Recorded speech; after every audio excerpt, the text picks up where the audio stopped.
Oh, he said it's not good. It's very, very good. He's not joking. Oh, yes. Greeted by the aroma of cheese.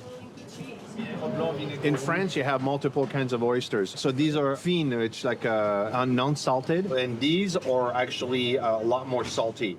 So in the market, we're gonna start with some oysters. France is known for their oysters. We got a selection. I think some of them are from Brittany and Normandy. And France has just top of the line, freshest, top quality oysters. He's a Parisian champion. Yes. I think so. Well, look at that. Wow. Oh, and it's so long too. Oh man, full-bodied, filling into the shell.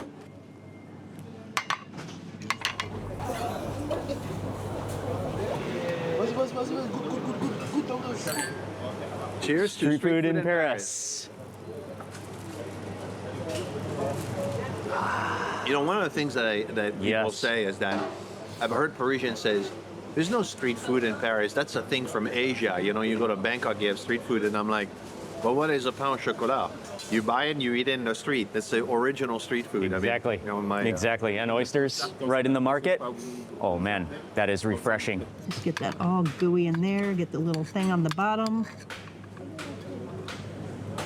And then you can slurp it. All right, Colleen. So is this salty? That's a salty one. That's a salty one. Okay. You see how the edges retracts? Oh yeah. It's is that live. the acid? Yeah, no, it's live. It's live. The oyster is a live animal. Okay. Morning shooters. Oh wow. Yeah, that's the French coast right there for you. Yeah. Does it feel like you never ate an oyster before? Yes. Like, I mean, one of the great things about an oyster is it's the full ocean in your mouth in one bite. You can taste the quality of the sea from an oyster. Pull off that little foot, that little connective tissue.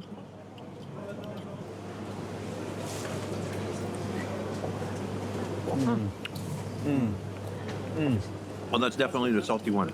Mine too. Yeah. mine not. You guys did it opposite. Yeah. That's the one I It's like. a different thing, but I like it. Yeah. So that's Brittany. You tasting the salt of the ocean. Okay. Yep. This is the quintessential French wine for seafood or oysters. This will be a choice of many people. All right, Very easy to drink and.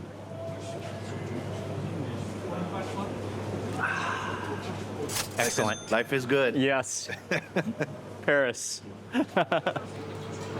And you can buy all your seafood here. What the all fuck? the fresh catch. There's fish, there's shrimp, there's crustaceans, and of course, I had to cut there's off my oysters. poop quick for this. Now we're gonna do We're good? Are we charcuterie, live? Are you guys which is the trolling cold me? cuts. What does the VOD say? Says Very we've been small, live there's for just 2 three hours. of us. Dude, we were at like 20 plus views, man. Twitch, fuck you, dude. Twitch always does this to me, man. I don't understand. Oh, this is the next stop. Scumbags, That one dude. is a surfboard. Scumbags. Wow. That's a mega. Check this out. Wow, that's huge. Is it still cutting out? This is just to get started. We're not even halfway through. Mark. yes. I mean, you're coming for That street is- food. It's still cutting out. That One's in is chat if gorgeous. it's cutting out. Two's in chat if we're Yeah, we good. definitely need a strategy. Yeah, we need a strategy here because this will forward. Yes. We're gonna start with. Oh yeah, I this see that pate in here, the chat it disconnected for a second. right, and we're gonna Alright. cut a piece, and I'm gonna give it to you on a piece of bread like this. All right. All right, Huh. this is huge. Let me take about half of this, Okay, so And then Garlo put- said we're fine. a piece like that. Volk, I think, Quintessential is French trolling pate. me now. All right. Excellent. Cheers. Here, let me go Cheers. check one thing. Because on my phone, it's not cutting in and out. My phone, I have it playing right here. It looks fine. It's a It good only perky, says 3 hearty minutes? flavor. Oh my Yes. god, this fucking... Meaty. Yeah. Yeah. Just fantastic. I hate and Twitch, dude. Creamy. So creamy. This is an amazing picnic food. A baguette, pate, you're good to go. Wow. That texture. The liveriness. I hate Not Twitch the so much. liveriness. There I is hate liver in Twitch. there. Of course Is there's there- A liver. bit of liver. All right, so now this is pretty much the same pate, but it's got peppercorn, green peppercorn. Mm-hmm. Yeah. Immediately. It wakes it up. Yeah, pepperiness. That kind of like contrasts the richness and the fatty creaminess. The liveriness. The liveriness, yes. So now we're gonna go into this one. That's a A copa. Corsican copa. Okay. Swear to God, it's A like Corsican copa. my fucking FBI agent, Oh, yeah. or it's somebody Oh. at Twitch, some kind of Twitch staff that doesn't like Wonderful. me. Again, it has I'll more start of a getting some fermented views complexity, hint of organically, cheesiness and then to I it just get from stream that, shuts off. That aroma and that I couldn't perfume. count on So my now we're hands how many going times that has opposite thing. happened. Now we're going into viande de grison. So Okay. this is buffalo, basically. The And French that's a version of a buffalo. yeah, the French Okay. version of a buffalo. It's a French buffalo. It's not Fantastic. Tatanka in America, but so give it a shot. Thank Anyway, you can see the let's get to the news. Let's get into it. What happened? I have no idea. I got up to go to the bathroom and stream cut out. Stream cut out. I have no clue. Just my FBI agent Twitch staff just trying to say, hey, no, you can't have too many views, Inna.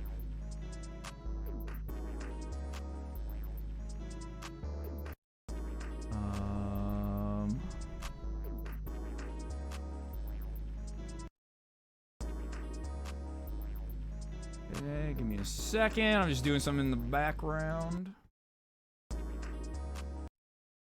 Oh, yep, Stream Elements or Streamcord said I went live again for the second time. Got it. Anyway, whatever. It happens. Oh, yeah, gas eroded the cables, I guess. I sat down and pulled up my phone. I didn't even start pooping yet. And I saw that the stream cut out. You guys are saying, I was like, what? I didn't even really get to finish going to the bathroom. But here we are. We're here. All right. Let's see. Did I want to start off with Gaza stuff? Real movie music. Actually, before Gaza stuff, let's see. Was there anything else? Elon did that interview. You know what? I think we'll save that for later. We'll save the Elon stuff for later. Chuck Schumer we'll save for a little bit. One of those, the Chuck Schumer things, I think Doom posted a little bit ago. I already had it in the watch later list, though. I'm ready to talk about that. But yeah, let's just get to Gaza. Let's do that first. Let's just do Gaza stuff. Talk about the massacres that have gone on at the aid distribution centers the past few days.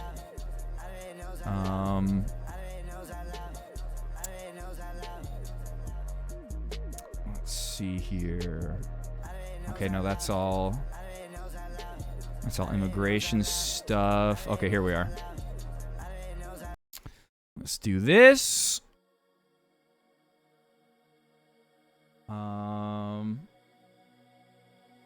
Bro, Stream Elements, fuck you.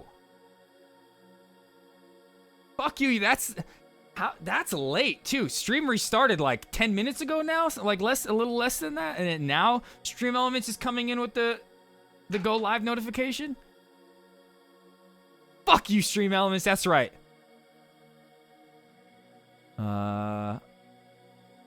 My non-stick frying pan. You know what?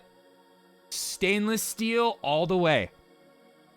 On Sunday, I made a steak. Oh my God. It was the first time I've ever made a steak on a stainless steel pan. I've always done it on cast iron, but I thought about it and I was like, oh, I have an iron disorder.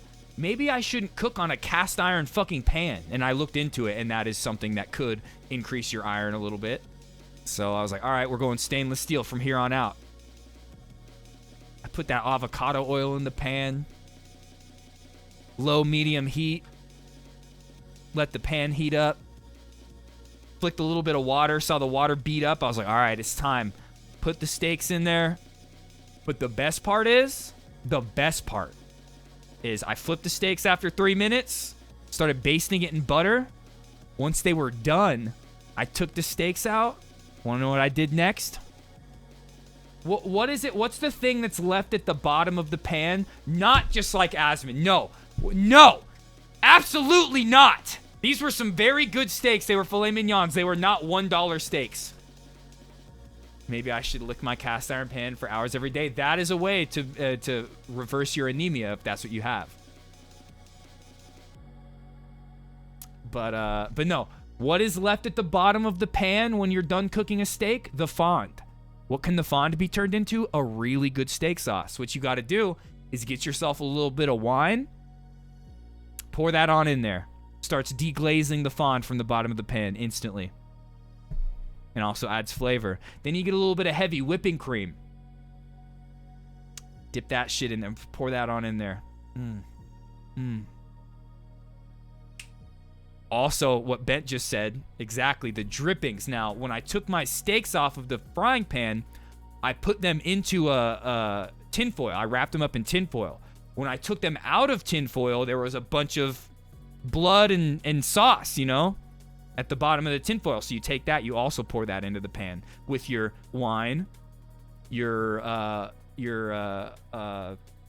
heavy whipping cream. You mix that all together. Maybe add a little bit of butter. Maybe add a tiny little bit of butter. And oh my God, the best steak sauce you've ever had in your life. You should just deglaze with champagne for your birthday. I've drank on streams a couple times. I'm never doing that again. I'm not a drinker. I'm not someone that can get drunk and stay professional like I can when I'm violently high. Like, I keep it together.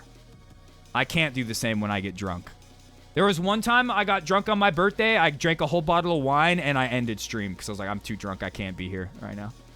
I got raided by somebody and I instantly was like, yeah, I'm too drunk for this raid. I'm gone. Blood and sauce sounds like an American Nazi motif. I mean, America are a bunch of Nazis. Bunch of fascists here. Took a shot for you. Don't worry. Let's go. Thank you. It's water and myoglobin, true. Cook your steaks well done? No. And actually, another part of the story is that was one thing I fucked up on, is I didn't let the pan heat up enough. I'm so used to using a cast iron and turning the heat up really high so the pan heats up really quickly, but on a stainless steel, you don't want to turn it up that high. So I had it like low to medium heat. And I should have just waited like 2 more minutes before I put the steak on the pan so it would have really gotten that nice sear. But it didn't. But no, I'm a medium rare guy. Okay, what the fuck? Now, I'm not a rare person. I think that's disgusting. But medium rare, all about that. All right, let's get to Gaza stuff. Let's get to it. That's enough steak talk. But oh no, I didn't put any Worcestershire in it. Worcestershire. I didn't put any of that in there. That would have been a good mix though. You can always add a little bit more to the sauce, but that straight up wine with some white wine, heavy whipping cream, a little butter, there's some fresh thyme if you got it. Oh my God. To die for. To die for. And then welcome back, Lexi. Hope you had a fun time. Were you a killer or were you a survivor?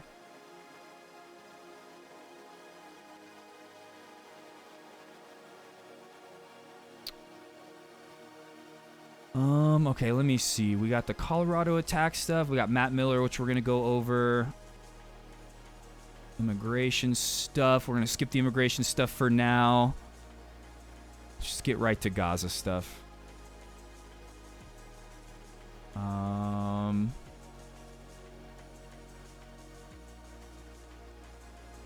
that what I want to start with? The Rafah massacre? I think so.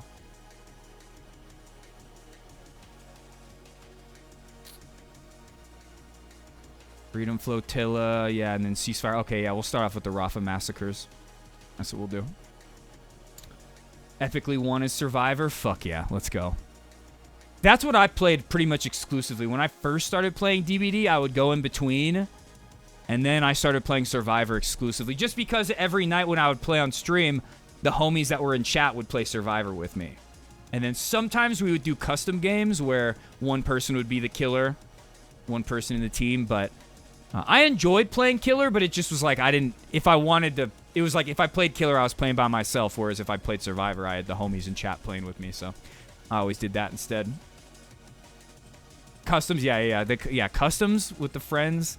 One person is killer, really fun. And I heard that they have 2 killer options now, but And I don't mean that. I'm not trying to yuck on any yums when I say this stuff, but I will never play DBD again. I played that game so much for so long. I don't think there's anything that could ever get me to reinstall that game. I just got so bored of the game loop.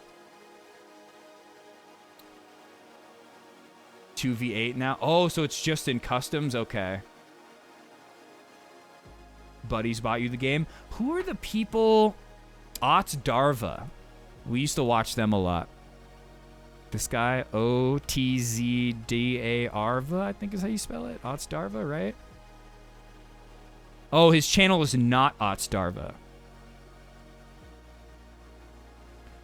Damn, dude, he's still putting out daily DVD videos. Ring and really nice weapon. That looks like a winner. I would straight up, if I was making DVD videos for fucking 5+ years straight, only thing I played.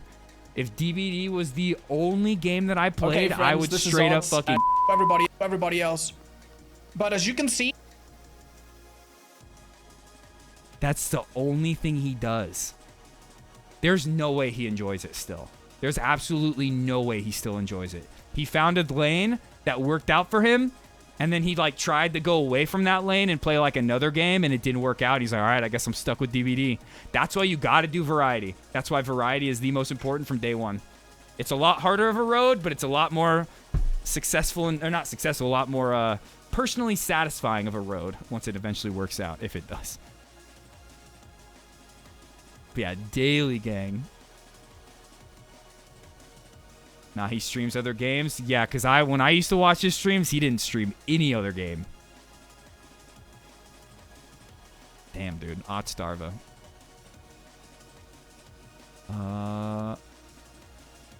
There's one famous Italian YouTuber. You know what? I think I know that one too. I can't remember their name. But they were another one like Otstarva where they have a YouTube channel where they make a bunch. I think I remember that. And they had like an Italian accent or something. I forget their name. Anyway, all right, let's move on. Let's get to news.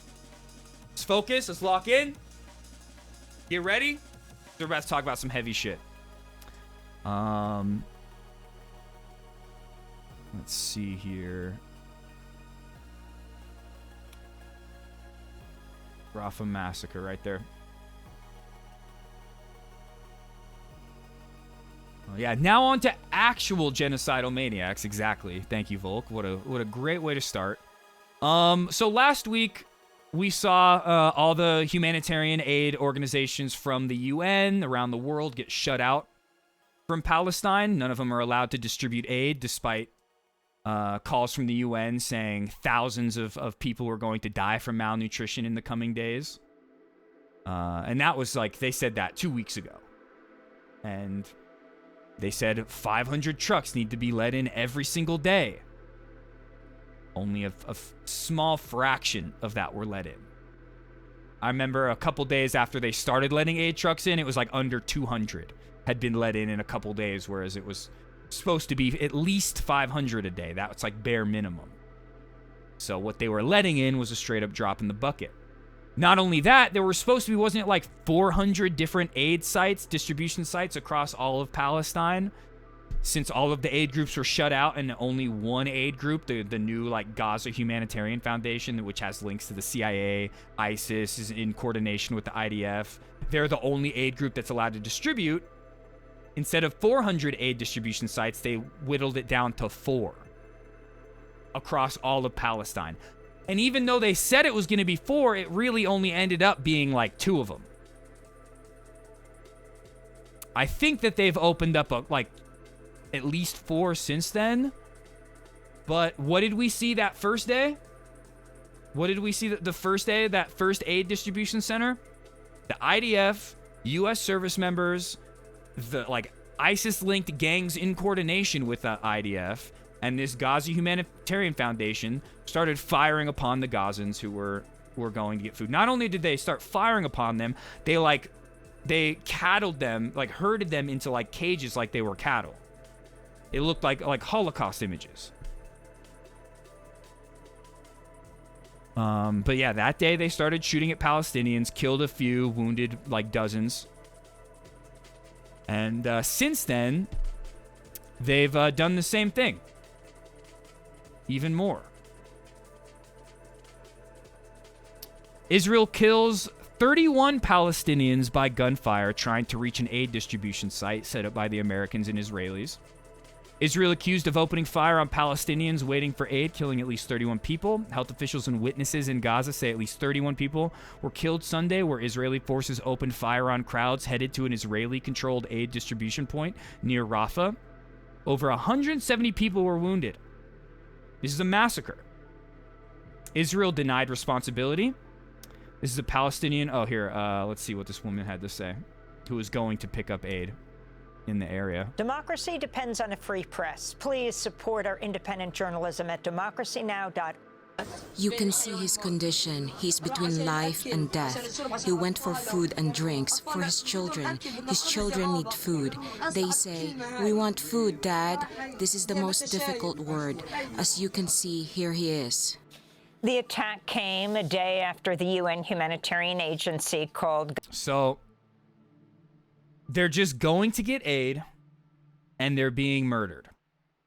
They're using aid as a weapon. Not only like are they like withholding aid now as a weapon, like Netanyahu's starvation or surrender or starve policy, they're now like using actual aid distribution as a weapon, as a way to herd Palestinians to them and kill them en masse.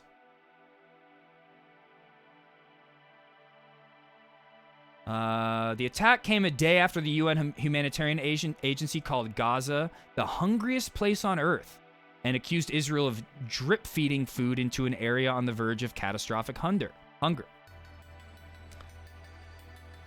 And then UN calls for probe into Israel's aid site massacre that killed 31 people. The massacre follows a separate assault Sunday when witnesses saw Israeli troops kill at least 31 people, also at a U.S.-backed aid distribution center, injuring over 170.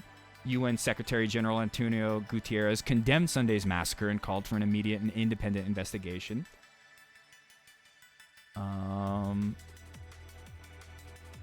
so, like it said here, Israel denied responsibility for this.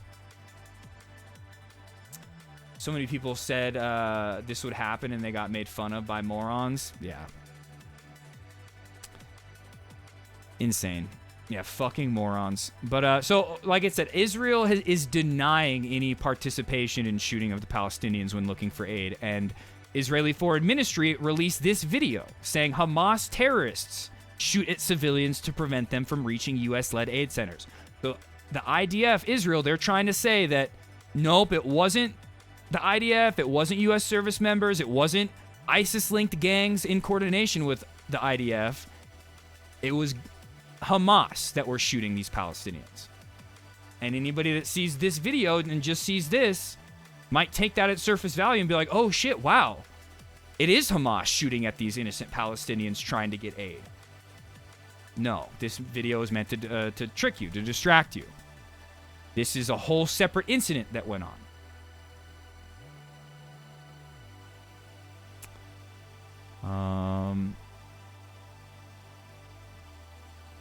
The Israeli Foreign Ministry is spreading disinformation, claiming that Hamas shot at civilians in Rafah to prevent them from accessing humanitarian aid. Here are the facts. As Abu Location confirms, the video released by Israel is not fake. It was filmed at a flower sales point in Khan Yunis, where a local armed family known for organized aid theft was selling flour looted from trucks. Those who could not pay were shot or beaten. Just like the Palestinian Authority, just like these ISIS-linked gangs that are in coordination with the IDF, there could be even like Palestinian people that are in coordination with the IDF, you know? Could be. But this wasn't Hamas. These are gangs, people, whatever it is, in coordination with the IDF going and stealing aid and reselling it at crazy prices. And then also using these points to then shoot at Palestinians when they come. The aid distribution site in Rafah, where Israeli forces killed dozens of civilians trying to obtain food, bears no resemblance to the area shown in this video. The real site was completely destroyed and remains desolate, as can also be seen in the photographs distributed to the Israeli media. As the Palestinian analyst points out, The video shows the scene of the robbery of 7 aid trucks in Resurrection Square in Khan Yunis. The looted flour was then sold for $30 a bag under the watchful eyes of Israeli drones that did not intervene to stop the gang of robbers. That frequently happens. We've read that people have gone back to hospitals that were evacuated in northern Gaza to try to get hospital supplies from the buildings. When they show up, there are gangs stealing those supplies, and the IDF, instead of shooting at the gangs stealing the supplies, shoots at the Palestinians going to retrieve those supplies from the hospitals. The video that Israel is using to blame the Palestinians has nothing to do with the Rafah massacre where Israeli forces shot at hungry civilians. Once again, Israeli officials are using staged narratives to obscure the mass slaughter of Palestinians begging for food. So this is not Hamas. This is either an ISIS-linked gang in coordination with the IDF. Could be somebody in coordination with the Palestinian Authority, which is in coordination with the IDF. Could be a random, Palestinian civilian who's in coordination with the IDF to save themselves, I'm sure that happens. But this is not Hamas. This is coordinated by the IDF. One, to massacre Palestinians, and also to be used as disinformation in other instances where they're massacring Palestinians.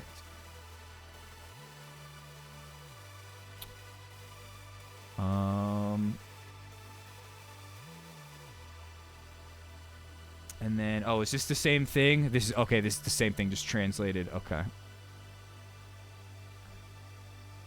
And then here's the Abu location, just like really showing how they're not the same instances, not the same videos. This video is not from Rafah.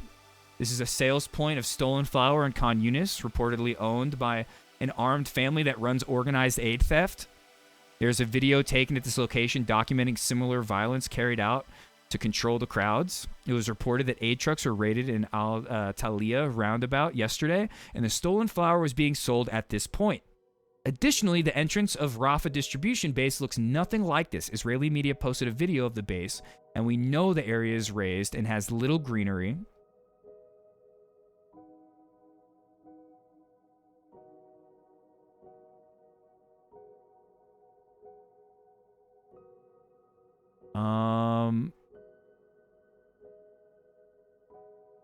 So I'm a little confused. I think... So wait, what is this one then?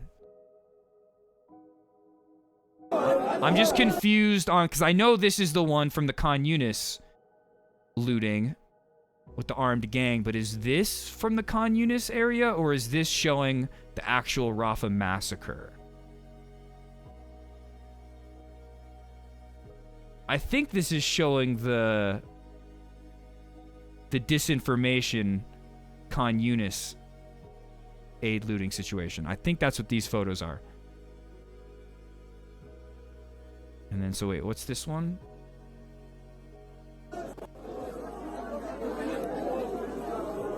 Oh, wait, hold on, let me...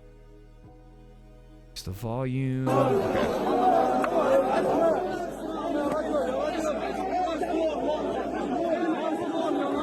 Okay, I think this is the one in Khan Yunis.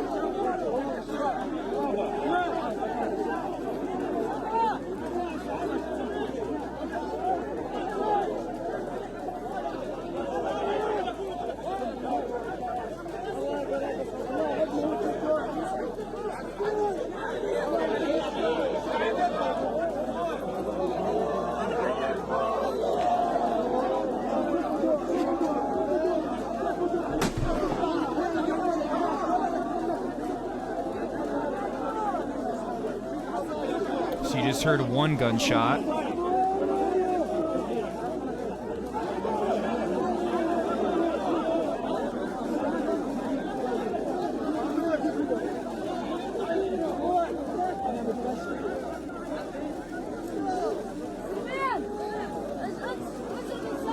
Yeah, I think this is the Khan Yunis one that they're trying to use as disinformation.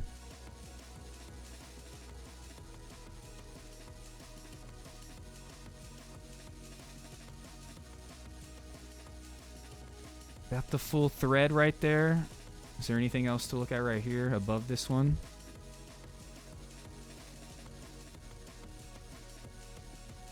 No, okay. Well, anyway, this is proving that this video right here is separate from the Rafah Aid massacre that went on. This is a different massacre. I don't know if this one would be considered a massacre, though, because not as many people were killed, but it is an aid distribution point that is being used to herd Palestinians there so they can kill them. And also to sell them aid at exorbitant prices that was stolen. Oh, and here's Israel's statement.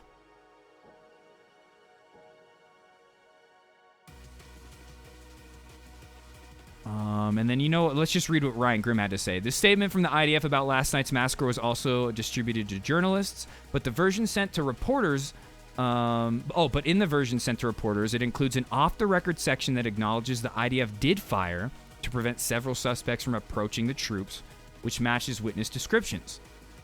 The statement was not sent to me directly by the IDF, and I never agreed to any OTR conditions with them, so I am sharing the off-record portion here.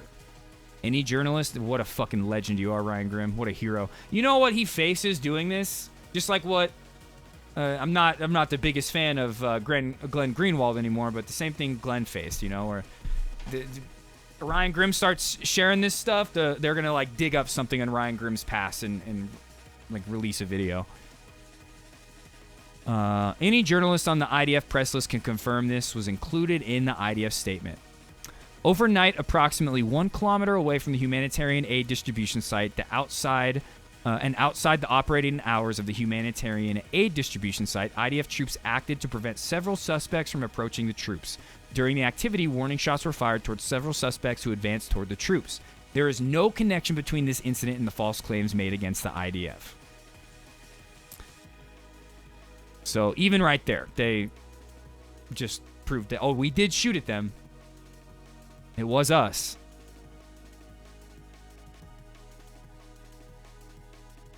I don't care about reading the rest of their statement. And then what is this? GHF put out a statement. Rafah Aid massacre fabricated by Hamas. Scenes from Rafah show the aftermath of Israeli fire on aid seekers on their way to receive aid at the Gaza Humanitarian Foundation. The GHF, shadowy operation tied to Israeli and American intelligence with undisclosed funding sources, released a statement denying any chaos or violence, insisting there were no deaths or injuries. GHF claims the Rafah Aid massacre was fabricated by Hamas. Yeah, of course. That's why the UN is calling for an investigation. And the IDF admitted themselves that they fired shots.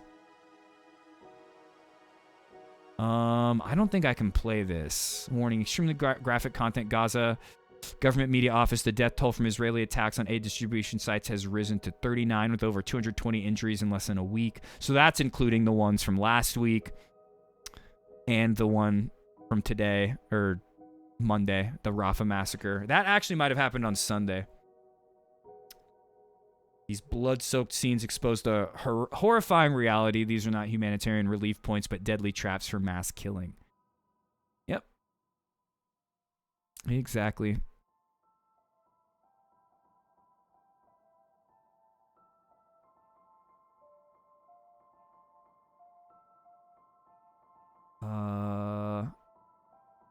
Yeah, 35 killed in Israeli attack near Rafah aid distribution site. Al Jazeera reports at least 35 Palestinians have been killed.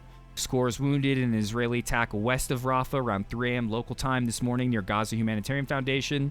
Now, I'm not sure if this is the same one or if this is the second one that we're going to be talking about.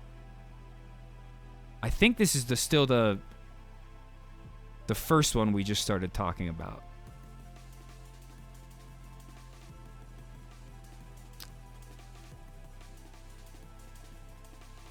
Al Jazeera reports at least... Okay, no, I read that. Aid seekers targeted Palestinian Red Crescent Society. Teams said they evacuated at least 23 wounded from Rafah and 14 injured Palestinians from near the aid distribution point in central Gaza's Netzarim corridor. The GHF, the Israeli-backed aid group, which has been accused of echoing Israeli propaganda multiple times in its first week of operations, claimed Israeli soldiers only fired warning shots and detained any Palestinian fatalities, or denied any Palestinian fatalities, dismissing news of deaths and mass injuries as false reporting. The foundation also stated that its private security contractors had not fired on crowds. Okay, this is still talking about the first one. And when I say the first one, I really mean this is the second one, because the first one was last week when we saw them all in those cages. Eyewitnesses told the Associated Press Israel opened heavy fire directly at them, describing fire from all directions, naval warships, tanks, and drones, contradicting GHF and Israel's claims of calm distribution. What is this? Oh my, okay. The child I shot called me fat. Oh my, wait a minute. Oh God, I thought this was a joke. I've started working out again, went into a depression after my time in the IDF was up. Makes sense. Makes sense that you would go into a depression after terrorizing Palestinian women and children and men. Now I'm finally getting back to myself. After a couple years of genociding, I'm finally getting back to my former self. One time when I was in the IDF, a Hamas boy maybe 7 years old called me salmon, terrorist talk for fat. Terrorist talk? Can you just say like Arabic for fat or something? Like, what a scumbag. It's like when we're playing Helldivers, I'm like, everything's written in Hamas. It always has affected and stayed with me. Oh my God, dude. Little fucking baby. Straight up. Just right now, instantly. Just do it. You're a little bitch boy. Holy shit. A little 7-year-old Palestinian boy that I shot in the face after he said it called me fat, and I never stopped thinking about it. Acts of anti-Semitism are never forgotten, but I'm glad I'm working out again to regain my confidence. So, calling someone fat is a Hamas strategy now? That's anti-Semitic, is calling someone fat? I'm against calling people, like, talking about people's weight because it's body shaming. I think that's fucked up. I think commenting on people's weight is fucked up. But if you're an IDF soldier, everything's on the table. All ad homs. Everything. Yo, what a little bitch, dude. The little 7-year-old kid gave me PTSD calling me fat. Not all the images of the 7-year-old children that I shot, but just this one 7-year-old kid that I shot right after who called me fat. I couldn't stop thinking about it. It ruined my self-esteem. Wow, dude. What a hero. What a hero surviving that anti-Semitic hate crime. From a 7-year-old. What a fucking hero. What a legend. God, hero. And you want to know what? I bet Miss Rachel, that bitch, I bet she'd invite this 7-year-old on. This fucking Hamas member right here using Hamas terrorist talk. I bet she would invite that kid on. Glorify the Hamas child. Speaking of that, there was a really funny Chapo segment here. I'm going to play it for a minute. We got to hear this. It was actually the funniest shit I've heard in a while.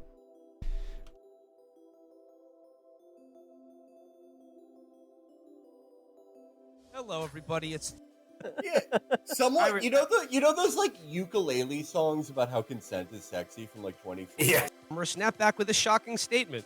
If I stay longer than 4 days, you won't be gay anymore, Rourke told Siwa. I can guarantee. Okay, no, that's JoJo Siwa. Realization about her sexuality inside the Big Brother house. Permanently 16. I'm sorry. Well, her music artist, and then she. I'd be feeling a lot, but I don't know. There needs to just be a full ban on child actors. We need to do. Tables displayed white hats reading "Make America Hot Again." Yeah. It's also not hard to come out as gay anymore. This is the saying about how Stephen Harper is based. Okay, where's the Miss Rachel part? Sorry, I just think oh my god! I think so yeah, I love that. Like instead of the "Make America Great" hat, People would rightly ridicule me, but I gotta say the photos accompanying this Wall Street Journal article is like, look, I mean, no one's an outright uggo. Okay, wait. Dating who just posted a picture with him recently. Cats said he wanted people to understand that the event's attendees shouldn't be low. Maybe it was before the JoJo Siwa stuff. I don't give a fuck. He never charged for my milkshakes or my coffee. Good and bad and dramatic. Okay, maybe it was before. On reproductive success, said Chris Kovarik, a researcher at Durham University's Department of Anthropology. Internet technology could make pleasure more accessible. Your dick would start making announcements for the hot Cheeto movie. True. It's never gonna catch on. These sorry, but you know, now we all have erections. I was so confused. I thought you were saying like back in school, you were like, my father just became girls or boys. Wait, Mickey Rourke. Bro, where's the Miss Rachel I'm part? picturing one Indian reporter from the Times of India is like the only one who has this scoop, just following That her. yeah, that was funny. Like some of the only major news outlets that were talking about the Stephen Miller, Elon Musk thruple were Times of India. Around and like It spying was like on Daily Beast and then Times of India. I'm the only one with the gumption to get this story. What's honey got to do with this flirty woman? Yeah, insecure. Anyway, let me no, just where's make the it Rachel worse. part? Make it better. Keep it going. Keep it going. Let's get Okay. Yeah. A bear, if you will. Bear with me. Recent studies have shown that the average penis is grown. It probably has. If this article is to be believed, I think Muhammad probably had a slightly larger penis. I swear it was right after the JoJo Siwa stuff. Misconception. With the Jolly Green Giant. When I was younger, I could not give a fuck about heart, wind, earth, and that. There's an episode on Seeking if you want to go back and. She's very public about her experience. She had to be out of sexual contact for horseplay. The only like more evil type of boyfriend is the guy who wants like his ass ate by his girlfriend. That's true. Drewski's brother, Dvorsky. No one likes Bluetooth, anyways. It sounds like a disability. That's with homophobic outburst at JoJo Siwa. Longer than 4 days. It has to be after the JoJo Siwa. In a conversation he started. Like not big brother, but big sibling, where he's in the house. Dumped her at the shows after. Mickey Rourke, proven of her face of multiple. Yeah. Insane. And then like, I started following her after that just because the stunts got so funny. I don't understand the switch up because she went. Okay, no, that's JoJo I'm not Siwa messing still. with those fans again. Here we go. Wearing bad pink outfits to bad right, here we black go. outfits, and then her music sounded exactly the This is same. the funniest shit I've heard in a there are, while. like, I three was types of dying. children's entertainers. There was like the Miss Rachel type where Here we go. they have like a genuine love and connection with children and like care about their Not welfare. Miss That's, like, Rachel. Keep going. What? Not a fan? Do you Not a have fan, beef Jock? with Miss Rachel, Jock? What the fuck? Are you watching Miss Rachel? I'm not watching. This show's so boring. This show is so stupid. I know all this stuff. Y'all. I know all this stuff. I'm not. Why do I have to learn shapes again? Why is the bitch talking down to me? ABCs? This is boring. I'm not gonna It's not get for me. into Why? What happened? I'm just done with that bitch. Just I'm not getting into what happened. Jack, you have to tell us. I'm done with that What bitch. happened? Jacques, please. look. I'm not messing with those fans again. I tried to children? comment. The children? I just look. I was fucked up one night and I commented something mean on one of the. What did you say? What did you say? Look, y'all, I can't even remember because it was met. It was met with so many comments from children that were so mean. I deal with. So you started it. I deal with enough. Just shut your mouth for a second. You're Shut beefing your with mouth. kids. Oh my God. I deal with enough mean comments from adults who are cognizant and actually their opinions could matter. But then when these fucking children start clapping back at me for trying to troll, I'm Why getting. are you trolling Miss Rachel? I don't understand. Again, that's like a longer story, but it's A longer story. All right. I just don't think I should be the victim of every hate crime available in the I Americas. don't think you are. I understand. I understand you feel that way, but just let me tell you, you aren't. You're not. Let me ask you a question. How many times have you been hit on the head with a glass bottle being called fag? I think that kind of proves my point. You have a lot of head injury. Oh, so you think I imagined this? I think you might be overstating it, and you might be feeling a lot, but I don't know if you're the victim of a hate crime. Yeah. Because Just the very beginning. Oh, not Miss Rachel. Rachel, and children called you fat or something. I also cannot imagine a child going to your Instagram to get material to like troll you, and every video is just like, "Y'all, please book me. I need a DJ job." They're calling you a flop in the comments. this man can't get booked, y'all. Fuck you, you Iowa butterblood fat fuck dumb shit. Got him. You're loveless. You get no Loveless. love. You get no dick. Your hole is empty. Your heart is empty. Your hole is empty. My hole is empty. And you probably didn't even eat lunch today because you want to be skinny. But guess what? You're still fat. I did have lunch. Bitch. Oh, got him. I see why I feel bad for those children. I feel bad for you and the children that you meet. Gang, let's lower the temperature here. I've got. Okay. So Sorry, I don't have my vape. Going back. I can't soothe myself. So yeah, the second type of children's entertainer is like a cynic who's found a niche, like that, whatever the fuck that guy's name is, Flippy. Mm-hmm. They were doing something else. And Okay, then, I think that's really it it. just caught up. Anyway, that just Miss Rachel. So from here on out, whenever you hear me go, "Oh, Miss Rachel, that bitch," just know where I'm getting it from. Okay. And I kind of did that the other day when we reacted to Miss Rachel. I was like, "Oh, fucking Hamas over here, Miss Hamas." But that was on a whole other level. Okay, back to this. Back to serious shit. Locking back in. Derby, thank you for that sidetrack. I think, yeah, okay, this is the one that we read already. But this is the one part I am a little confused with is this one that we read where it says 35 killed in Israeli attack near Rafah aid distribution site. Is this the same one that we were just reading about?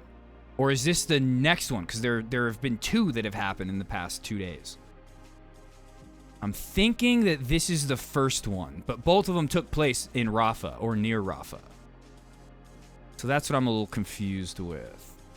But regardless, there's two that happened, and the IDF is trying to cover it up and use footage from a different instance to say, no, it wasn't us that fired upon the Palestinians, it was this group of Hamas. But as we've learned, that was not a Hamas group, that was a locally armed gang in coordination with the IDF. But yeah, Israel opened fire on civilians seeking aid in the Netzarim corridor. This comes after Israeli forces massacred nearly 30 civilians and injured dozens in South Gaza's Rafah as crowds awaited for aid out. So this is the second one then. This is the second instance. So like I was saying, we read the first Rafah massacre where 31 were killed, 170 injured.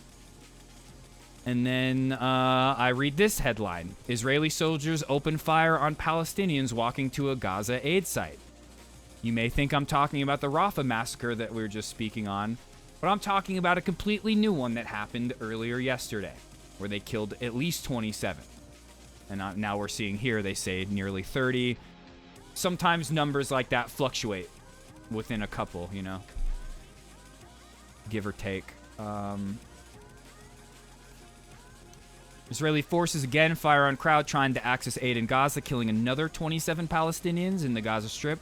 Witnesses say Israeli forces again opened fire on a crowd of Palestinians this morning as they gathered at a humanitarian aid site in the southern city of Rafah, killing at least 27 people and wounding more than 90 others. Witnesses described the chaotic scene as Palestinian families moved toward a distribution site operated by U.S.-backed Gaza Humanitarian Foundation and suddenly came under attack by Israeli soldiers and quadcopter drones. Most of the wounded were reportedly struck in the head and chest. Execution style. You know how many children I've seen shot directly in the heart? I'm sure all of you have seen it too.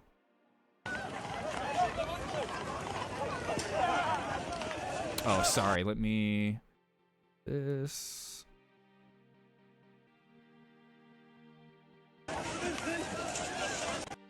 So this is after they started getting shot at.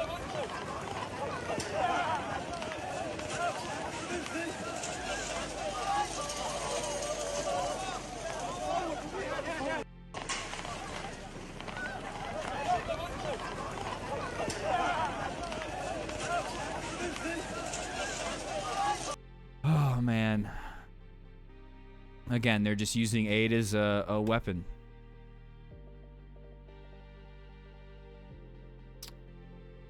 What is this? New statement from senior Hamas official Dr. Bassem Naim. Engineering extermination through humanitarian death traps. Exactly, yeah, what I just said. In the context of the ongoing Israeli aggression against the Gaza Strip, the new Israeli mechanism for distributing humanitarian aid serves to intensify policies of starvation and societal targeting, transforming aid into death traps.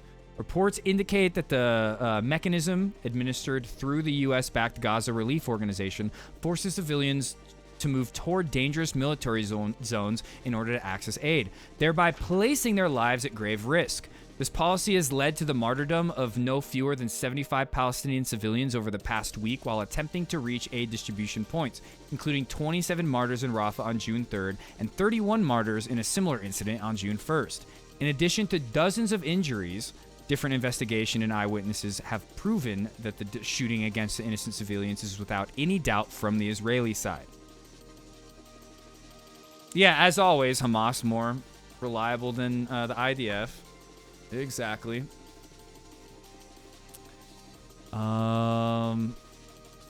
This mechanism is deemed an instrument of genocide engineering and a flagrant violation of international humanitarian law, whereby aid is being used as a means to facilitate ethnic cleansing. It also grants Israel a role in the distribution process, thereby undermining the neutrality of humanitarian operations. The United Nations has rejected this plan, affirming that it contravenes fundamental humanitarian principles and endangers the lives of civilians and humanitarian workers. We hold the Israeli occupation fully responsible for the humanitarian catastrophe in Gaza and for the lives of Palestinians killed at the distribution centers. We call upon the international community to act immediately to halt these criminal policies and to ensure the safe and impartial delivery of the humanitarian aid under United Nations supervision. Okay. Why would we believe anything Hamas says when we could listen to the most moral army in the world? Fucking God, dude. So horrible.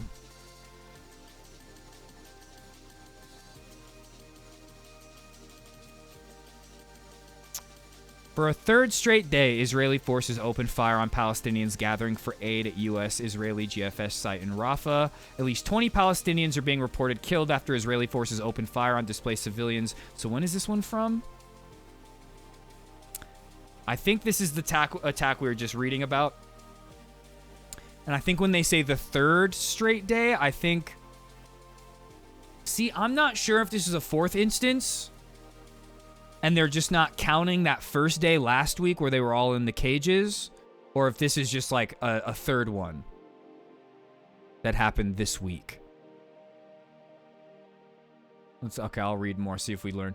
Israeli forces open fire on Palestinians gathering for aid at U.S.-Israeli GHF site in Rafah. At least 20 Palestinians are being reported killed after Israeli forces opened fire on displaced civilians waiting for food near Al-Alam roundabout in West Rafah. So no, the other one was the Netzarim corridor. The other one was said something else, I remember. This is the Al-Alam roundabout. So this is a third straight day, the fourth actual instance of violence at aid distribution centers. Yeah, so this is west of Rafah. The toll is expected to rise significantly, with early accounts estimating possibly as many as 100 dead. Al Jazeera Arabic and Quds News have confirmed the incident, stating Israel targeted civilians gathered for U.S.-delivered food parcels but did not share a casualty total, sorry. Graphic images show lifeless bodies and wounded Palestinians being transported from the scenes to the ICRC field hospital in Rafah. They have reportedly also been transferred to Nasser Hospital in Khan Yunis. I'm scared to go too far down some of the images we can't look at. Abu Toa said it appeared an Israeli helicopter shot at civilians. Quds News also said Israeli artillery shelling and helicopter gunfire targeted civilians. Al Jazeera Arabic confirmed multiple injuries after Israeli forces opened fire on civilians. Yeah, it really seems like it would be Hamas shooting from helicopters at aid sites. It really seems like the IDF would allow helicopters to be flying over these aid sites. Just the fact that there are helicopters there flying over the aid sites proves that it's the IDF. Or IDF, somebody in coordination with the IDF, or like U.S. service members, U.S. forces. Al Jazeera Arabic confirmed multiple injuries after Israeli forces opened fire on civilians waiting for aid near the Al Alam roundabout. God, dude. Oh my God, yeah, I can't show that stuff. There's a picture of one of the dude's jaws like broken open.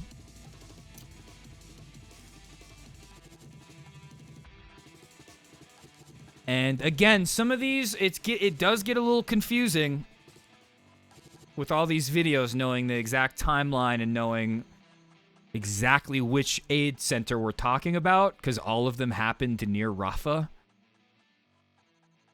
And they all keep saying near Rafah. Here, let's see. What's this video? Has been highly contested. Exactly what happened has been highly contested. The Israeli military saying it hadn't shot at Palestinians at or near the site. But multiple witnesses say they were shot at while trying to reach the site, belonging to the Gaza Humanitarian Foundation. The US and Israel, what do they tell us? Go and get your food and water and aid. When it arrives, they hit us. Is this fair? Those who go to get food from there, they die. GHF has so far established 4 what it calls safe distribution sites inside Gaza. On Sunday morning, only one site, SDS-1, was due to open at 6 a.m. But from midnight already, thousands of people had gathered at a junction just over a kilometre away. Many, we're told, had travelled from the far north. Wait, hold on. Get your food and water and aid. When it arrives, they hit us. This is the most important part. Those who go to get food from there, they die. GHF has so far established 4 what it calls safe distribution. Okay.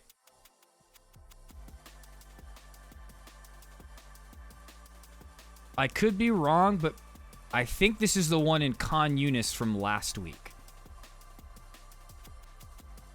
Actually, I forget if the one that happened where they were in the cages was in south and near Rafah, or if it was in Khan Yunis.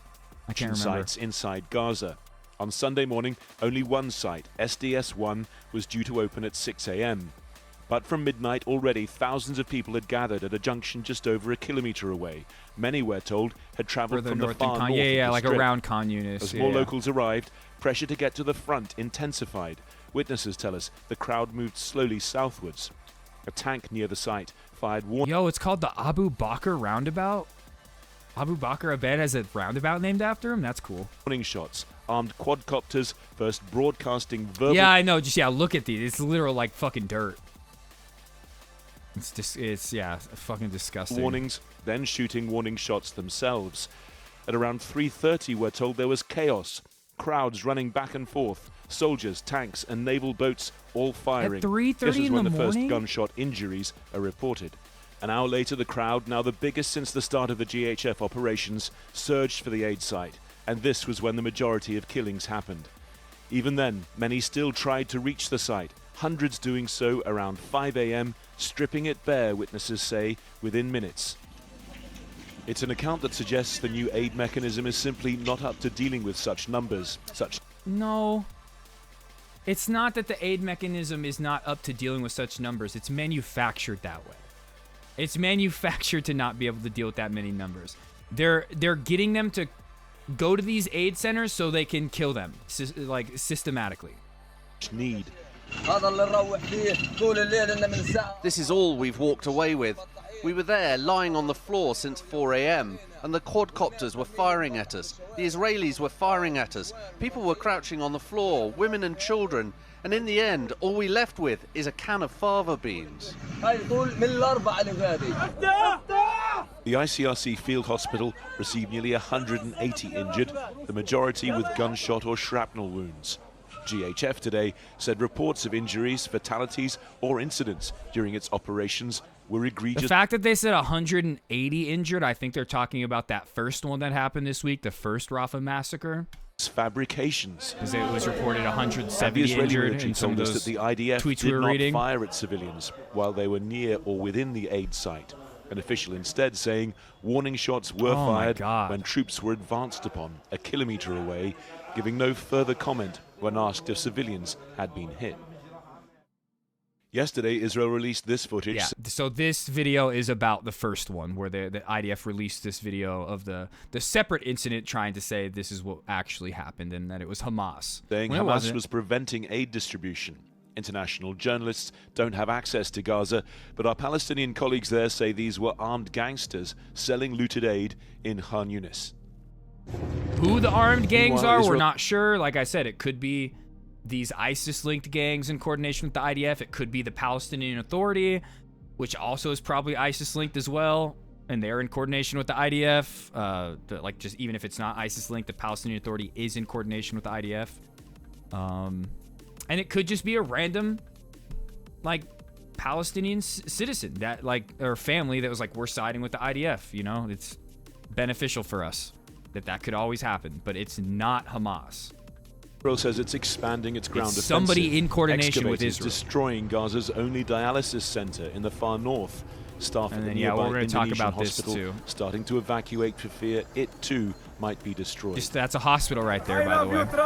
Good luck. Today, Israel's foreign ministry released images of people returning to GHF sites, saying they spoke louder than Hamas propaganda and media lies.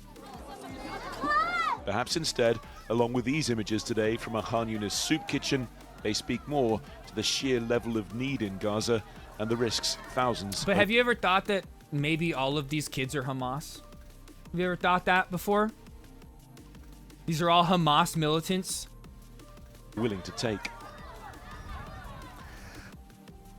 God, dude.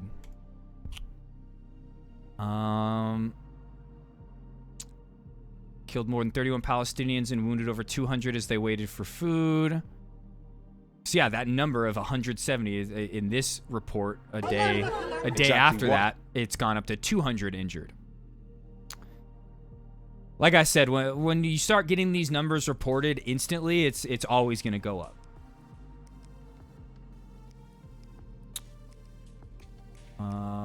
Okay, yeah, so we Happened read, has been okay, highly they contested. explained all this The in the Israeli video. military saying it They explained all that.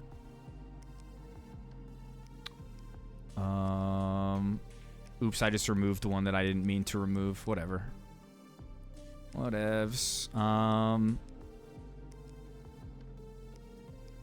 Gaza Government Media Office, 52 killed at GHF aid centers since May 27th.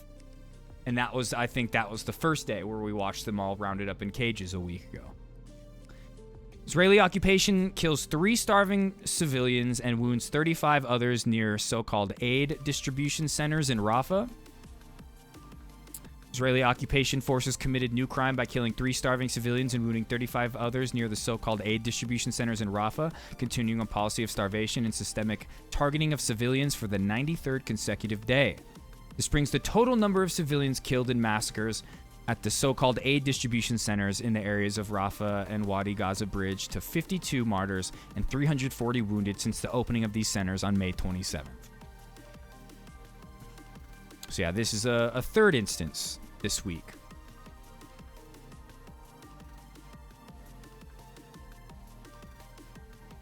Let's see, where civilians... Oh, this is a kid who was at these aid centers. I'm telling you guys not to go. God damn that coupon, the so-called aid coupon. Nothing but humiliation comes from it. Either way, either we receive aid with dignity or not at all. Today, my mother was martyred, and before her, my brother was martyred. And only God knows who's next. Right now, our lives aren't guaranteed. This bag and this sack of flour, one is for my father and one is for me.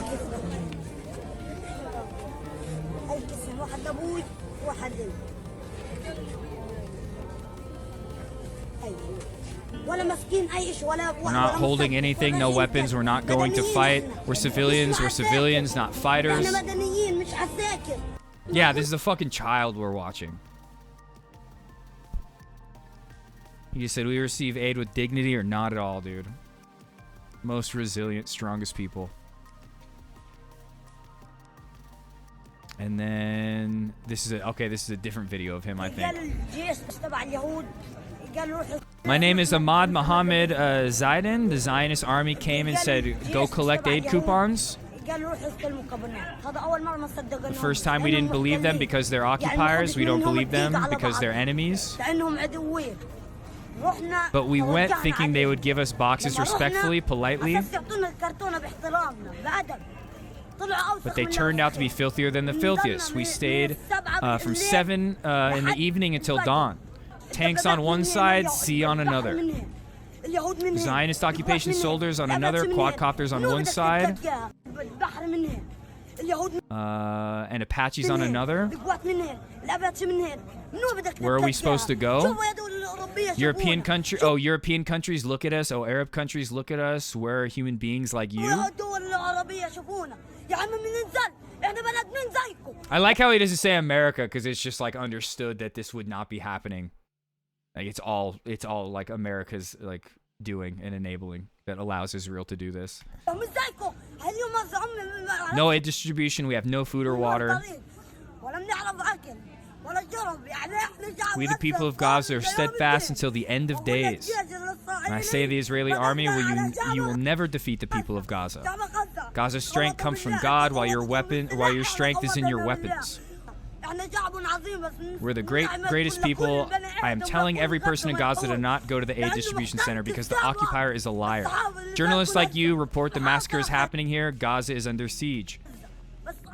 But even with their strength, they won't defeat us. We are great people. God, dude. And I say to the youth, don't go to the aid distribution centers. May God curse the aid coupon. We don't want their humiliation. Either they give it with respect or not at all. Today, my mother was martyred. Before her, my brother was martyred in this war. And God knows who else will lose. There are no guarantees for anyone's life. But I say to America, to every Arab country, we will not be humiliated. We will live with dignity.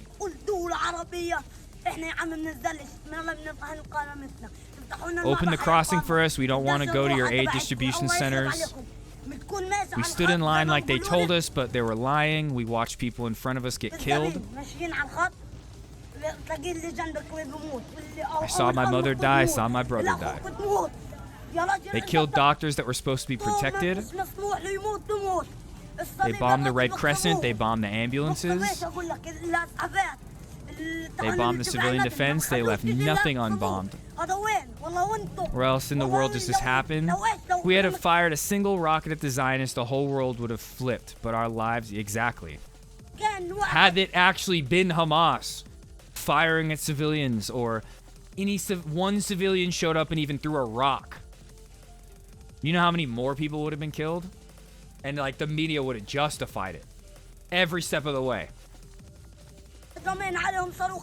In the same way that like a Black Lives Matter protest, one water bottle gets thrown. It's like, oh, can of soup for my family, you know? They had weapons. This whole point, this whole people can't find a bite to eat.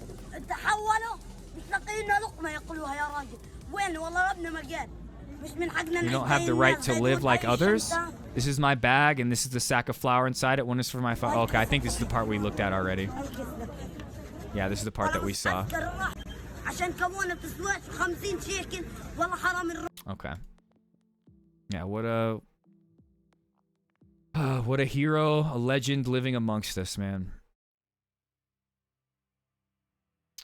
Humanitarian corridor, GHF will leave Gaza. Aid model increases our suffering.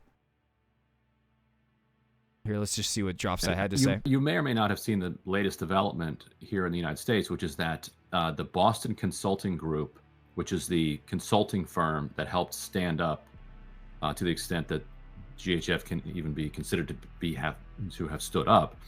The consulting group that backed that firm has now withdrawn from supporting GHF. Wow. And the guy, the CEO, quit like the first day. Cut its contract with them and put the partner of the firm. That's exactly how like some kind of like CIA intelligence operation would be run, though, is there would be some people in the organization who are legitimately there to do work. They're like, oh no, I'm a humanitarian aid worker. I want to give aid to the Palestinian people. Just like in you said. There's tons of people within those groups who are like, no, I'm here to do actual work, to help people. Meanwhile, the people that run the organization are doing their PSYOP or whatever it is. The business on leave, essentially publicly disciplining the partner that connected Boston Consulting Group with this catastrophe. According to the Washington Post, which reported this, Boston Consulting Group was making the wheels turn for GHF. Was involved in a lot of the negotiations with the contractors, setting prices. What is your understanding of what it means to have Boston Consulting Group withdraw from GHF, and how long can this quote unquote aid operation continue? Yeah, it's very important. Before a couple of days, Israeli let maybe 80 trucks of flowers. It's a very little amount to come in without announcement, without any preparation with the UN organization, and they let them come in from the Karam Abu Salim cross point. All of the peoples, thousands of them, attack these trucks and get the flowers, as you maybe have seen for the video clips. The consultant company that leave the GHF, I mentioned that before while you mentioned that. It's a very important note. Over the ground, no tangible actions that can GHF do in this catastrophe. In my thoughts, the American GHF have reached a new consensus that without UN community, nothing will happen here, and the suffering will increase. So the resignation and the leaving of the GHF from a lot of people, so from the beginning until this moment, it's the bad indications that the failure will occur soon, more than they expected that. You can imagine when our people, I see that from my eyewitnesses, attack the GHF warehouses, the only warehouses in Rafah, and the Americans company, security company, see them with a huge amount of population. They surprised how we can deal with these people who is starving more than 90 days without food, without water. So the position of the GHF, I think they will leave soon the Gaza. Even thought what they announced on posting in their Facebook pages. I think what he's going to say is the GHF is going to use all these examples of different of the violence going on at the aid distribution to say, hey, look, we tried to give those Palestinians aid. They were savages. Couldn't give them the aid. Sorry. I think that's what's going to happen. They will continue. They're going to be like, Israel's going to be like, we tried to let in humanitarian aid. We tried to let it in. Hamas wouldn't allow it. Supporting Gaza, it's a fake news. In our thoughts, without hundreds of distribution centers that related to the United Nations, nothing here real will happen. Yeah. So I will theater. refer and quote it to the Jeremy when he mentioned the Witkov. Our peoples here, they write Witkov massacres in their pages and they comment over the GHF website. And we hope that the Americans politicians will change their opinion soon. We have here 2.5 million people still waiting the main meal to stay alive. So nothing to do more than sending a human appeal to the world, and the GHF must announce mustn't used by the Israeli as a tool to increase our suffering, and they're related to the Americans community. Hatred and the hateful speech will increase.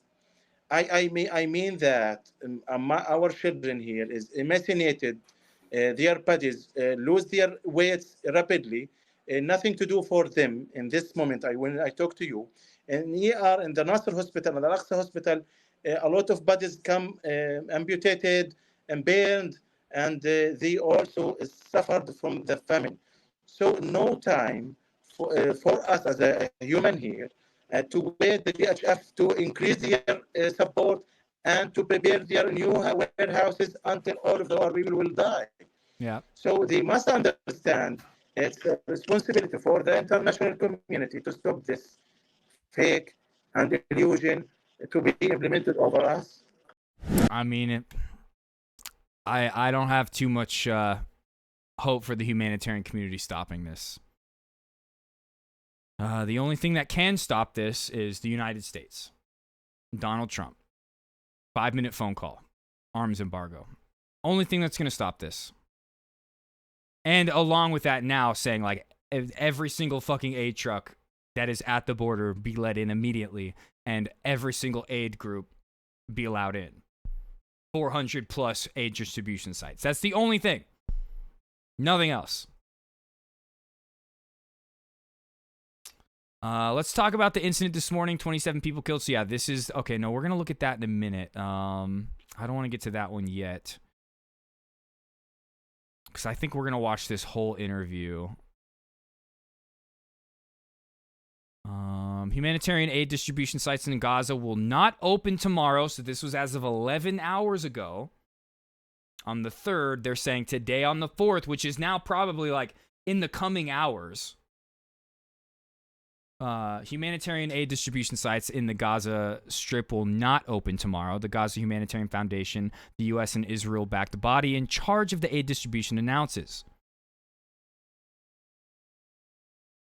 According to GHF, the aid sites will be closed for a day to carry out logistics work to accommodate for larger crowds that have been arriving in recent days, as well as the IDF to prepare the access routes. GHS says it will resume activities on Thursday. The IDF's Arabic language spokesperson, Colonel Avichai Adure, republishes the announcement warning Palestinians that travel on roads leading to the aid sites is prohibited as they are considered combat zones. So they're saying if you show up trying to get aid, we're gonna kill you. They're just openly admitting, like, we're gonna kill you if you try to get aid today. No aid today. If you even try walking down those streets, we're gonna kill you.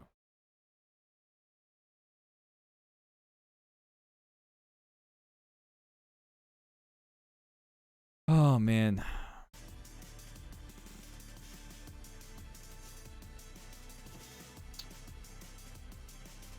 Sorry, I'm just looking for something real quick. Okay, we got that. We got that. What is this one?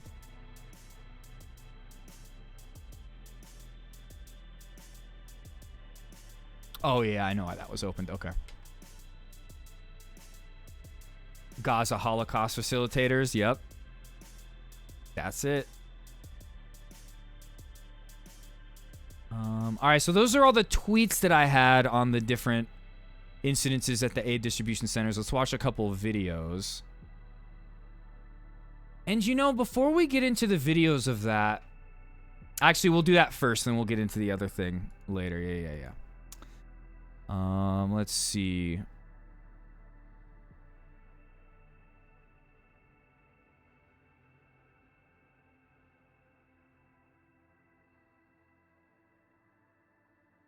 All right, actually, let's start off with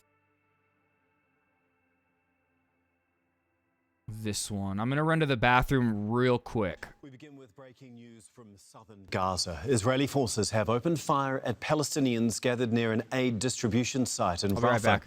At least 30 have been killed and more than 100 are wounded. The aid site is under the control of the controversial Gaza Humanitarian Foundation, which is backed by the US and Israel. The United Nations has accused the organisation of weaponising aid, warning that it could serve to depopulate northern Gaza as planned by the Israeli military. Well, for more on this, we're going to speak to Hind Qadri. She joins us on the phone from Deir al-Balah in central Gaza. Hind, first of all, can you tell us a little bit more about this attack in Rafah? So we have been trying to collect testimonies trying to talk to people who went there, like why did they go, how did they go, and what the process, and who told them that there is a distribution, for example, today. So one of the women said that they were in their tents, and then the Israeli quadcopter sent this message out telling them to go to this distribution point in Muraj, in Rafah. And these people were living in Mawasi Khan Yunis, between Mawasi Khan Yunis and Mawasi Rafah. So that's how Palestinians started to go to that area. Now, the minute people started reaching, the Israeli forces opened live fire against them, killing at least 10 Palestinians and injuring at least 115. What we need to know is these people were going to receive food parcels. They were not going to approach anything else. And we know how devastated Palestinians have been the past couple of months, especially after the Israeli forces imposed this very strict blockade, banning all the goods and food and supplies to enter the Gaza Strip. But not only that, when people in Rafah and Khan Yunis started hearing that more people went to the distribution point, people in Mitzrayim also started going, and they thought that there is another distribution point in the other distribution They're trying point to in herd the them there central like Gaza. cattle. So people also started approaching the Mitzrayim point, and at least one Palestinian has been killed, and dozens of others have been And like we injured. saw last week, there was that there one, has been the World Food Kitchen headquarters that got raided, which I would assume the raid started with one of those locally backed gangs, IDF-backed gangs or something. But even if it wasn't, like I said, even if it was actual just some like starving Palestinians that were like, oh my God, there's this headquarters filled with food, let's bust in there and get that shit. Nothing wrong with that. But I'm erring on the side that it was one of the IDF coordinated gangs that started it, and then Palestinians are like, oh shit, let's get in there. And then they start shooting at them. But no they're distribution point today. they're just but people trying to herd them approached in like cattle so then they can because there slaughter was them a in mass message from systemically. a quadcopter telling them that there is a distribution today. It's like before this, what have they been doing? Just indiscriminately bombing, you know, and they say, oh no, there was like a Hamas guy there, or oh my God, we bombed this whole area for a couple days, and look, we got the newest member of Hamas, the newest leader of Hamas, we got him finally. So they're just like bombing random areas. Now they're like, oh, let's get them all to show up at one spot, and then we'll fucking kill them. And so two attacks on two It's different... like Garlo and Cairo said, literal like Gaza Holocaust facilitators. Distribution points just in the last couple of hours. I mean, how nervous are Palestinians there? How nervous are people in approaching them now to get aid, even though they desperately need food and water and medical supplies? People are very stressed, and all they want is to feed their families, is to secure one meal for their children. And this is why Palestinians have been going to this distribution point, despite the fact that they know that it's controversial, it's backed by the U.S. and Israel, but they do not have any other option. They're saying that all we need is getting food. And even the food parcel that was distributed on Palestinians is barely enough. We're talking about 1 kilo of flour, a couple of bags of pasta, a couple of fava beans, canned fava beans, and it's not nutritious, or it's not enough for a family. And they're not giving them water or cooking oil to even like boil this stuff in Gaza nowadays. So Palestinians are very, very stressed and devastated.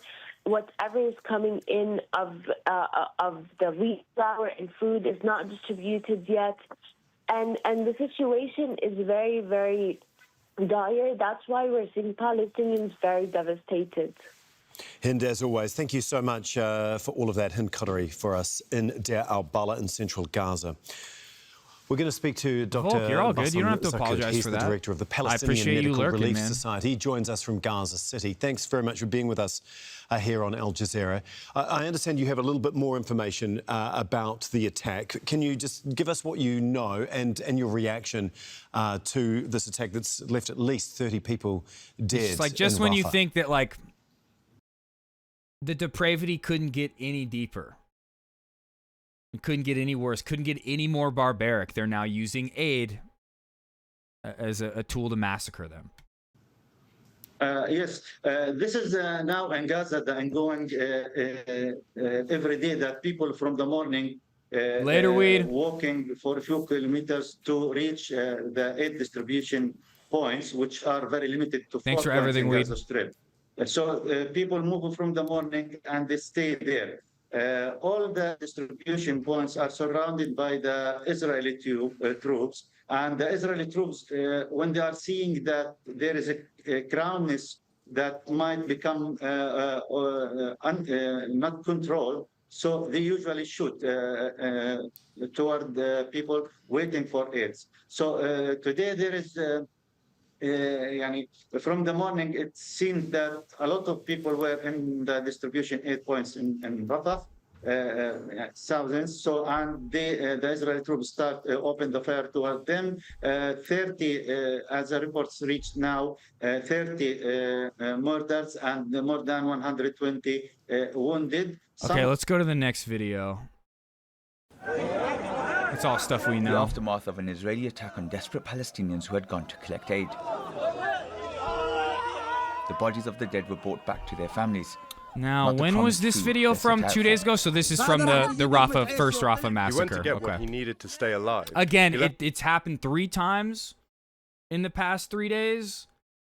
It's getting a little hard to keep track of which is which, but this is about the first one that happened this week. Home at 11 o'clock. Sleeping near the flag there. He went to get his food. They shot him. He was not carrying weapons or knives or anything. He went to get food for his children. He has 8 family members with him, and with his wife they are 10. This is unfair. But I remember there was one at the Netzarim corridor, and I think that was the second one, and then the third one was like the roundabout, the Abu Bakr roundabout. The first one was just somewhere in South Rafah. I forget exactly what they are doing is unfair.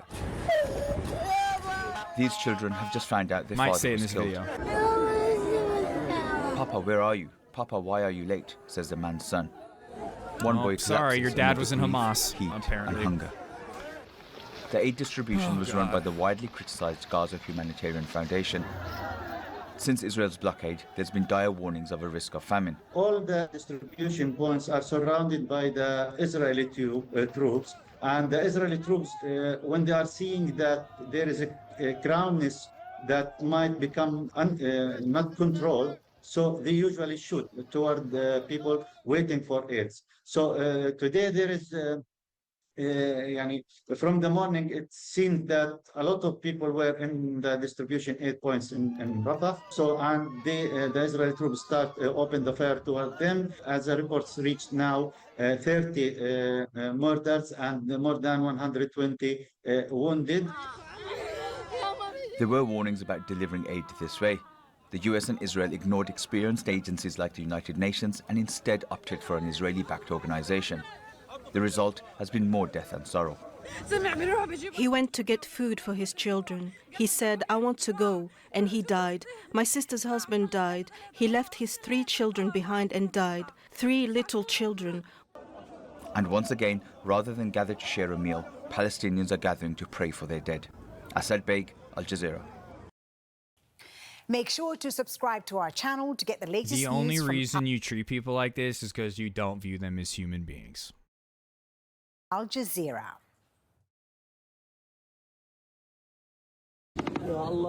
And then you just view them as things that have something that you want. Been queuing for food just after dawn near one of the new aid distribution points when the firing reportedly started. This video appears to show. And then so this is from the first one as well. Everyone was on the side of the road and they were shooting randomly at people. And the Navy was shooting and exploding bombs. There was no mercy. You say there is aid, so why is this happening? Some of the bodies were rushed to hospital on the back of a donkey and cart. The emergency department at Nasser Hospital in Khan Yunis was packed. A British doctor. Yes, IDF Smallbean did an oopsie, same oopsie 4 different times. I mean, it's Sky News. But even Sky News, the tides are shifting a little bit, but Sky News the other day. We've got all the bays are full and they're all gunshot wounds. It's absolute carnage here, and there are even more people in the main emergency department. The IDF said it was unaware of any injuries, and the Israeli-backed Gaza Humanitarian Foundation has claimed the reports are false, fake, untrue, and fabricated by Hamas. Nope. The IDF said it's the exact actually opposite. reviewing this issue right now to see it. They didn't have any information to give me before I came online with you. But I have to say that during the last week, we have heard so much propaganda coming from Hamas about the humanitarian distribution point that I wouldn't be surprised if that's another case like that. The morgue in Khan Yunis was overflowing. Many of the dead were brought straight here. The health ministry in Gaza said that all of them were either shot in the head or the chest. He went to get some food for this little boy. Why did they shoot him? Why did they tell them to go get aid? Why? They go there, and then they treacherously kill them. It's sinful what they're doing to us. They are lying to us. The IDF released this drone footage today. Okay, so yeah, I'm just looking it up just to try to get more of a clarification on the individual incidences and like knowing which is which. May 27th to the 28th, on 27th of May, the GHF began distributing aid at a distribution center in Tel Al-Sultan in Rafah under IDF oversight. So that first one, that's last week. That was in Rafah in the south, where we saw them in cages, and then they started shooting at them. Thousands of Palestinians gathered to access food packages. The side of the crowd, which included women and children, led the chaos as people clambered over fences and pushed through packed corridors to reach the supplies. Gaza media office reported that Israeli tanks opened fire in the crowd, resulting in at least 3 deaths and 48 injuries. Okay, I remember that. Count was later updated to 10. I didn't know that. 62 wounded. IDF denied firing, saying it had fired warning shots in an outside area to establish control.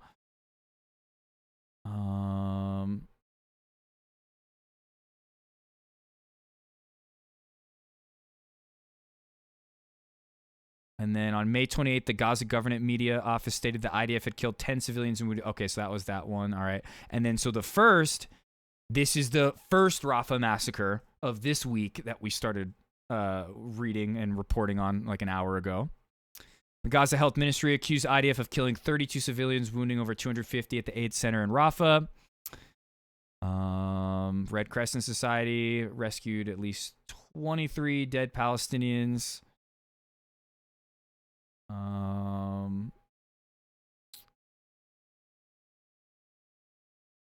And so, yeah, this is the one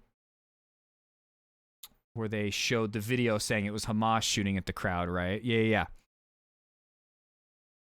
Yeah, this is the drone video, which claimed showed Palestinian militants throwing rocks and firing at civilians in Khan Yunis. Okay. And then, so on June 2nd, the Gaza government media office stated that 3 people were killed and 35 others wounded by IDF near the aid center. The IDF claiming that its troops had shot at suspects who were approaching towards them.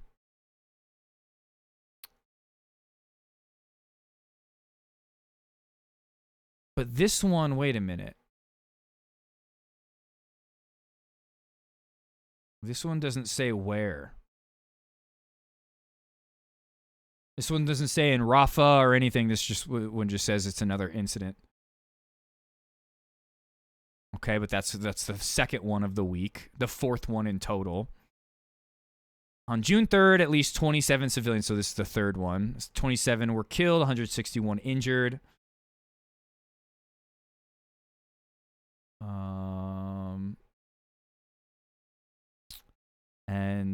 International Committee of the Red Crescent, International Committee of the Red Cross, meanwhile, reported 184 injuries. Hamas is saying 102 killed. More than 490 wounded while seeking aid in the past week. Okay. So I decided to clear that up for myself. I was getting confused on what they were talking about. Which they say is armed Palestinian gunmen firing at people collecting aid. This was a different incident, and they don't explicitly say it was Hamas, but the Israeli military claims that it is an example of gunmen trying to prevent Gazans from getting food. Those who claim tend to have done, There is yeah. still a desperate need for aid in Gaza, and the security situation is volatile, as people will do anything to get some food. The UN is delivering some aid, and the Gaza Humanitarian Foundation says that it's handed out more than 4 million meals over the past week. Okay. But these pictures from early on Saturday morning show how chaotic and out of 4 control million it meals? is. Yeah. Contractors in blue vests watch on Less than like grab what couple food they hundred can. trucks made it in. 4 million Israel meals? said that Get the Gaza fucked. Humanitarian Foundation was set up to ensure aid didn't get to Hamas. Yeah. Well, I mean, it's not. It's there. Wait, what? Let's hear that again. The Humanitarian Foundation was set up to ensure aid didn't get to Hamas. But like I thought Sky News was saying they're trying to ensure that aid doesn't get to Hamas. Okay, it was just that's the GHF statement. There is no way they can know who is getting their hands on the food. Alistair. Yes, there is. There is a clear way to know. How does DropSite know that the video the IDF is releasing is fake and they're showing a different incident? How does every other like independent media outlet know exactly what's going on? There is no way they can know who. We know exactly who's stealing the aid. It's either the Palestinian Authority, ISIS-backed gangs, or like maybe individual people in Palestine, but they're all linked and in coordination with the IDF. Yeah, it's like shrug, like who knows? I don't know. Like, no, there's plenty of people that know that Hamas is not getting this aid and that the Palestinian people are not getting this aid. Getting their hands on the food. Alistair Bunkle, Sky News, in Jerusalem. That's fucking ridiculous. Holy shit, man. In an Israeli attack near an aid distribution centre in the Strip, eyewitnesses said Israeli forces opened fire on crowds at a roundabout near a humanitarian foundation hub in Rafah. And so this is the roundabout one. This is from... Oh, well, this says 2 days ago, too. This is where it starts to get fucking Reports confusing. emerged as a hospital run by the Red Cross said at least 175 we're no drop-side news people over here at were Sky wounded News. in the incident. Well, casualties have also been sent to other hospitals in the surrounding area. And But it's like, how do I, like a small fucking streamer, like that's talking about this issue, how do I know that it's ISIS-backed gangs? Did a little bit of fucking reading. Victoria Rose is working at the NASA hospital in Khan Yunis and sent us this update earlier. So I'm still here at the NASA complex. There's been a shooting at the GHF aid distribution complex in Rafah. I'm in the emergency department. Apparently there's been anything... Did they say Nasser Hospital or European Hospital? From 20 to 50 people shot dead. The reports are there's anything from 100 to 200 people injured by gunshot wounds. Because you're We're in Hamas, receiving quite yeah. a few of the casualties now. True. The ambulances haven't stopped coming, but we know that a lot of the injured were taken to... You know what? I need to change the name on Discord to In Hamas instead of In a Hamas. It just needs to be In Hamas. the local field hospitals. So places like ICRC and UK Med. And we're dealing with the people that actually managed to get as far as NASA, which, as you know, is in the red zone. So not an easy journey to make from Rafah. Well, this is the live picture in southern Gaza. And while the incident in Rafah comes amid, of course, the fact that aid is beginning to trickle in after months of a total blockade, aid groups saying that Israel's restrictions, the breakdown of law and order and widespread looting has made it extremely difficult to deliver supplies. And experts are warning that Gaza is at risk from famine if more aid is not brought in. At risk. As if it's not already like currently happening and we're all not watching it, you know? Early this morning, they set off in search of food. Instead, they ended up here in hospital after And then being this shot. one's from 2 days ago the as NASA well. hospital in southern Gaza. So I'm assuming anyone that is from 2 days ago is from the original one that happened on Sunday. Usually prioritizes children injured by Israeli airstrikes. But today, it was the adults who had been trying to feed their families. And 2 British volunteer doctors described what they saw. You kidding me? They're wrapping the patients in gold and you're telling me that they're starving? I'm just What kidding. we do know is that 28 people have been brought here to Nasser dead. We Okay, have so yeah, 5 she's in Nasser patients Hospital. currently who are brain dead. Nasser and we Hospital have and European Hospital, those are like the two, like how months ago we were watching Kamal Adwan, Indonesian, Al Adha.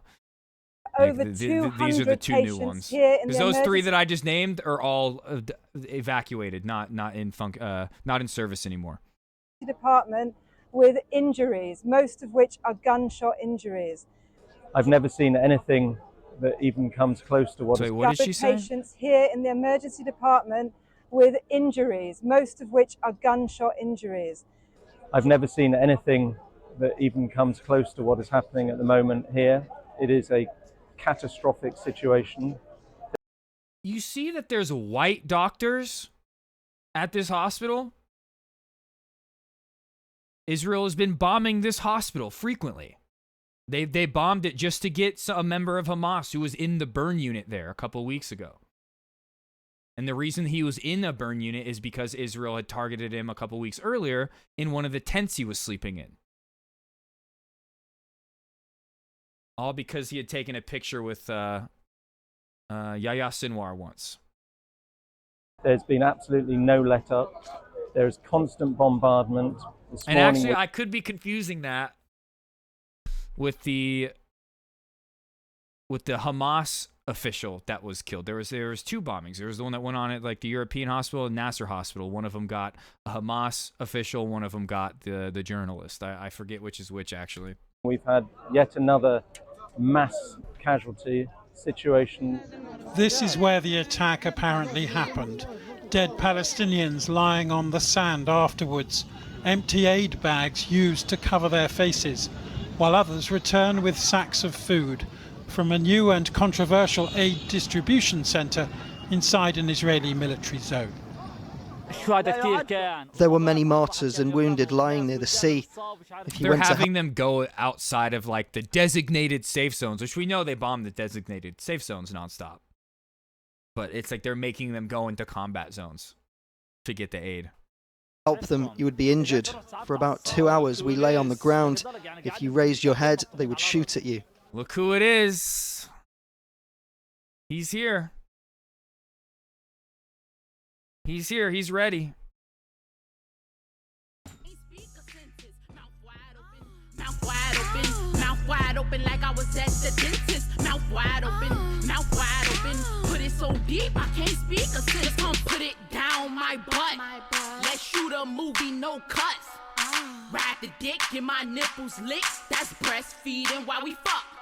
Finna get the dick wet and firm. You better sweat me out of my perm. Can't wait till it's my turn. I wanna blow bubbles with sperm. Wanna hit it from the back, let me arch my back. Once I arch my back, that mean attack this pussy. Don't need a porn star cause I'm the modern.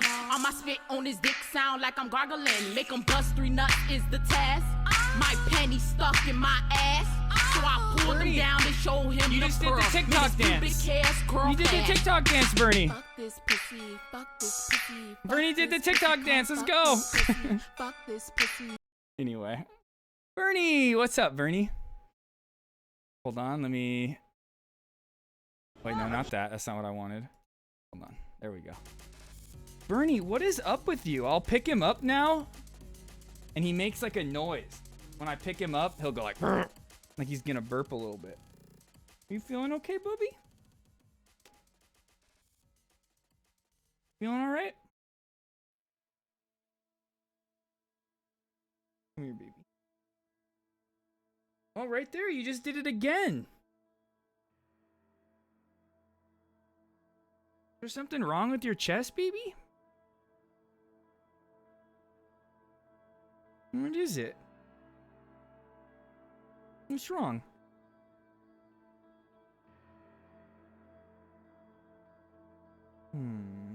Okay, let's get back to the video. Sorry, guys.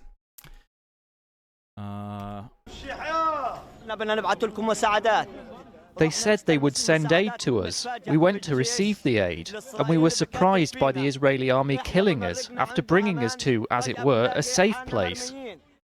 This is surveillance footage of the aid centre itself, apparently at dawn this morning. It shows Palestinians running across the sand to collect food. The Gaza Humanitarian Foundation, which is backed by America and Israel, says it's peaceful and that reports of dead and injured are fabricated by Hamas. But Suhaib Abu Tair is not fighting for his life in this hospital bed for no reason at all. The Israeli army says its initial finding is that it did not. Look at the slobber that Bernie has already gotten on my shirt. Just him being like right here. Look at that. Okay. All right, Fire at civilians, either within or near the distribution site. Earlier this week, dozens were injured when the Israelis fired warning shots. And stampedes for food would hardly be surprising in a place the UN now calls the hungriest on earth. Whatever really happened, the grief is real enough. And so are the body bags. Okay, I feel like we've learned enough about what happened that day.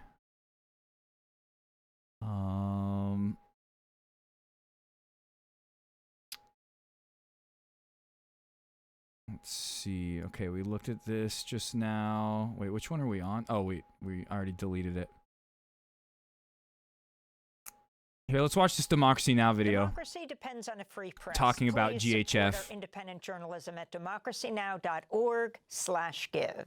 We're staying in Gaza with Iyad Amawi, coordinator for local NGOs there. Please be safe, Dr. Rose. His new piece for The Guardian is headlined, "I've seen the reality of the..." Amy got the pink drip on? Swag. New Israel-backed aid for Gaza. It's nothing more than a deadly PR stunt.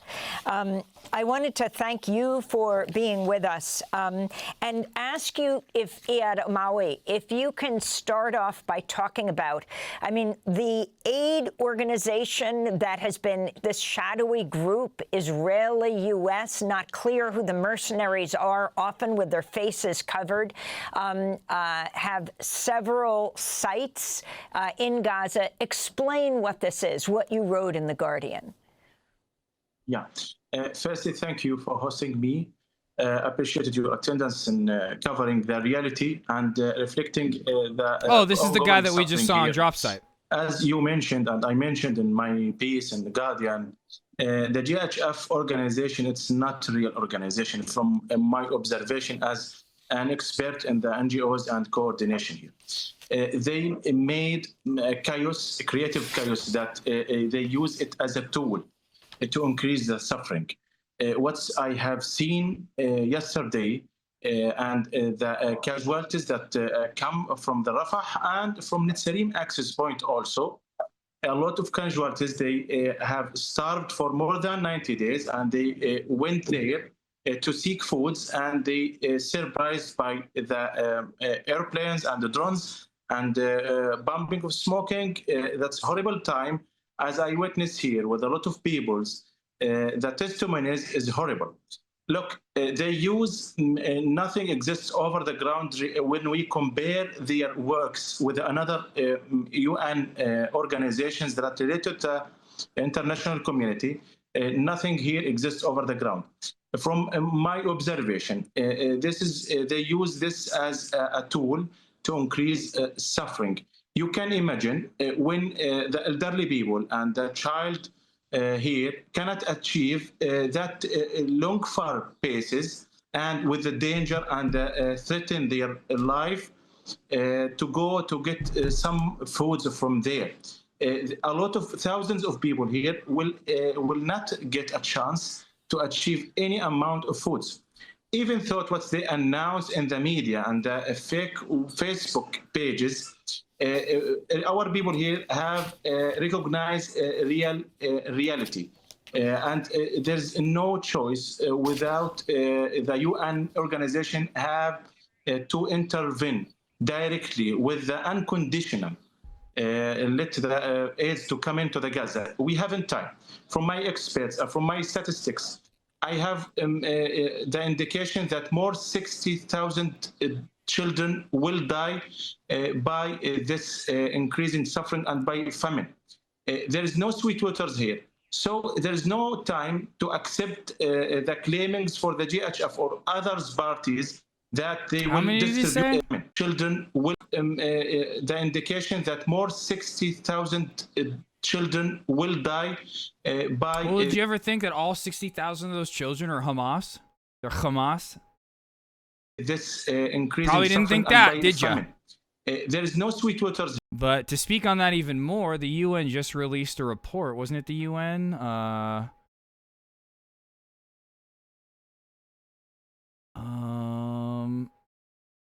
Oh no, according to UNICEF, so UN still, Israel has killed or injured over 50,000 children in Gaza since the start of the genocide after October 7th. The UN's Children Fund reports the number of Gaza's children killed or injured by Israel since October 2023 has passed 50,000. In a statement, UNICEF wrote, "How many more dead girls and boys will it take? What level of horror must be live streamed before the international community fully steps up, uses its influence and takes bold, decisive action to force the end of this ruthless killing of children?" And out of this 50,000, I'm pretty sure it's like 20,000 directly killed, like dead. And the rest injured.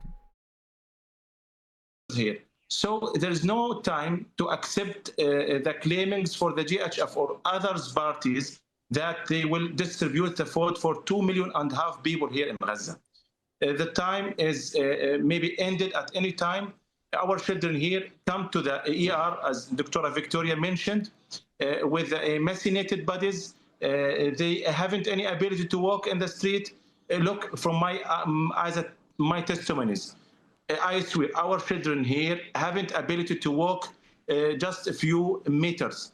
So from my observation here, we haven't time to still waiting the GHF to establish another warehouses, and all of our NGOs community refuse to deal with them. I will speak, they haven't any database, they have no system, no rules. That's all Bernie. Randomizing the distribution systems cause the chaos that is still happening at their stations.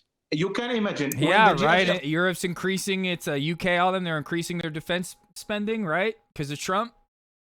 Let's put it to good use. Put their warehouses, Let's strike some actual terrorists, maybe. Rafah and Netzarim access. This is closed to the military bases that related to the Israeli occupation forces, and they protect them. What's happening yesterday at some massacres, adding to the previous massacres. This situation must stop now. The ceasefire. Okay, we know this. All right, let's go to the next video.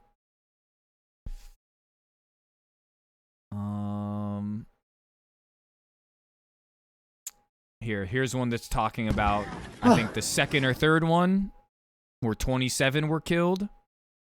They had gathered in here in southern Gaza to collect food. The boxes they came for left behind when they came under fire. The area near an aid center turned into a disaster zone. The injured had to be rushed to barely functioning and already overwhelmed hospitals. And when they say barely functioning, they mean they don't have supplies. We were surprised by the number of injuries, a horrific number of killed. Of course, all injuries were directly to the head and chest, most of them children. Why don't they have supplies? Because there's an aid blockade. Receive aid from the American Foundation. It's the fourth day in a row that people queuing for food have been attacked.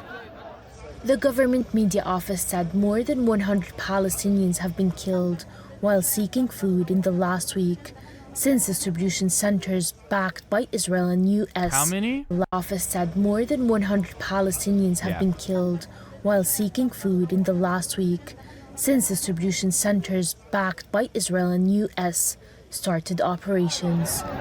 And so I was talking about last week how there was a debate going on in the Knesset, the Israeli parliament, where there was one side, the Netanyahu and Smotrich side, where they were like, "Oh no, we got to let in like a little bit of aid, just to appease the world stage, so they don't threaten more sanctions on us and they don't look at us in disgust. We got to let in a little bit." And then there was the Ben Gvir side, where they're like, "No aid at all. Starve them now. We're fuck what anybody thinks about us. We're just starving them." like out in the open. Very clear that even the Netanyahu and Smotrich side, which I wasn't thinking like they actually wanted to get any aid in to help Palestinians. Like I said, they only wanted to do that just to appease the world stage. But it seems very clear that both sides knew that the GHF was going to go in and be used as a mechanism to draw these Palestinians to them and then kill them en masse. There was no plan of distributing real aid at all, even to appease the world stage. Has criticized them for not following the humanitarian principles and called. And remember, like 82% of Palestinians or Israelis believe this is right and justified. I appeal to everyone not to go to the aid points because it's humiliating. We don't want these coupons. Either we get them respectfully or there's no need for them. The Israelis killed my mother. Before her, they killed my brother. Only God knows who will be killed next. Okay, yeah, we watched all this. For their bodies. At the morgues, families who waited for loved ones to bring home food now wait for their bodies. Hunger killed us. Hunger slaughtered us. Oh world, have mercy on us. We are all dying of hunger. We walk like skeletons on the ground. Our children died of hunger. But Palestinians who are starving have little choice but to risk their lives. Palestinians who are starving have little choice but to risk their lives. هند الخضري, Al Jazeera, Deir al-Balah, Palestine. Okay.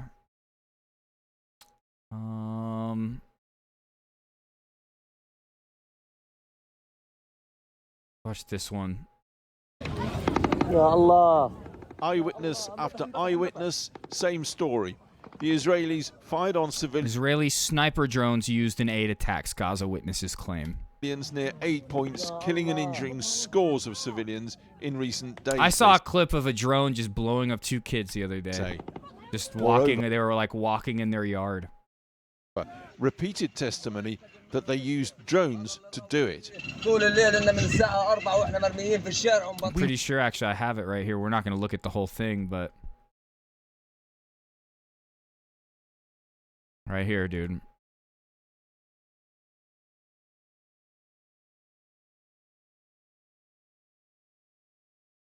It's these 2 kids, and as they get over here, they just get fucking bombed.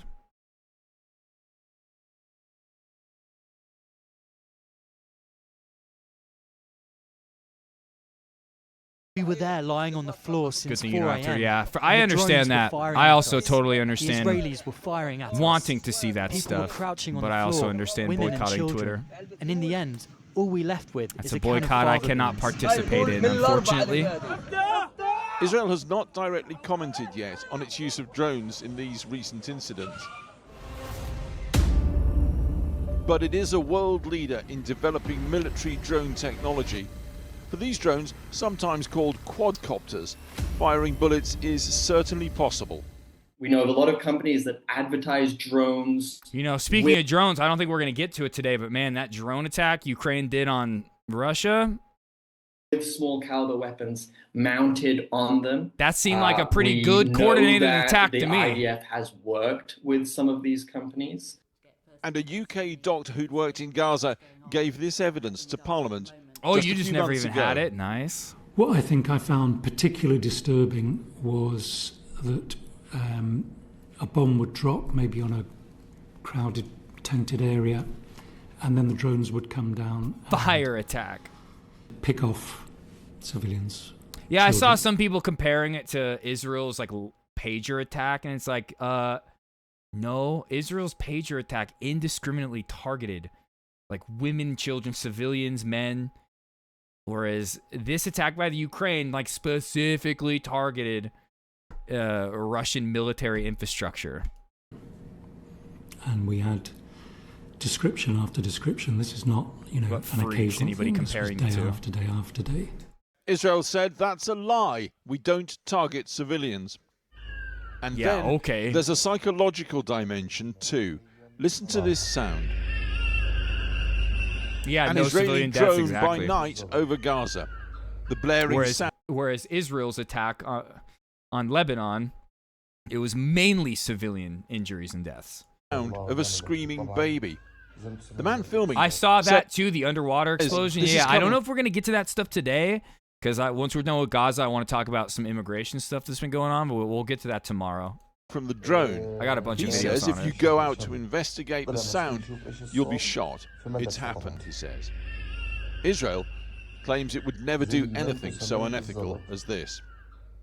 But there is something about drones. Yeah, the most moral army in the world would never do anything so unethical as like killing children. Duh. In terms, that's them using a fucking drone to lure children, like not just to lure children. It's a drone playing the sound of a crying baby to lure Palestinians out of their homes to see if they can try to like help that baby they hear crying, so then the drone can bomb them or shoot them. From the drone, he says if you go out to investigate the sound, you'll be shot. It's happened, he says. Israel claims it would never do anything. Most moral so army in the unethical world, as by this. the way. But there is something Only about army that deserves that title are the Houthis. drones in terms of their persistence, the fact that they are very advanced, they're very mysterious. If there's a drone flying above your head, you have no idea if it's watching you, if it's going to drop a bomb on you, if it's going to target you. And that sense of sort of mysterious suspense, it adds a really dark dimension to the conflicts. Load onto all of that, feeding the paranoia, or feeding the database, or both. Debate about how far AI drone tech can now identify human faces on the ground for targeting or leaving alone. The face, indeed, of modern war. Well, here with me now is Palestinian lawyer Melina Ansari from the Human Rights Watch organization. How should the use of drones change warfare? I mean, you'd have thought it means... I'll never forget when drones first started becoming a thing. The end of George Bush's term and into Obama's, there's a bunch of drone operating facilities in Nevada, in my state, and it was promoted as like, oh, this could be a future job for all you guys, drone operators. Means that whoever's controlling them knows precisely who they're pointing at, and that would reduce civilian casualties. Yeah, well, it's a problem nowadays with the use of, modern technology in warfare, specifically drones. And we have seen cases such as the use of quadcopters and drones in Russia and Ukraine. Yeah. And these are basically robots in control of firing weapon, even if there's a person behind the screen pushing a button. And Human Rights Watch did document several other modern technologies that are being used in Gaza by Israeli forces, like investigating and looking into the artificial intelligence, Where's Daddy, or Lavender, or the Gospel that Israel Where's uses Daddy? to specify military targets in the Gaza fuck, Strip. dude? And the thing is, it's dangerous. While international law and the international community is exactly collaborating and looking into how to systemize and I'd never heard that institutionalize the before. use of drones, we are still seeing them being used in warfare in violation of international law. Okay, let's come to the main news today, which is the shooting of people trying to get to these food distribution points. I mean, what's your understanding of the international law here in terms of what's happened in these incidents? Yeah, to begin with, international law started when this whole shenanigans of an ex-military personnel company leading aid distribution. The most important thing under international humanitarian law when it comes to distributing aid is that it's widespread, it's humanitarian, and it bears in mind the dignity of the people in need of this humanitarian aid, and it's accessible for everyone that's in need. The militarized, the Gaza Humanitarian Foundation is basically a militarized private contractors who are distributing aid, and we have seen notorious records of militarized aid distribution. And I suppose Israel would say that's what was happening before with Hamas's involvement in stealing aid. Yeah, these are Israeli allegations that we constantly hear about but never see evidence of. And really important You've never to seen note, evidence of of Hamas taking aid? I mean, surely. So it's not really, we don't know if it's Hamas, if it's Palestinian armed groups, if it's Palestinian gangs in Gaza, because according to UN reports, and this is what we follow in monitoring, the United Nations has clearly said there are Palestinian gang groups who are being armed so far, and they say it's not by Palestinian armed groups or Hamas, who are being armed and looting some humanitarian aids in areas under full control of Israeli forces. What the UN is saying, there's no way these armed gangs could do what they do without the okay or permission of Israeli forces. We have on the ground like actual evidence of civilians being fired at by IDF drones while these gangs are looting the aid or like ransacking abandoned hospitals. On the ground there. You know, while we see Israeli forces use quadcopters and shooting people, why aren't they, for example, dealing with the looting? We haven't seen how Israeli forces are dealing with this. So what is the solution when Israel doesn't accept the UN as an honest broker? It regards it as partisan and on the other side. The solution is making sure like that Israel doesn't exist anymore. Once Israel feels like it's above international humanitarian law, maybe we should start like questioning whether it should continue existing in the current state that it's in. Yeah, well, the thing is, it's not on Israel to decide whether they want to work with the United Nations or not. This is under the United Nations Charter. Israel is obligated to cooperate with the United Nations institutions. That's maybe when we start saying, oh yeah, Nuremberg trials. For example, UNRWA. Israel has a unilateral treaty with UNRWA that it alone, on its own, decided to stop. Let me remind you also that the International Court of Justice is looking into an advisory opinion into Israel's obligations towards UN entities in the occupied Palestinian territory. We're talking about Gaza, which falls under occupation of Israeli authorities. So Israel has an obligation to facilitate and collaborate with the UN. Melina Ansari, thank you very much indeed. Thank you. Now, first, the head of the Gaza Humanitarian Foundation resigned, saying the operation could not adhere to humanitarian principles. Now, the Boston Consulting Group, which helped establish the US and Israeli-backed aid distribution mechanism, is also jumping ship. Let's get more from our Washington correspondent, Siobhan Kennedy. Siobhan. Well, that's right, Krishnan. Adding to the chaos on the ground, it's emerged now that the Boston Consulting Group, which is the US contractor that was hired to set up and run the new aid organization in Gaza, actually quit the job last week and terminated its contract with the Gaza Humanitarian Foundation. Now, in a statement to Channel 4 News, and again, so did the CEO of the GHF. He quit. Consulting first Group day. said that it was doing the work for free to help set up the new aid organization. And it added that unapproved follow-on work relating to Gaza lacked buy-in, it said, from multilateral stakeholders and was stopped on May the 30th. The Boston Consulting Group has begun a formal review of the work, and while that review continues, the partner who led this work has been placed on administrative leave. Now, it's not clear what that unapproved follow-on work was or why the partner in charge has been placed on leave. Should be noted, though, that the Washington Post did cite sources that said that the Boston Consulting Group actually charged $1 million a month for its work in Gaza. Has there been any response from the White House? Well, there has been a press conference in the last hour or so, and the White House press secretary was asked about the latest shootings, and she said that the administration was looking into the veracity, she said, of the reports and wouldn't take the word of Hamas as the truth. She was also But they'll take Israel's word as the truth. asked about the change of leadership in Because like that's what that statement means, saying we're not going to take Hamas's word as truth. Hamas saying, oh, it wasn't us. Those videos that they're sharing, that's a whole different incident that went on in Khan Yunis of a gang looting an aid station or an aid truck. Completely different instance. So the U.S. State Department saying, oh yeah, we're not trusting Hamas on that is them admitting, oh, but we're trusting Israel. The Gaza humanitarian. We're trusting that what Israel's saying, that this video that they put out is Hamas shooting at people going for aid. Foundation, and just listen to what she said.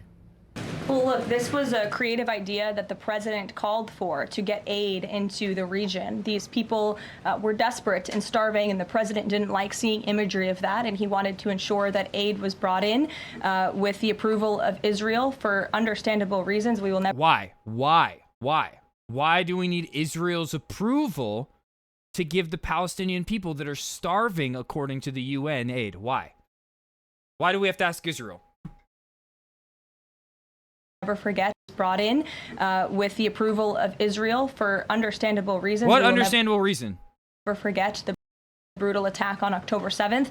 And again, this is something that the previous administration... Giving them food, it does nothing for October 7th. ...was unwilling to put the time and effort into doing. Well, she seems... Oh, so October 7th happened. Sorry, I can't give them food unless Israel says so. To imply that the whole idea of this Gaza aid group was all President Don't Trump's. you remember, like, when to say in this respect, you'd get in trouble by your parents when you were a kid, and they'd be like, "Oh, sorry, you don't get to eat for a month." Though that the Boston Consulting Group, as a private entity, presumably would have been operating at arm's length from the White House, but today the Gaza Humanitarian Foundation has announced that it has appointed, in fact, a pro-Trump evangelical pastor by the name of Johnny Moore to take over running the organization. Okay, so this, what's this one from? When At is least this? 3 Palestinians have been killed and 35 wounded in another Israeli attack near an aid distribution center in Rafah, southern Gaza. Israeli forces opened fire on starving civilians waiting for food near the site. All right, we know all about this one. And then what about this? Is this... When was this from? The children 14 of hours ago? Sudan are mourning their mother today. Oh, that's the kid that we saw. Okay. Come back, answer me, says her son Zayn. Behind him, his 15-year-old brother Ahmed explains to a reporter why they'd risk trying to get to the aid site. Everything's been under siege, he says. Of course Thank you, we were people. going I to appreciate go. that, dude. My mother was telling my brother, lean over, lower your head, do what I'm doing. My brother turned his head, and then a bullet went into her head. Oh, my God, bro. We are supposed to be able to eat with dignity. We're supposed to receive aid without humiliation, without being disgraced. It was Reem's 5th attempt to get aid from the new US-Israeli-backed Gaza Humanitarian Foundation in Gaza's far south. She'd returned with nothing each previous time, losing out to those faster, stronger, in the chaotic competition. Man, I wonder why, Hamas regained, every single member that was killed since October 27th. I wonder why. The new aid system has created. And I'm not trying to insinuate Hamas is bad in any way. I'm just saying I understand it as the resistance to the occupation. But it's like a kid watches his mom fucking die when they're going to get aid. Food. When they're already, starving. Do you even question why they would join the resistance? No. This was the 3rd consecutive morning of Israeli that. shooting It's so in the obvious. vicinity of one of the GHF sites. And the resistance is morally righteous. On this occasion, the military confirming it had fired toward what it called suspects who'd left the main route. Gaza's health ministry reported 27 people killed, nearly 200 injured. Okay, yeah, we know about this one. Is there any important oh yeah, this is the interview with this guy. Yeah, we gotta watch this. I was in the way at 3:30 in the morning. There was shooting and I lay down. I don't know how the bullet hit my head. If it seems extraordinary that again so many stayed on through the shooting to try for the aid, these are the stakes in Gaza right now. This is a bloodbath with bits of food soaked in it. We go there to die. They fire bullets and shells at us and quadcopters fire at us. All of this is death. We see people killed in front of us and end up leaving empty-handed. We're tired of this. Maybe people will be able to get aid if their IDs were checked. That was GHF's original plan. Nominated representatives, irises scanned, taking days' worth of food back to their families. It has not run as advertised. Since Sunday's shooting, GHF and the Israeli military have been closely aligned, both condemning media lies, both denying incidents at or near the aid site, Israel's army admitting only to firing warning shots further away. Today, a change in approach, Israel admitting that this morning warning shots were followed by the real thing. And as some of the suspects continued, despite these warning shots, advancing towards the troops in a threatening manner, further fire was directed near these specific individuals. But doubling down on the accusation that even if there were rocks thrown, which there weren't, but even if that did happen, that doesn't justify massacring the Palestinian people going to look for aid. media were reporting Hamas propaganda without verification. Yeah, exactly, in quotes, June exactly, 1st, people. Hamas claimed Israel had killed 31 people at an aid site in Rafah. The New York Times and others ran with it. Then we've released an Israeli drone footage showing that Hamas gunmen opened fire on the crowd. Now, did the media lead with that correction? No. For good reason, as it turns out. The footage, used in a separate government briefing today, is from a different location and time. Yeah, okay. Our colleagues in Gaza say the gunmen belong not to Hamas, but an armed gang that was selling stolen aid. This evening, Israel's military released new footage of its troops in Gaza's far north. It follows news overnight that 3 Israeli soldiers had been killed in the fighting there. Oh. Israel's prime minister calling their poor deaths them. a heavy price, promising to achieve 3 Nazis died? Oh, fuck. Rip. all the goals of the war. So sad. In southern Khan Yunis, more It's called evacuation karmic orders justice. as Israeli troops expand operations there. For Gaza's civilians, the achievements of this war counted in increments of misery. Yep. Everyone be like, what? What blowback? What's that? I've never heard of that concept before. Well, joining me now from Al Mawasi near Rafah is Hamish Young, who's the Senior Emergency Coordinator for UNICEF in Gaza. Now, Israel says this aid operation is working and millions of people are getting food. What's your assessment? Good evening, Christian. Our assessment is that it's not working for all the reasons you've just seen. There are large crowds gathering. They're moving in. The whole situation is chaotic and uncontrolled, and people are being shot. I think we can quibble over the numbers, but the fact is, and I don't think anyone's disputing it now, that tens and tens of people have been shot over the last 3 days. And that is just absolutely unacceptable. The Secretary General's called for an an independent investigation yesterday. That was even before today's killings, which have only added to the need for this to stop immediately. And this video is from 14 hours ago. Do you think it can be made to work? One of the most recent ones. Or does it need to be abandoned?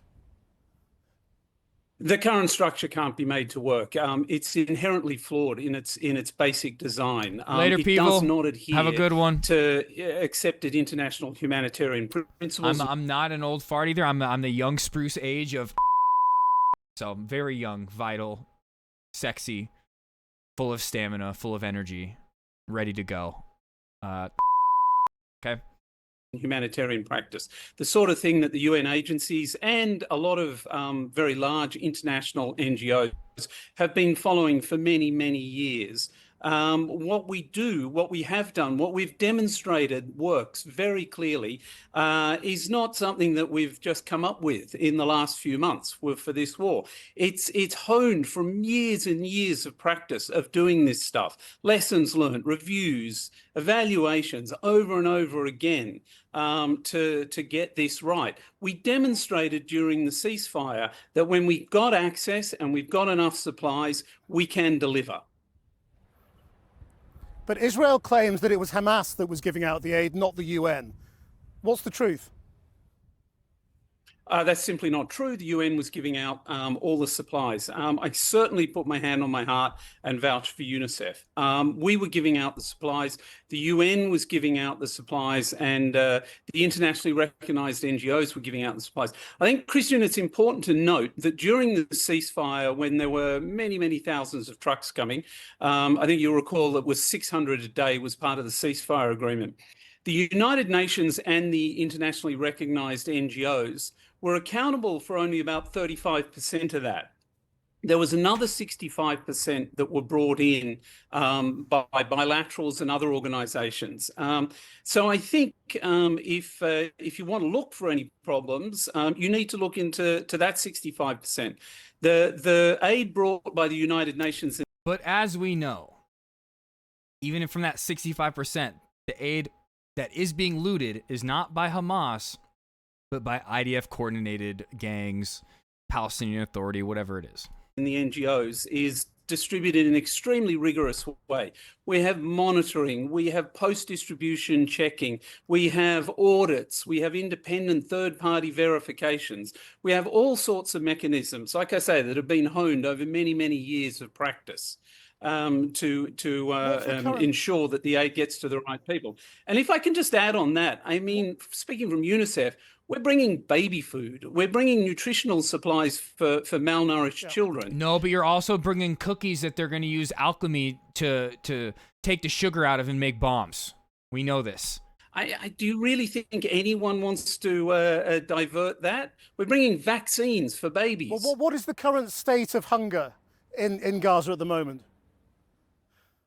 I think exactly what you saw on the videos just now and what you've heard on the reports. If people are desperate enough to go back day after day and risk getting shot, when everybody knows, every single person in Gaza knows what's happening Hamas there. super soldiers, yep. Yet they're still prepared to take the risk to go and try and collect just Whereas a the real modicum super of food, soldiers whatever are they already can. on the scene. That The speaks IDF. volumes for how desperately hungry people are here. Okay, there's a couple interviews from like Israeli officials that I wanted to watch.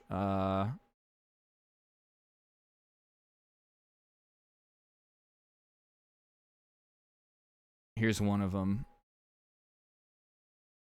Now, authorities in Gaza say that Israeli forces have fired on people as they were making their way towards an aid distribution site in Rafah, killing 27.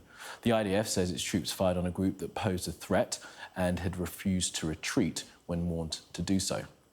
Well, this is the third day of similar shootings after an Israeli and US-backed foundation established aid distribution points inside Israeli military zones, a system it says is designed to circumvent Hamas and stop them from stealing aid. The United Nations says this new system doesn't address Gaza's huge hunger crisis and allows Israel to use aid as a weapon. I'm pleased to say we can now speak to David Menzer, the Israeli government spokesperson. David, thank you for making the time to speak to us today. It's always good to speak to you. This situation, most recently in Gaza, talking to a straight Nazi, always good to talk to you. And most recently always good to speak to Always good to speak to you, a fucking Nazi. Wow, dude. This situation, most recently in Gaza, man, 27 people said to have died. An investigation has been launched. You're genociding people. It's You're said starving people, like, systemically. It's so good to talk to you. Thank you for your input. There was a threat. Can you tell us what that Modern day fucking Nazis. Modern day Hitler right here. Goebbels. Fucking Heinrich Himmler right here. It's so good to talk to you. was?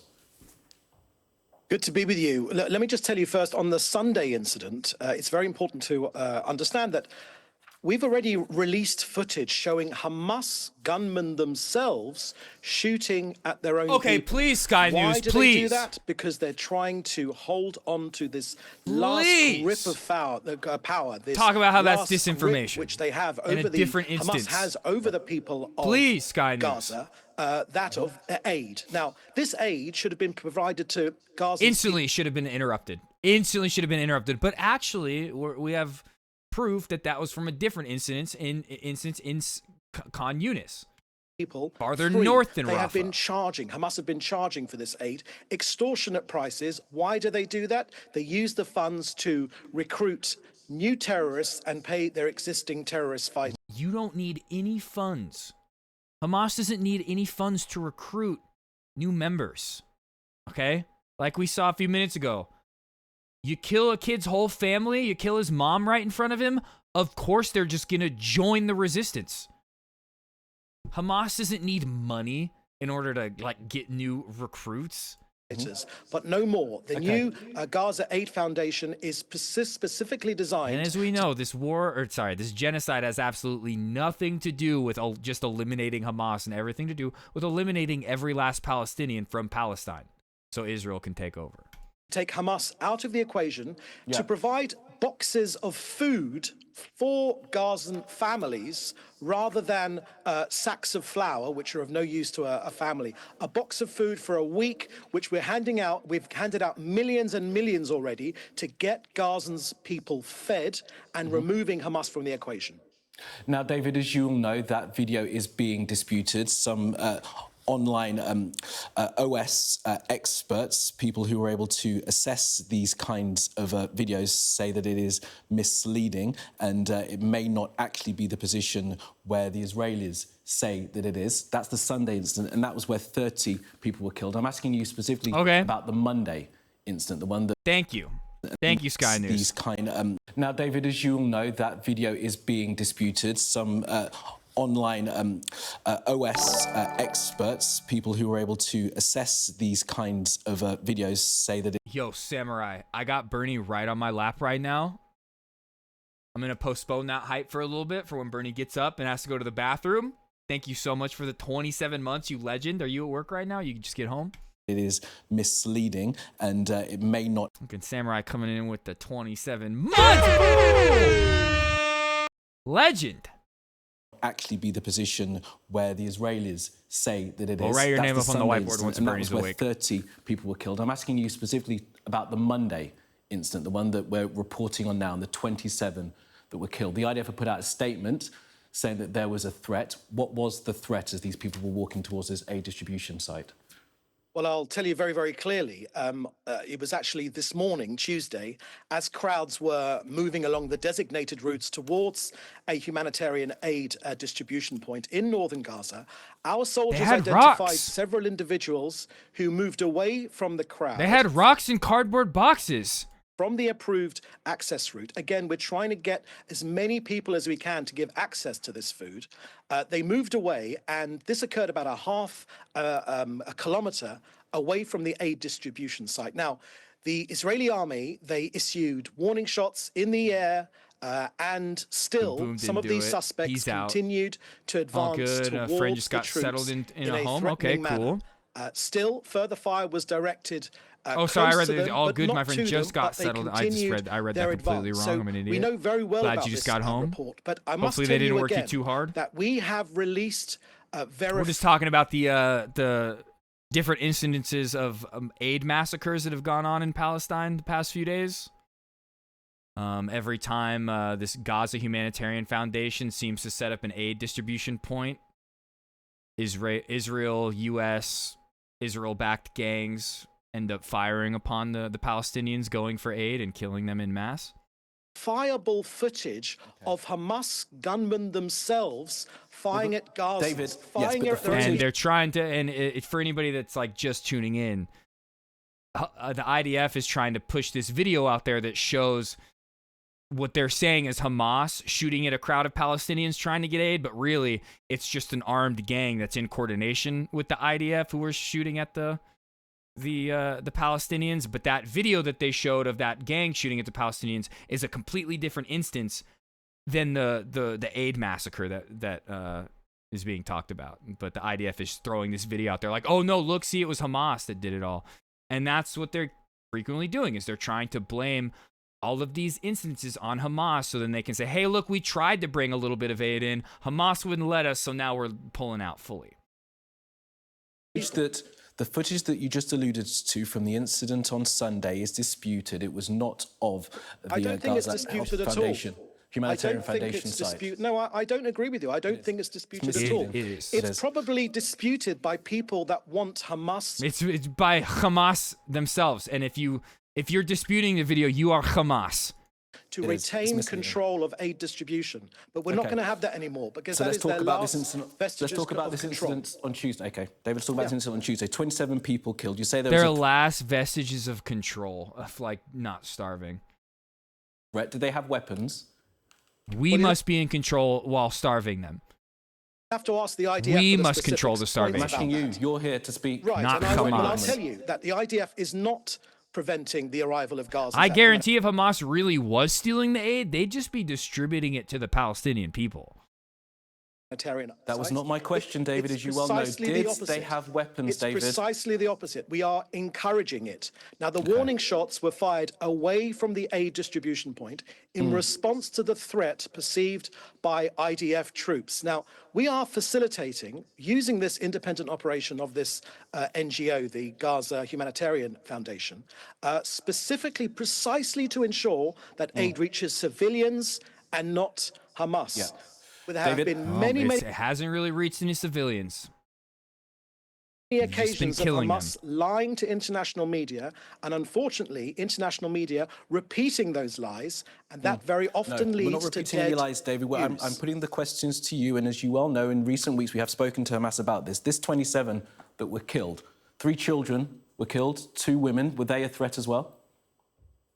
Again, every bit of news. They were throwing rocks. They were Hamas. That baby was Hamas. Which comes out of Hamas, of Gaza, is controlled by the terrorist organization. There have been many. I can read you. So we can't be trusted, is what you're list. saying?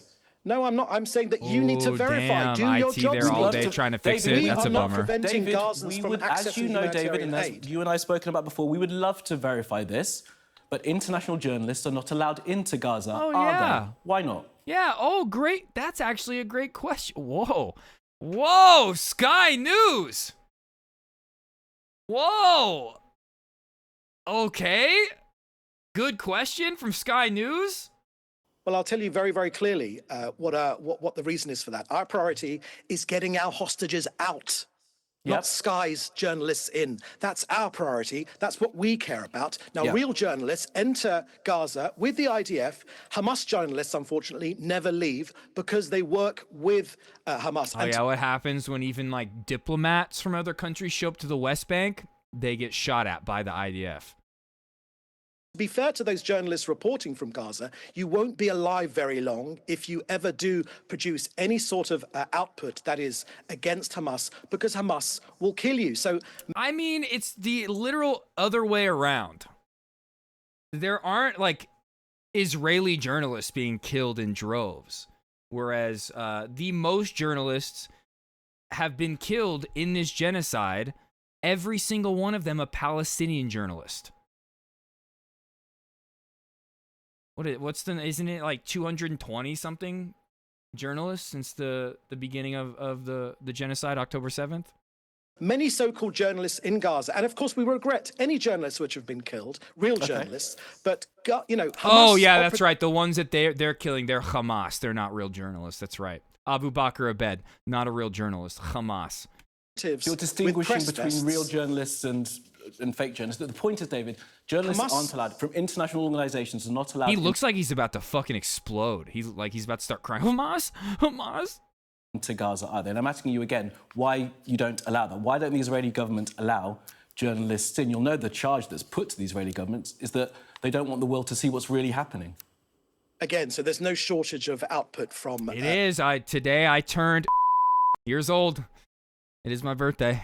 Gaza. It's been on our front of a our couple screens hours for 20 ago. months now. But our priority is getting our hostages out. You're not letting... We want to get our live hostages out, not sending your journalists in. I will remind you that Hamas arrested a BBC journalist about 10 years ago, and they held him. And he was only released when there was an international outcry, and finally Hamas released him. Now, that same outcry has not happened for our Israeli people being held hostage for more than 600 days now. Our priority is getting our hostages out, not sending your journalists in. David, that's entirely misleading. You know that there has been international condemnation. Wow, Sky News. This is actual journalism going on for once. Of the hostages that are still being... In a care home. I am literally a young, spruce, vital year-old, okay? I'm fucking very young, and I'm going to stay this age. Being held. I got Peter Thiel on the line. I got his blood boys ready to go. All right, I'm gonna be pumped full of young blood very soon here. Young boy blood incoming in my body. It is untrue for I'm you not to talking make about that charge. words. Right? I'm not talking about condemnation in words. I'm talking about real action. When real pressure is put on Hamas, the terror organization, things happen. Well, as you know, Hostages are released. there's a You know peace when they get process, stronger. I'll tell you when they get ceasefire stronger. process that's on the way, and it's ongoing, as you know, and we'll come on to that in a moment. But I want to stick with these aid sites and distribution and the number of people who've been killed in recent days. Now, there are 4 aid distribution sites that are due to be set up under the Gaza Humanitarian Foundation. How many of those sites are operating currently? 4. My information, which is as of this morning, is that they are operating well right now, and millions of aid. Didn't answer the question. How many individual sites, not how they're operating. We know that it's not well. We know you're lying. But no, how many individual sites? It was supposed to be 400 underneath humanitarian law. Like in all the humanitarian NGOs, all those groups coming in there. It was supposed to be 400 sites of aid distribution. It's down to 4. Boxes have been distributed to ordinary Gazans. And now, how many humanitarian aid that goes to Hamas is not humanitarian. Which is why you said at the GHF. How many of them are operating? That's why we're breaking the link. That's why we're breaking there are 4. You were going to set up 4. It's reported that maybe 2. Yeah, 2 of them. Maybe 3. 2.5 are operating well. Previously, the United Nations, before the blockade was brought in and the UN were expelled from working within Gaza, had 400 distribution sites. Wow. I am like in awe of this reporting, this actual journalism that is going on Sky News right now. Current provision of aid is... Although he did start the conversation being so great to talk to you, Nazi, but still, this is good. Insignificant, and it is not appropriate for the amount of people that need it. So that's incorrect. Unfortunately, the UN have a vested interest in seeing... He like the way he said that, you could tell internally, he's like, all right, calm down. Don't start yelling. If I start yelling, it's going to make Israel look really bad. Stay calm. Hamas remain in power. Many of the monsters of October 7th were... He's ready to call this Sky News journalist, who's probably from the UK, Hamas. Like, you are Hamas. Employees. We know, of course, that they were in cahoots with the United Nations. At best, they look the other way. Who? At worst, many of the monsters of October 7th were UN employees. We know, of course, that they were in cahoots. Okay, dude. The UN did October 7th. The UN is Hamas now, dude. That's a new character unlocked. UN is Hamas. Actually, no, it's not a new character because they've been saying UNRWA was Hamas. That's why they stopped Hamas from being able to operate in Palestine, was because Israel designated them as terrorists, which Trump did in his first term also. Back before October 7th, Hamas, he didn't label them as terrorists, but he defunded UNRWA. Cahoots with the United Nations. At best, they look the other way. Dude, the UN is Hamas now. You know, every single monster that created only that moral ones in the committed situation, atrocities of Israel. October 7th, they were graduates of a UN education. We're saying no more. If you want peace in Gaza, then remove the UN from the equation. Oh remove my Hamas God, from the equation, dude. Get the food directly to Gazan families, and then we can end this war. And of course, we know that the war will end immediately when Hamas lay down their arms and let our hostages go. No.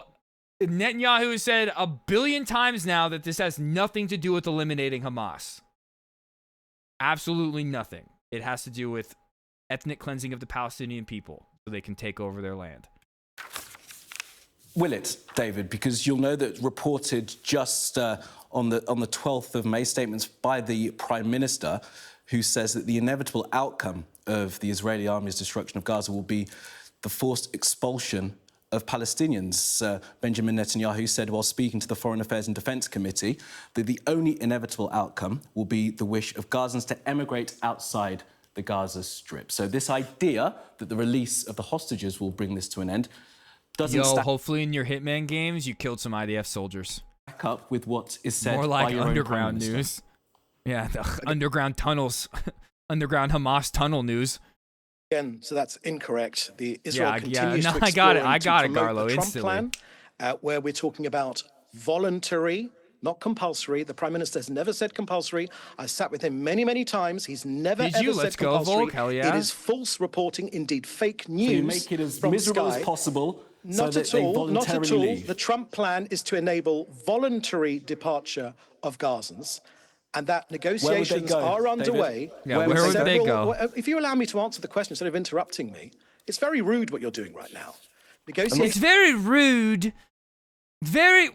Trying to be are rude, David. underway. Trying to get no, some but answers if from you allow me to answer the question. And wait a minute, who is this guy?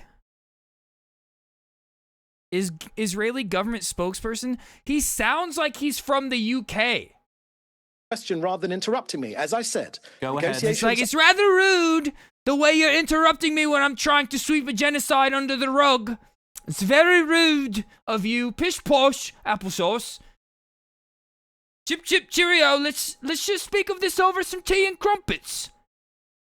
Are underway with several countries specifically on this issue. It is an international outrage that people are allowed to escape war zones all over the world, in Ukraine, in Syria, in other war zones, but only in Gaza does the world seem to insist, no. In this small Damn, piece that's of land, badass, Volk. Gazans must stay. Gazans and allow themselves, Got him with the old smoke allow poison. Hamas to use them as human shields. Rat poison in the Conversation's been there cigarette. for quite Classic. such a long time. Okay, so once again, Israel withdrew from Gaza 20 Sure, years and now ago. you have how many I divisions witnessed there it at the myself. moment? What?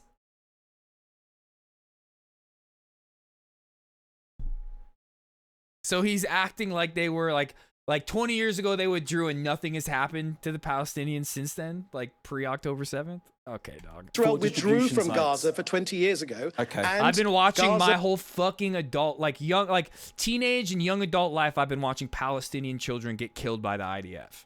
Sniped. was set up as a large terrorist base. We're saying never May I- again. Absolutely right, David. 20K It will XP, be damn. agreed. Now, as you will know, we've spoken to Matt Miller, former spokesperson for the US State Department, who said to our Mark Stone that he feels that without doubt, war crimes... Yeah, you know what? Let's talk about the Matt Miller thing real quick, and then we'll get to back to talking about the aid situation, which we're almost done talking about the aid situation. There's a couple more videos from Israeli officials I want to watch. But let's see. Where did I have that written down? Oh, maybe I had it at the very top. Yeah, Matt Miller. Okay. Former State Department spokesperson Matt Miller now says Israel committed war crimes in Gaza. This is the guy who was accused of smirking through a genocide. Remember that last day of the last State Department briefing when 2 journalists were dragged out by White House guards? I don't know who it was. They said, "Oh, you smirked through the genocide." He's now admitting that it's a war crime, or that war crimes are going on. The State Department spokesperson under former President Biden has admitted he believes Israel committed war crimes in Gaza. Matt Miller's reversal comes after he spent over a year as the face of Biden administration's foreign policy, repeatedly defending Israel against allegations of war crimes and genocide. This was Miller speaking in April of last year. Let's see what he had to say then. Democracy depends on a free press. Please support our independent journalism at democracynow.org/give. 9:47.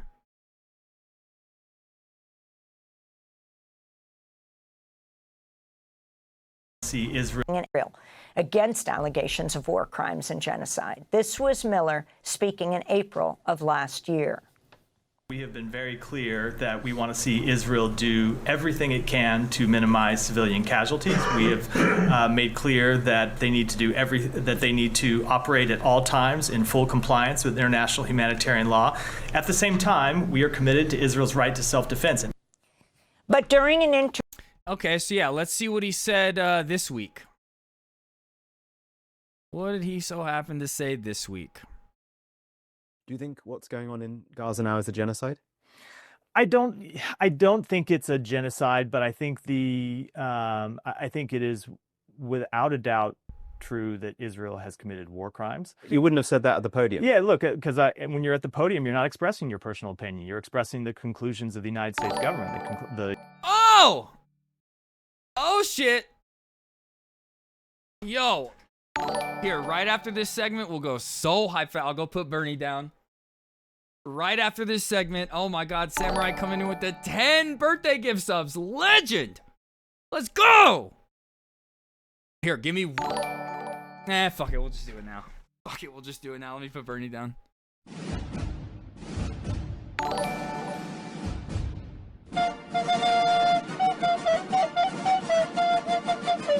Samurai coming in with not only the resub, but then 10 gift subs?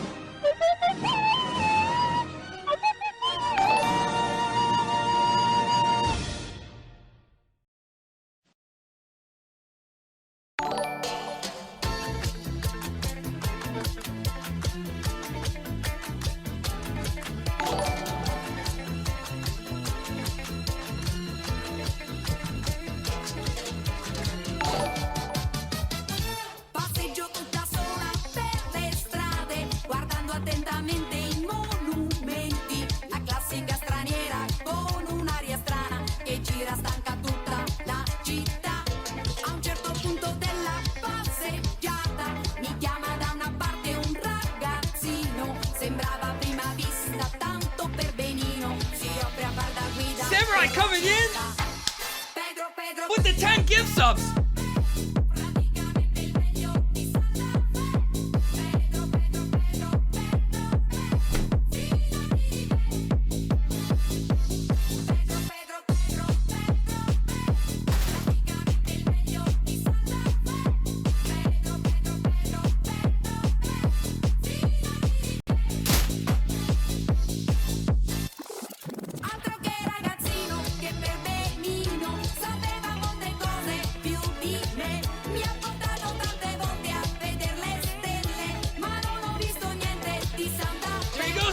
Thank you so much! You legend! Woo!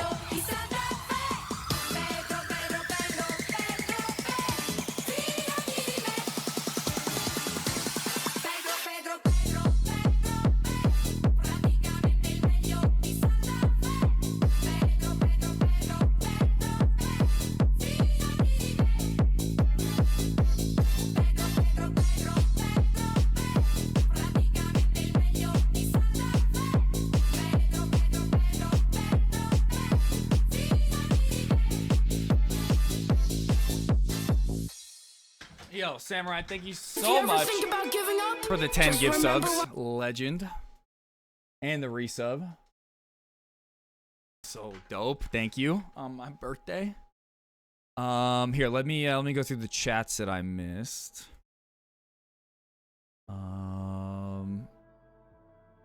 Ooh, thank you, Roro. Thank you for the happy birthday.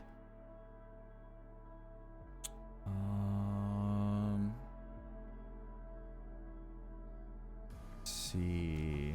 Ooh, Sock now. I'm sorry you're going through that. That's unfortunate, man. Write a list of all the memories you have. That's what I always do. What a legend Samurai is. What a bloody ledge.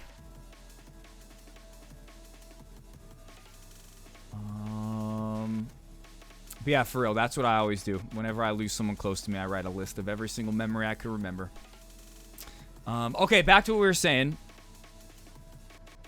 State spokesman for the State Department, Matt Miller, under the Biden administration, ran defense for Israel the entire time. And now, post-administration, is coming out to say this. Do you think what's going on in Gaza now is a genocide? I don't think it's a genocide, but I think I think it is without a doubt true that Israel has committed war crimes. You wouldn't have said that at the podium. Yeah, look, because when you're at the podium, you're not expressing your personal opinion. You're expressing the conclusions of the United States government. Oh yeah, you're just doing your job. When you're a spokesman for the State Department, you just got to do your job. You know, you can't speak your mind. Can't give your own opinion. You just gotta run defense for the State Department. Do what you're told. You know, it's following orders. I seem to remember another group of people in history who used the very same excuse, who said they were just following orders.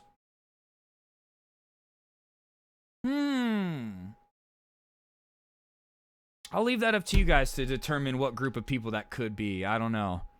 The United States government had not concluded. The fucking Nazis. That's what they all said in the Nuremberg trials. I was just following orders. I was doing my job. Committed war crimes. Still have not concluded that. I swept the genocide under the rug for a year and a half and smirked my way through it. And now that I'm out of the administration, though, I'm going to try to absolve myself and say that there are war crimes going on, but I was just doing my job. I was just doing what I was told, following orders. Sorry, Matt Miller, you will never be forgotten. History and civilization will remember you for the genocidal freak that you are who swept it under the rug every single day. You will never be forgiven. It should be like Inglourious Bastards, where these fuckers have swastikas carved into their fucking heads so nobody ever forgets exactly what they did. But your personal view is they have. And they were. Still won't call it genocide. Yes, but vampire. Let me qualify that. There are two ways to think about the commission of war crimes. One is if the state has pursued a policy to deliberately committing war crimes or is acting reckless in a way that aids and abets war crimes. And that, I think, is an open question. I think what is almost certainly not an open question is that there have been individual incidents that have been war crimes where members of the Israeli military have committed war crimes. So ultimately, in almost every major conflict, including conflicts prosecuted by democracies, you will see individual members of the military. Awful to his image. He's already trying to absolve himself. He can't. Once he says genocide, then it's like, ooh, how do you absolve yourself of that? He can definitely sweep away war crimes. Like, oh, I was just doing my job, you know?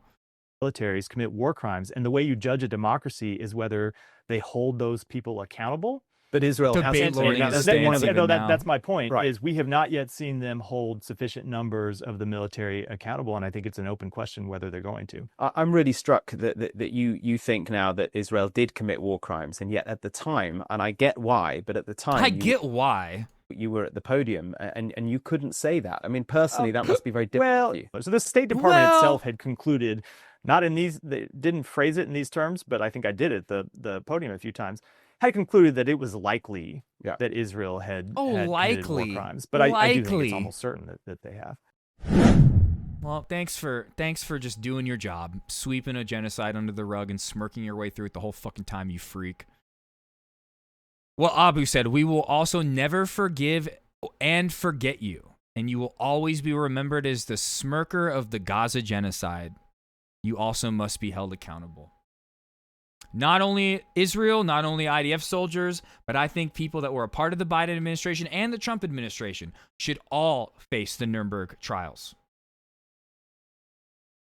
Biden himself, especially.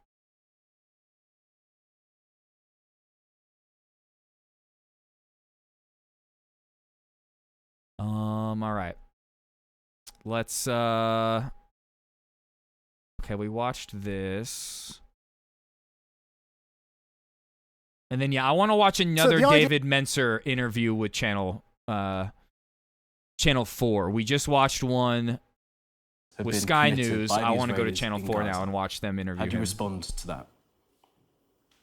Well, Israel has been very, very close. It's turning out to be a Gaza night again. We are going to get to immigration allies, stuff. And indeed, we've thanked President Biden, the former president, but also President Trump and his special envoy, Steve Witkoff, for their consistent support in the tireless efforts to release our hostages. Of course, when there are claims like that, they need to be fairly investigated. But I can tell you that Israel upholds the highest levels of international law. It is key to the IDF strategy in releasing our hostages and destroying this terrorist organization. David, Martin Griffiths, former UN humanitarian chief, has described the situation in Gaza as genocide. He said it's unequivocal. Of course, what's happening in Gaza is genocide, and he's not the only one. The Irish government have described it as genocide too. Amnesty International as well, the humanitarian group, described it as genocide. The former EU Foreign Policy Chief Joseph Borrell also described what's happening in Gaza as genocide and ethnic cleansing. How do you work for a government that is being described as carrying out acts in this way? I work for this government with pride because we are defending our nation. And this false charge of genocide, which you all there know to be false, this false charge, this modern day blood libel. You know, they used to say that Jews killed Christian children to use their blood to make our Passover unleavened bread. These days they say that Israel is committing a genocide, and that leads to real attacks on Jews.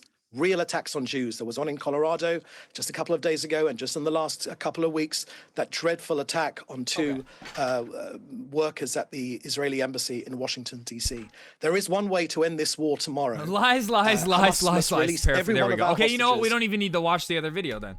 Lay down its arms. No, the reason why I want to watch the Channel 4 one is I want to see if they hold him accountable like Sky News started to halfway through the interview. Until then, we will keep fighting with and pride. do like real journalism. In accordance with international law, with force and with principle, because we believe in humanitarian principles. You, unfortunately, have decided decided to side cast aspersions. with. Yes, I will cast aspersions. You have decided to side with a terrorist organization. David, you and I Shame will on speak you. again, okay? David Mensa, their spokesperson for the Israeli Shame on you. government. Shame on you.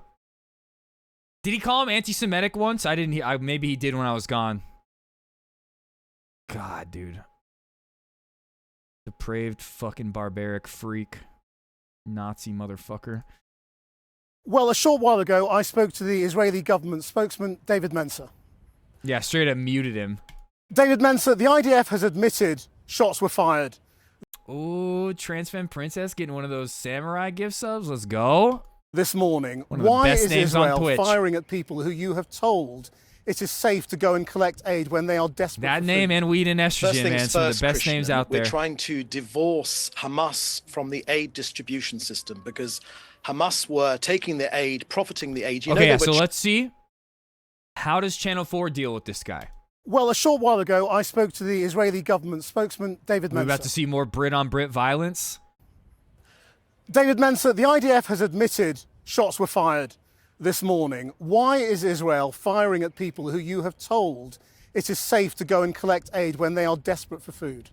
First things first, Krishnan, we're trying to divorce Hamas from the aid distribution system because Hamas were taking the aid, profiting the aid. They were charging poor, hungry Gazans to get this food. We're divorcing the two subjects of Hamas and aid distribution to allow hungry Gazans to get the food directly, to be able to feed their families in an orderly way. Now, to the event this morning, Tuesday, the IDF have said that as crowds move along the designated routes towards a humanitarian aid distribution point in northern Gaza, Israeli soldiers identified several of those people. They left the approved access route. The incident occurred approximately 500 meters, half a kilometer from the distribution site.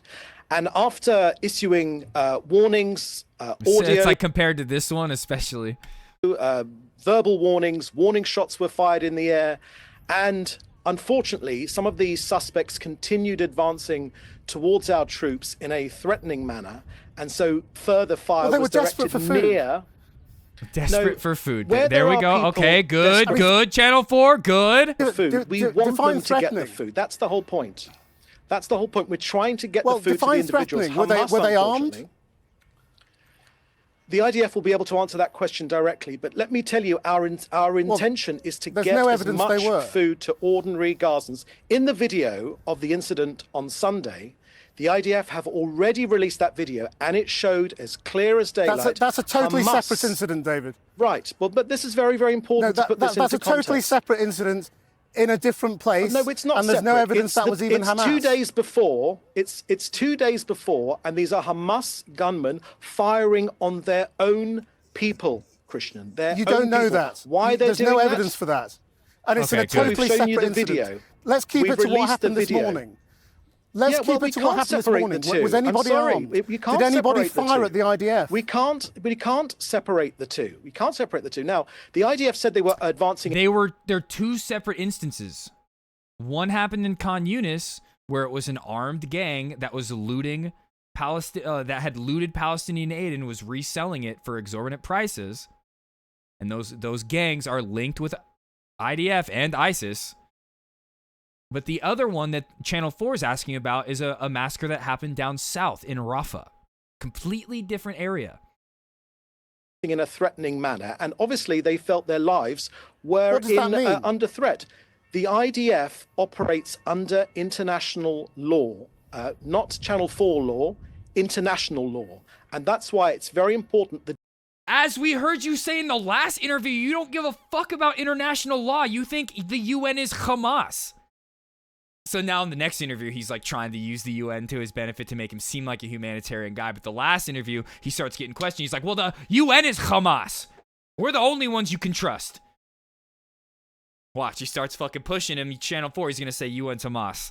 the details of this case are very important. Now, the IDF is aware of these reports and also of casualties, and they are reviewing the incident. But look, a couple of things are clear. We are not preventing the arrival of Gaza. It's the opposite. We want more humanitarian aid sites, and we want more Gazans to collect that food. We're encouraging it. Now, these warning shots were fired David, twice away now. from the aid distribution. Twice now. Warning shots, over like 100 plus killed in the past week of aid distribution. Now, desperate people who have been starved for weeks have been shot at while trying to collect aid. You are terrifying the population of Gaza even more. They're too scared now to go to collection points because they know they could be shot at by the IDF. So that is precisely exactly, the Hamas rhetoric that they want you to publish. It's the fact of what's happened. Israel More than is 50 people are dead. No, that's not the facts, Krishnan. You've got the facts wrong because the tides are shifting.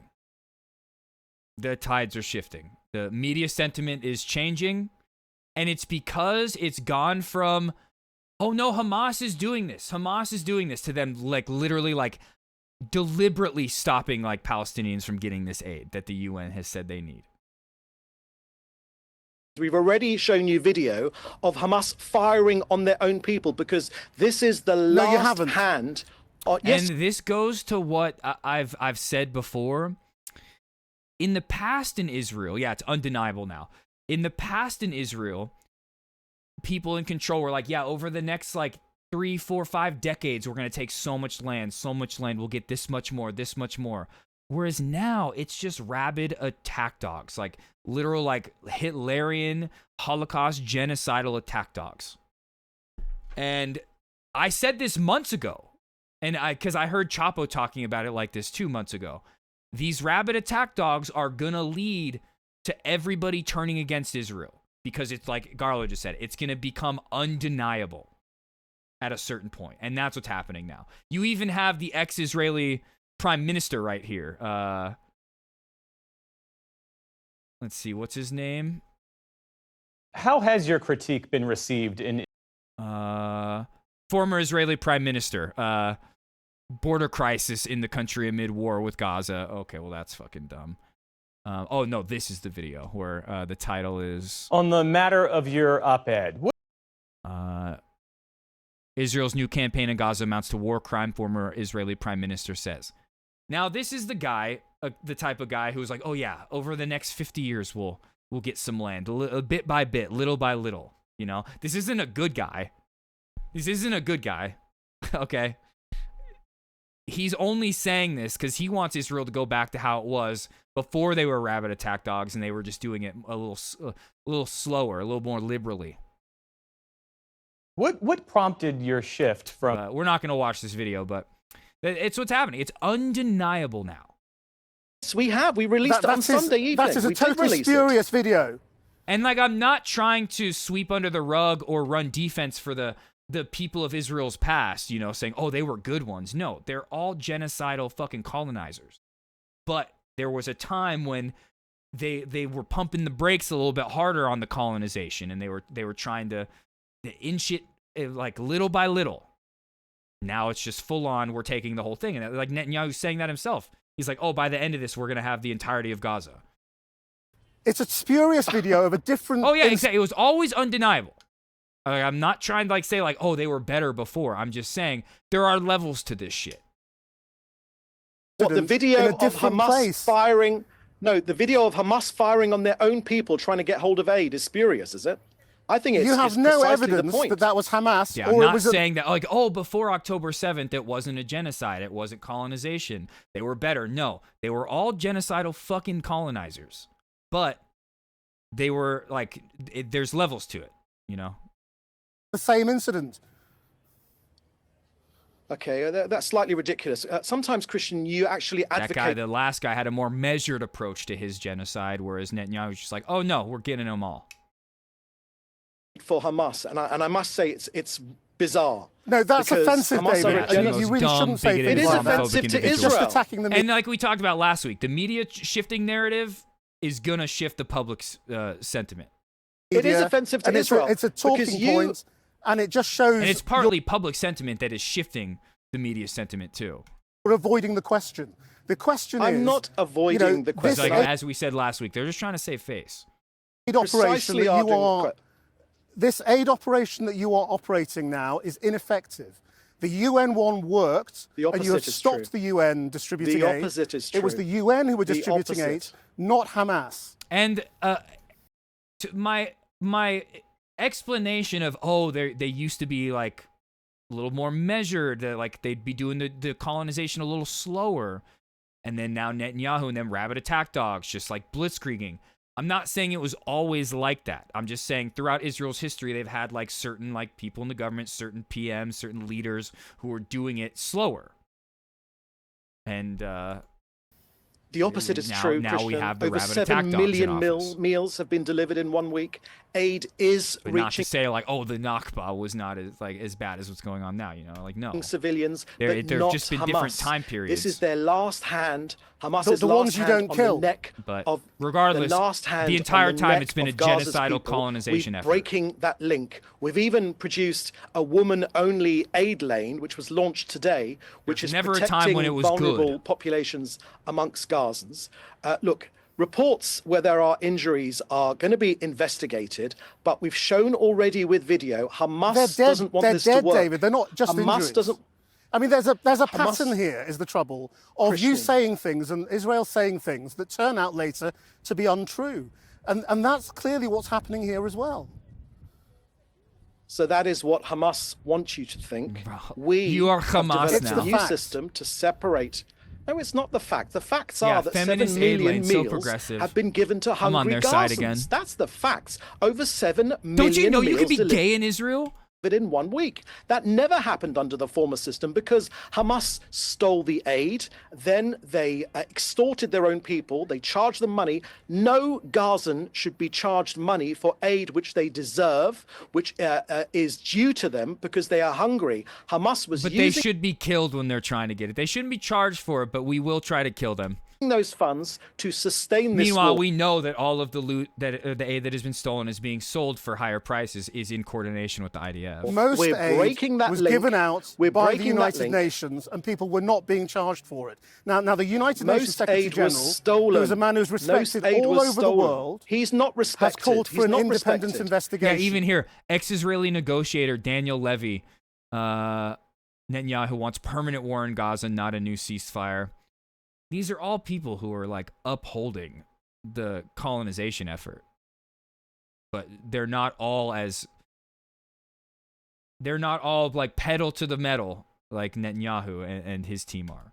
No, I'm sorry. The UN Like, is oh yeah, over the next 50 years, we'll claim more land. now an respected. independent investigation. It No, is the UN around is most not of the world, respected. maybe not in Israel.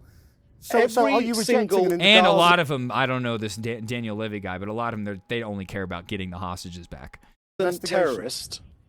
Every single Most of those Hamas- like Israel protests you see going on that like they say are pro-Palestinian, it's like, no, they're just like protesting to get their hostages back. They got Israel flags at those protests, okay? They don't really care. terrorist, which attacked us on October the 7th, was a graduate of a United Nations education. Now, you cannot tell me that the UN is a respected organization. They have unfortunately perpetuated this conflict. They should be humanitarian. Well, you we may not want them to respect be the UN, but humanitarian. are you we have begged rejecting them. We have This begged is them not to be just the UN humanitarian, calling for this. but they Are you wish to rejecting an sustain independent Hamas's investigation? leadership. They wish to Are sustain you Hamas's rejecting an leadership, independent and we investigation? are not. Listen, when the British Army is accused of doing misdemeanors, there is no independent investigation. There is an internal investigation. Two wrongs That's don't what make a all right. democracies do. No, because it's double standards, Christian. That's what you're guilty of. Different rules apply to Israel. Is it because we're Jewish? Christian, is that why you think there are special rules which apply to this country, the only Jewish country? You're being anti-Semitic. You're Hamas. No, I'm saying there are calls this country all around is the being world demonized. for an independent investigation. This country is being because you won't allow the press in. Being You won't allow anti-Semitic, international sweetie. organizations in. Precisely. You don't want children to die or starve to death. You're being anti-Semitic. That's not true. Yourselves. International That's why they have organizations, no we credibility. We do have credibility. You're not and allowing the international Gazans- media in. You do not give free passage to the United Nations. He's like, fuck, I went on these 2 news organizations where they talk exactly like me, and they both brought up how we don't let journalists in. Spelled UNRWA, the organization. He's about to explode. Look at him. He's like trying so hard to keep it in, but his face is so red. Which was dispensing aid. And you're saying that you'll investigate yourselves. It's no wonder people don't trust that. No wonder, exactly. So we're not interested in your trust. Our priority is getting Yeah, we're not interested in your trust, you fucking Hamas operative. hostages home, Christian. Anti-Semitic That's what we Hamas care operative. about. We're not sending journalists in. We want to get our hostages out. That's what we care about. Now, real journalists enter Gaza with the IDF. Hamas journalists never And they get leave. taken on like a little like fast pass trip through Disneyland. They're like, oh yeah, you want to go on a little trip here? Let's like take you through all the like areas where we're not doing anything wrong here. Look at this. Look at this journalist. This is fine, right? And many of these so-called journalists who have been killed in Gaza. An escort around Gaza. Yeah, and those are just like war correspondent propagandists for Israel. Yeah. Like, wait, yeah, and who are they talking about? Like Destiny and Loaderbox? Are those the journalists that get like brought in with the IDF? Is that who they're talking about? Most real journalists from outside Israel are not allowed into Gaza. Let us in. Right, so we want to get our hostages. We want to get our hostages out, and rather than you in, Christian. That's our priority. Maybe your priority You don't want us to is see to get what into you're doing. Gaza. That's the truth. Okay, so the story's on every single screen across the world. So this nonsense, this canard of it's not stories but not getting out. checked by the international media, and it allows you Right. to say what's coming out of Gaza is untrue. So you stop we us are, going in, and you dismiss what's Jong-un coming style out, tour. and so you can carry on saying whatever you want, and you won't allow any independent investigation or scrutiny. Canard. Wait, did he say that? We want to get our hostages out, and rather than you in, Christian. That's our priority. Maybe your You priority don't want us to is see to get what into you're Gaza. doing. That's the truth. Okay, so the story's on every single screen across the world. So this nonsense, this canard of it's not stories but not not getting out. checked by the international media, and it allows you Right. to say what's coming out of Every- Gaza is untrue. So you stop we us are, going in, and you dismiss what's coming out, and so you can carry on saying whatever you want, and you won't allow any independent investigation or scrutiny. Yep. And then the more that they just keep saying it's Hamas that's stealing the aid, they just are going to pull out even like the 4 aid stations that they have now, which are just massacre stations, that they're just going to pull those out and say, look, Hamas is stealing all the aid. Nothing we could do. Let them starve. That's what's going to happen. Look, when it comes to journalists, we are a free country. We are a free society. We have the most open media of anywhere. Israel has killed the most journalists in history in the past year and a half. Hundreds of miles in any direction. But unfortunately, an independent journalist in media in Gaza gets killed. Because if you put out anything hostile to Hamas, you get killed. No, you put them on Hamas hit lists where you're like, these 6 Palestinian journalists are actually Hamas terrorists and we have to kill them. And then you successfully do that. Abu Bakr Abed had to leave Palestine and go to Ireland because he knew that he was targeted as the next one. His family encouraged him to leave. In Gaza. That's Well, the it's reality. the of Israelis who have a situation. record of killing journalists. Yeah, Whether thank it's you. Shireen Abu Akleh, Thank you. James Miller, Oh or my others. God, That's Channel 4, appalling. thank You know, God. Many so-called journalists in Gaza are Well, again, actually, these are unfortunately, these are facts that many of these so-called journalists are just Hamas operatives with press vests. See, exactly. Yeah. They're like, nope, those aren't journalists. They're Hamas. You know, just check their Just like Greta Thunberg is Hamas, and every single child you see starving at a hospital is Hamas. Media, it's full of They've bragged about killing the children of Hamas, like, operatives in the government. praise for Hamas for the simple reason that if you're a journalist in Gaza and you put out anything hostile to Hamas, you get murdered. Our priority is getting our hostages out, not your journalists in. Yeah, literally, he said that in the last video, that UN is Hamas. Did he just say it again and I missed it? But he said that in the last one. He's like, oh, well, the UN is Hamas. Like, that's what he said. Insane. All right, there's 2 more videos I want to watch just from American media outlets talking about the aid situation. Just 2 quick ones just to see what they say, because I was a little surprised after the terror attack went on in Colorado the other day. I expected the news to just cover that wall to wall, nothing else. And they are covering it extensively. But they are still talking about the aid massacres that are going on. So the tides are shifting. Tides are shifting. Inside Gaza, local officials say more. You're finally getting transferred? So is this like, because I remember a long time ago you were like, hey, I'm going to this new position in my job where I'm going to be way busier. Things are going to change. I'm not going to be able to be around as much. And then we didn't see you as much. And then over the past like 6+ months, though, it seems like you've been around, like you've been able to be around a lot more. So I had assumed that you already got transferred out of that position. But now are you finally getting transferred away? And is it to like a better position? Explain. More than 50 people were killed yesterday while trying to collect food from a humanitarian aid site. Gunfire could be heard nearby, and CBS News cameras were at the hospital when the gunshot victims arrived. The Israeli group that runs the site claims oh shit, maybe it's time for me to switch up the time schedule then. Aware of the violence. MTS Tayeb reports.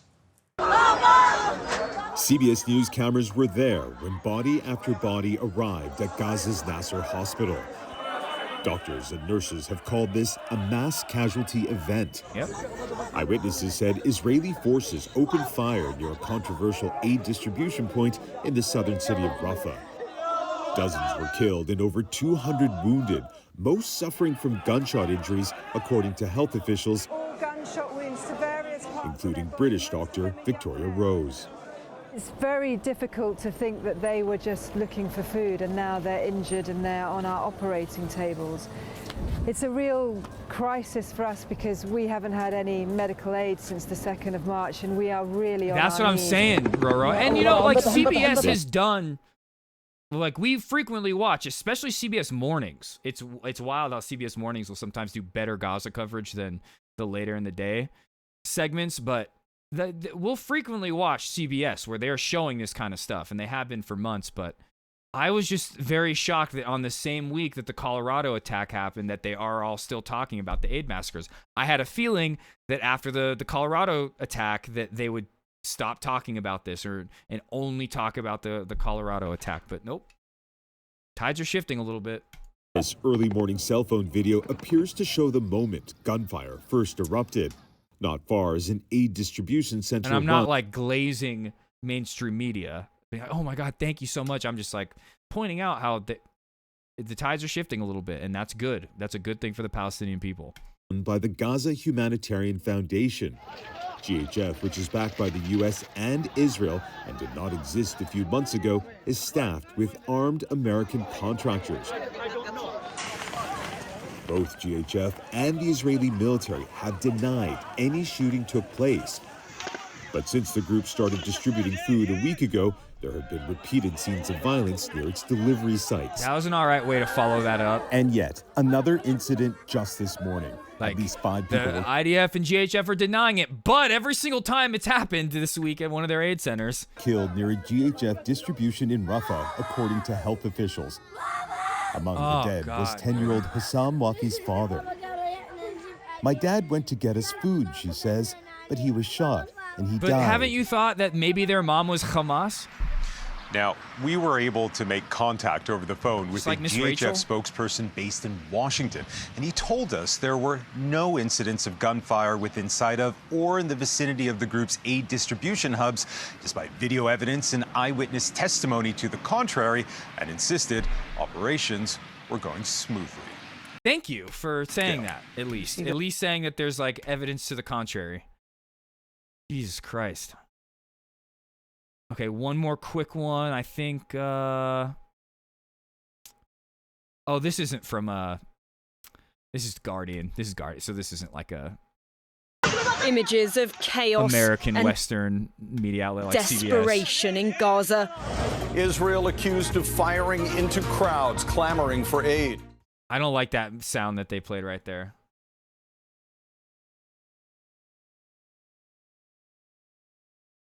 Her dad went to buy milk and never returned. I don't like that joke. That's fucked up.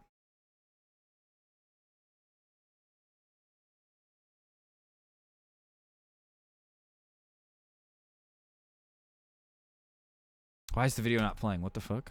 Why did it pause? Images of chaos and desperation in Gaza. Israel accused of firing into crowds clamoring for aid.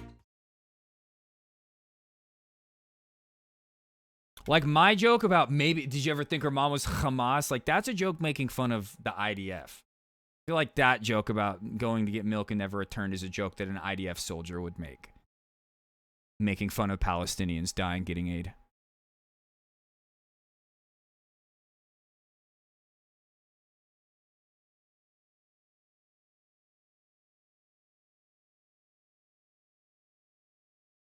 So the Gaza Humanitarian Foundation has literally been started from scratch in a matter of days. Yeah. The idea came from Israel. It has been taken over by the United States. It appears that it will be run by the private sector, including private military contractors. It's not yet Do you not denounce Hamas? No, they're morally righteous in their resistance to the oppression. Who will fund it. Fucking dumbass. It's been widely criticized by... Have you condemned Israel? Have you condemned Israel yet?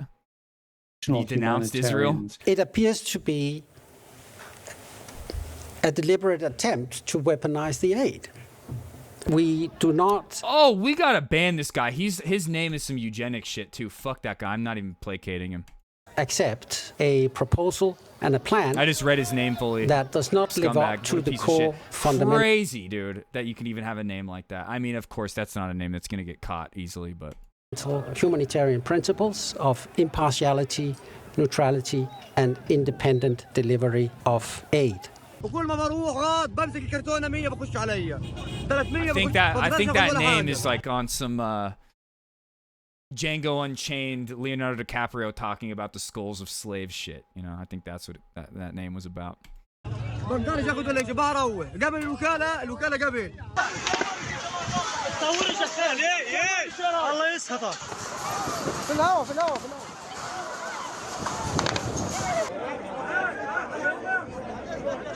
Okay, we know all this. We know what happened here with the aid. Let me see. I do want to watch these a little later if we have time. Two other like Israeli operatives from last week that we missed, like Israel's ambassador to the UN, former Netanyahu security advisor, dismisses Gaza genocide claims. I do want to watch that a little later if we have time. But first, what was the next part I wanted to talk about?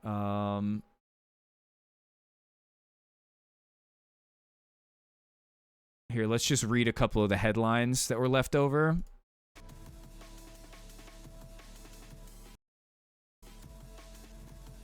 Let's see.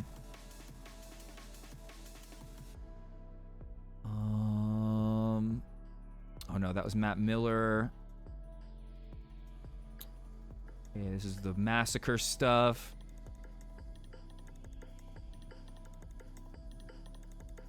Okay, we read that.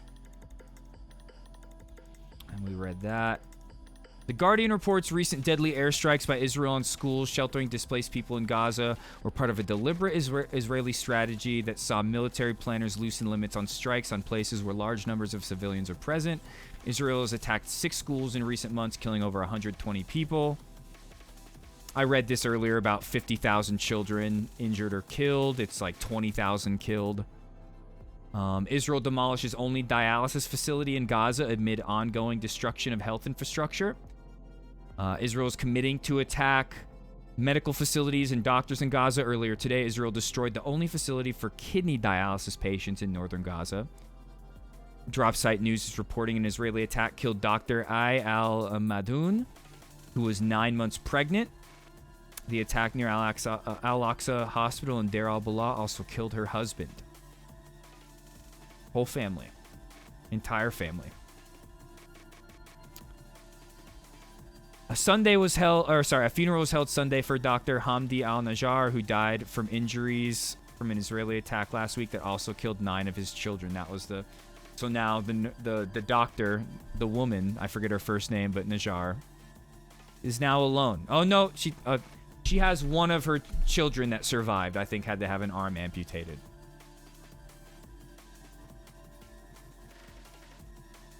I think I had some tweets though on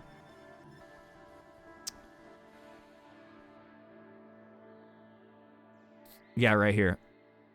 Israeli forces demolished the Noura al-Kabi dialysis center, part of the Indonesian hospital in northern Gaza.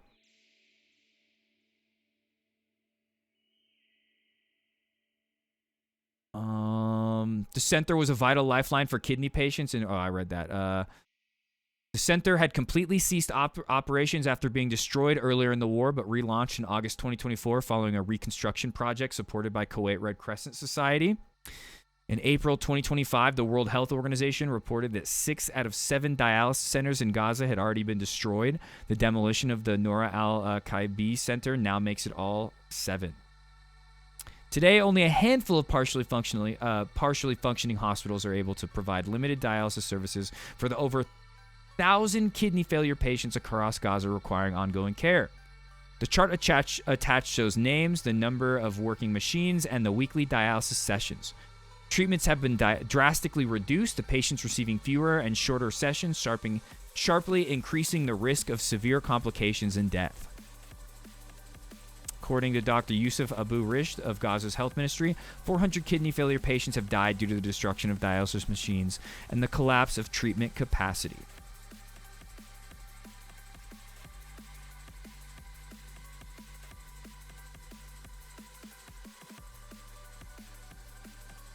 Oh, shit.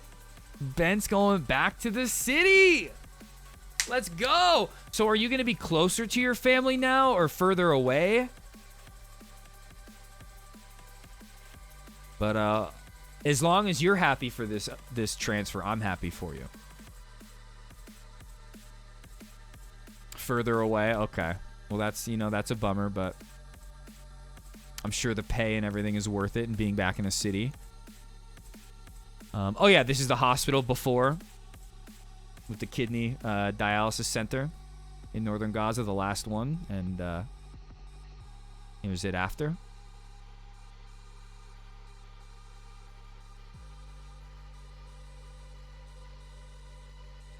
Sickening. And then here, Indonesian hospital. Oh, they're going to be in New York with your brother from July to December. Okay, no, you want to be away. Okay, there we go. Okay. Medical sources confirm full evacuation of Indonesian hospital in Gaza. Medical sources confirmed a drop site that all remaining patients and staff have been successfully evacuated from the Indonesian hospital in northern Gaza. The hospital, like all other hospitals in northern Gaza, is now completely empty after months of siege and bombardment. The nearest available medical facility for residents of northern Gaza is now Gaza's Al Ali Arab Baptist Hospital, located further south and already struggling under the weight of Gaza's collapsing healthcare system. God, dude. Just... Why? Why are they destroying all the hospitals? Why are they killing the families of doctors? It's all because they're trying to get rid of Hamas, right? It's dumb to even say that now, that joke, because it's like Netanyahu himself is like, no, that's not what we're here for. We don't care about Hamas. Doesn't matter if Hamas is wiped out or if they're still there. We're going to keep doing what we're doing, according to Netanyahu.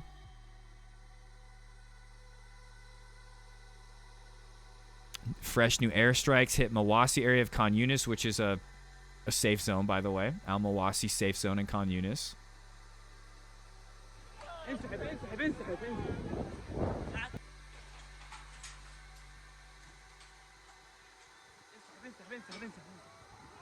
Yep, it gets bombed extra, and then people will go and try to scavenge like any like medical supplies left in the building. And when they get there, it's being robbed by some random gangs in coordination with the IDF. And when the people try to stop those gangs, they get shot at by the IDF drones, while the drones protect those people stealing the last bit of supplies.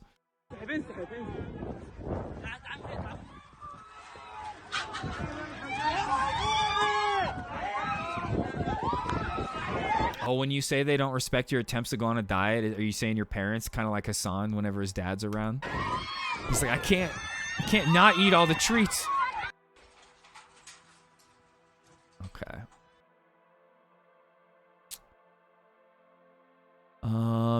Israel has killed more than 54 Palestinians in Gaza today. That was as of the 1st. Okay, we know all that. Oh, here's footage of a baby being saved underneath some rubble by a fucking hero. Risking his own life to save a baby right now. Oh, and you can see that's not... Bro, you can see another fucking hand. Bro.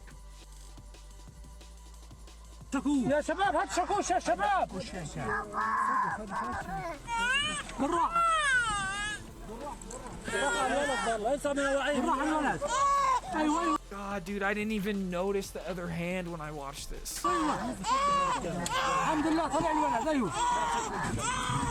That was a baby's hand, too.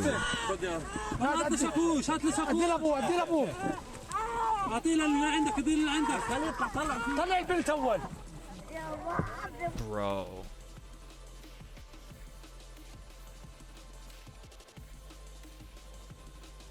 I just don't think I don't know if we can watch it. Like, I don't know what's about to come in the video. At least 58 Palestinians have been killed in Israeli attacks across Gaza today. That was 20 hours ago. Nasser Hospital in Khan Yunis received 35 bodies, including 27 Palestinians shot dead while seeking aid in Rafah. Al-Aqsa Martyrs Hospital in Deir al-Balah received 6. Al-Shifa Hospital, 14. Ali Arab Hospital, 3.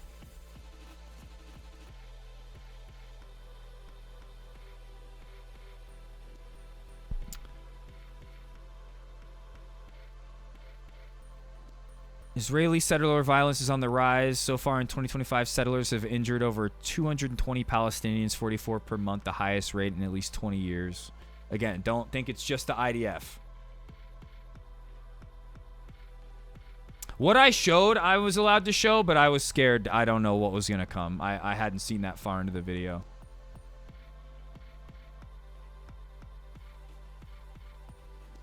I saw HASAN watch that earlier. But I don't know how far he got into the video. I think he just saw a cut of like them saving that one baby.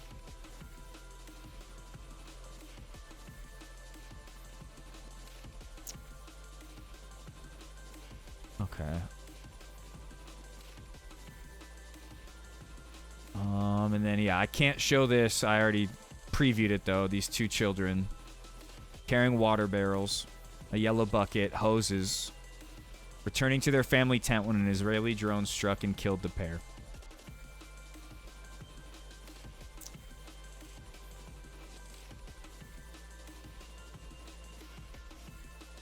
Looks like Iran rejected it. Oh, shit. We got Chuck Schumer out here trying to get Trump to go to fucking war. Hillary Clinton's wishes coming to fruition. But we'll talk about that more in a minute. I got more on that.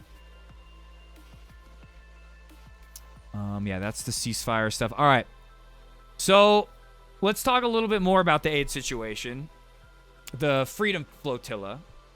Last month, the Conscience Freedom Flotilla was bombed by Israeli drones as it was trying to open up a humanitarian corridor and bring aid to the people of Gaza. And Greta Thunberg was supposed to be on that ship a month ago, but she didn't go. She is now on the current one, which is like, last time I checked, they were like 80 kilometers away. This has been them the past few days sailing. Tanya and hey world, this is going to be a little bit messy, but I'm trying to go as fast as I can. Right now, we just left Augusta and we're heading towards Catania in Sicily. We're on the Madeleine. You're welcome, Volk, but I want to say the only reason I'm moving away from that stuff is because Twitch TOS. We should not be like ignoring images like that. We should be seeing those things, digesting them, and because if we just ignore it, nothing's ever gonna come. No change is ever gonna come. We have been trying to sail to Gaza I know some of the images with are solidarity rough. and love for so long, and we are one huge step closer to getting But we to can't Gaza ignore now. It was so overwhelming. I know that it feels like we have tried absolutely everything to get our governments to care, but we all need a little bit more revolutionary imagination. And this is exactly what the Freedom Flotilla Coalition is to me. This is imagination. This is saying that, okay, maybe it's impossible, but we're gonna try anyway, and everybody should. And it's such a small boat. Like, they're not even carrying that much aid. What will it take before we just do? And I need they're to just risking their say fucking that no matter lives. what we are doing, we must always platform Palestinians in Gaza and the West Bank and wider Palestine who are actually experiencing apartheid, occupation, and the illegal Israeli siege. We must end this now. Please stand with us. Stand with Gaza, stand with every single volunteer here who is risking everything in there. Shouldn't have to, but this is the situation that we are in, to challenge Israel's illegal siege. All right? Yeah. It's like there's aid on there, but it's mainly like symbolic. One step closer to And Israel's. I mean, they already nearly sunk one last month. And I think somebody from like Game of Thrones is on as well. I don't know. The only one I really know is Greta Thunberg. Yeah, 22-year-old girl tries to feed the starving, and they threaten her life publicly. Oh, look. The little jihadi Greta Thunberg is trying to get into Gaza to show solidarity with Hamas. It would be so sad if something happened to her flotilla. Who is this guy? I think he's like a lawyer. Hold on. I think I have another tweet that shows exactly who he is. Because there's the Lindsey Graham one. Yeah, human rights lawyer. Wait, here, hold on. Is he a U.S. senator? I don't think so. I've never heard this name before. I think they're talking about Lindsey Graham when they say the senator.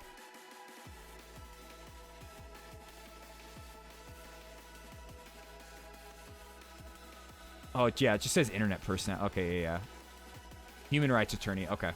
Yeah, so human rights attorney out here wishing death upon Greta Thunberg for trying to open up a humanitarian corridor for the Palestinian people. And then also on top of that, Lindsey Graham, United States Senator, tweeted out, I hope Greta and her friends can swim.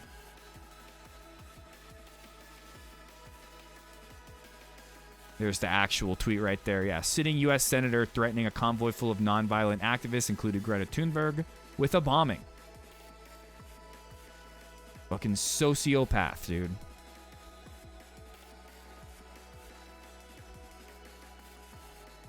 Gotta love how people drop their morals the second they see something they don't like true. This person, Arson, and especially Lindsey Graham, never had morals to begin with, though.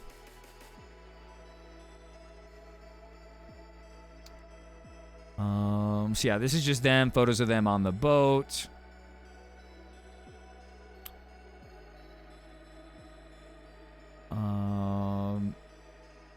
silence is more dangerous than sailing to Gaza. Based, Greta.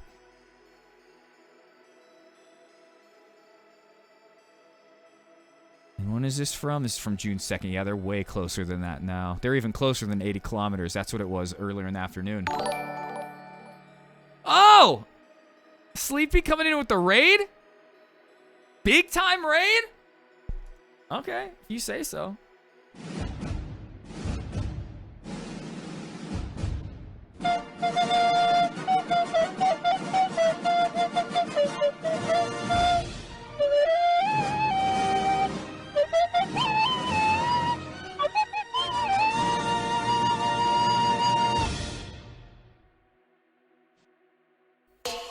Let's get Sleepy's name written up on the board right now.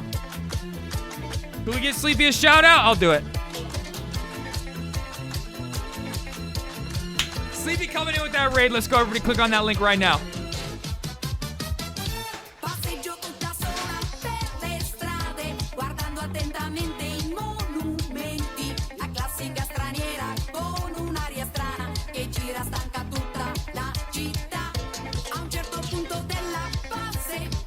Your name is about to be on that whiteboard, Sleepy.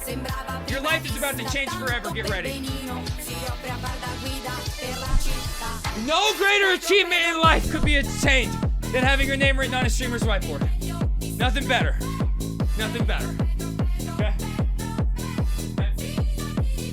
Oh, fuck!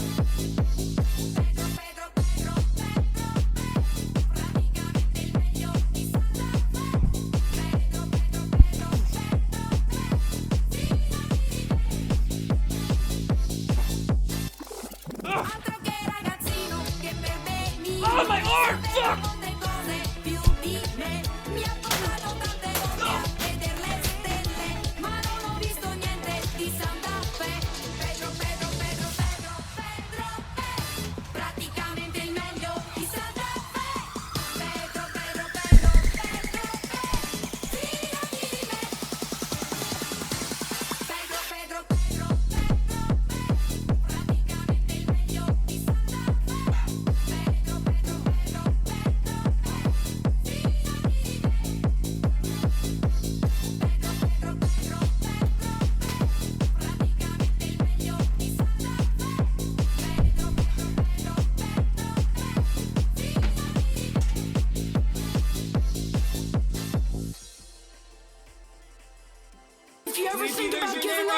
Just remember where you started.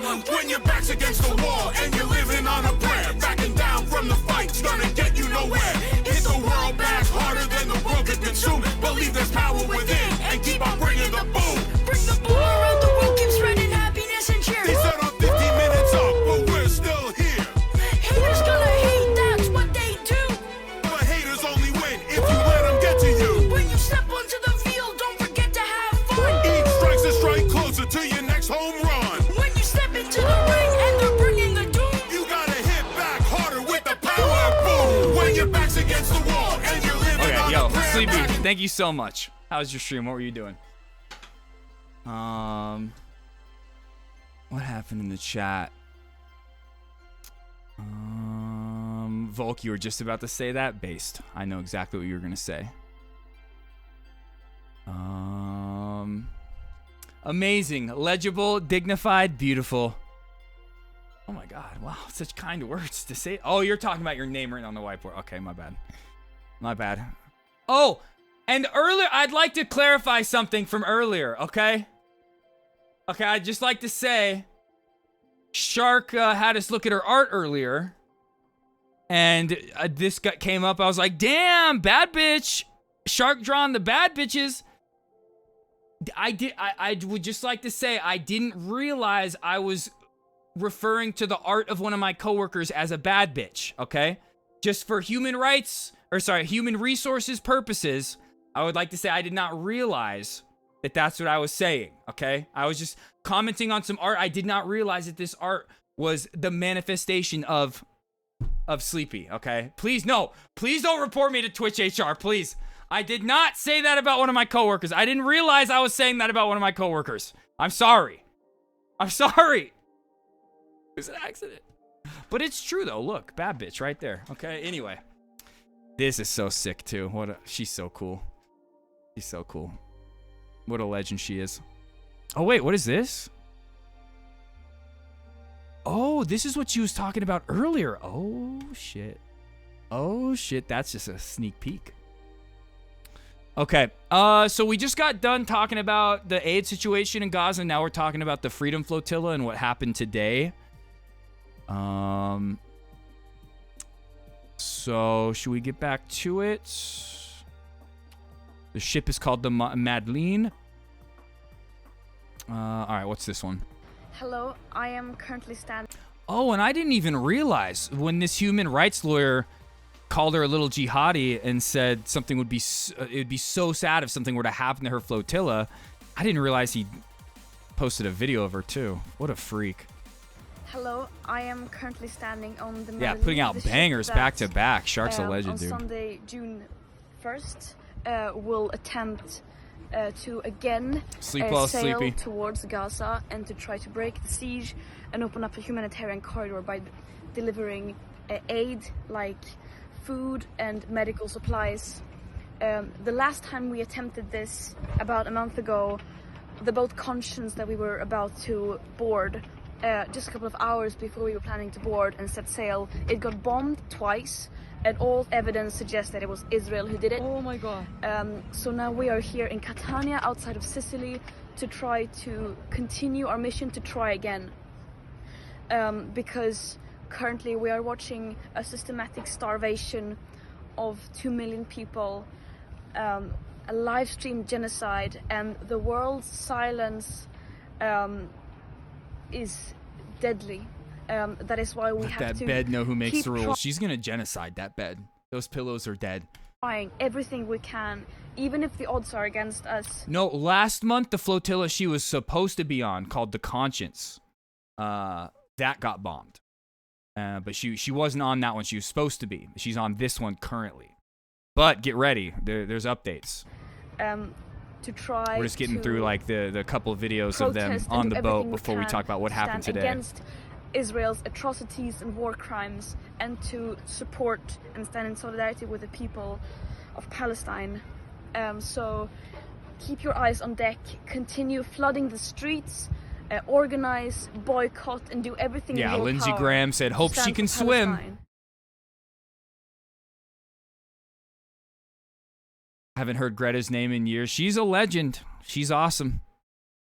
She could have easily just like slipped into a comfortable like liberal life where she was touted around by different like democratic parties around the world, Western parties around the world, and she was like, nope, I'm gonna be an activist. Yeah, and exactly, Gar. Yeah, there's a reason. Yeah, manufactured that way. What's this one? Okay, this is just We're setting sail today, okay, here we go. about a month after our latest attempt to go on with this mission. Oh, Hamas. She's wearing the white thing. She's Hamas. Hamas right there. Hamas cape on right there. The boat was bombed twice. Oh, Hamas colors too. I see Hamas colors on her shirt. Oh, it looks like it says Gaza, which is a code for Hamas. All evidence suggests Israel. And we are doing this because we have to keep our promise to the Palestinians to do everything in our power to protest against the genocide and to try to open up the humanitarian corridor and break the siege. And we are doing this because no matter what odds we are against, we have to keep trying, because the moment we stop trying is when we lose our humanity. And no matter how dangerous this mission is, it is nowhere near as dangerous as the silence of the entire world in the face of a live stream genocide. Silence is violence. Not the watermelon colors, it's fucking Hamas. Okay, more pictures of them on the boat. Yeah, critics, including U.S. officials, are calling on the Freedom Flotilla's coalition's new mission to fail. We read what they all said. So yeah, Then earlier today, I was watching, forget if it was Majority Reporter HASAN, and I saw this clip get pulled up on Instagram, and I looked it up on Twitter, and I instantly didn't see any other reports on this on Twitter, so I screen capped it really quick and then just posted this. Then right after I posted mine, I saw a lot of other people start to post it too. But potential Israeli drones spotted above the Freedom Flotilla carrying humanitarian aid for the people of Gaza with Greta Thunberg on board. Israel drone bombed the Freedom Flotilla named the Conscience in international waters just last month. Hey everyone, this is Thiago Avila. I'm here on board the Madeleine. We are on our mission to break the siege of Gaza. This is the third night and there's a drone on top of our ship. We need your support right now, right now. Now, I instantly thought that it could be a drone from one of the surrounding countries that they're sailing by. It's like Coast Guard or something like that. And I think there were reports that they had helicopters, military helicopters, fly over them too. Tell everyone. But I don't think it's very far off to assume, like I said, potential Israeli drone based off of what happened just a month ago. Literally, like a month ago. It was like May 1st. Demand a safe passage. If this is an attack, we need your support right now. Hey everyone, this is Thiago Avila. And then there was this other video right here with Greta. Hello everyone. Hello everyone. We are reporting here from the Madeleine. We are right now at 80 kilometers from... Bro, what? Hello everyone. We are reporting here from the Madeleine. We are right now at 80 kilometers from Greek lands and 68 kilometers from Greek territorial waters. What happened is that we just spotted a drone and we confirmed it is a drone, but we just lost visual with it. It could have either turned back or turned off the lights. We have our safety procedures here and it demands us to go get all of our life jackets. We prepare to alert level at the maximum, especially if it's approaching us, and we sound the alarm for you. Now we count on all of you to share what's going on here and to please let the world know that we are 80 kilometers from Greece and we need your help. So this was being posted at like 2 p.m., 3 p.m. my time, Pacific Standard Time. And then this one, update on the drone flying above the Madeleine Freedom Flotilla carrying humanitarian aid to Gaza. From the press coordinator for the FCC, Yasmin Acker, and the FCC Freedom Coalition Flotilla, or Freedom something, Freedom Carrying Coalition. I forget exactly what it is. The drone has shut off its lights, making it invisible to the people on board the boat. Okay, so we saw a drone approaching us at exactly 10 p.m. We immediately put our life vests on. And we could see the drone.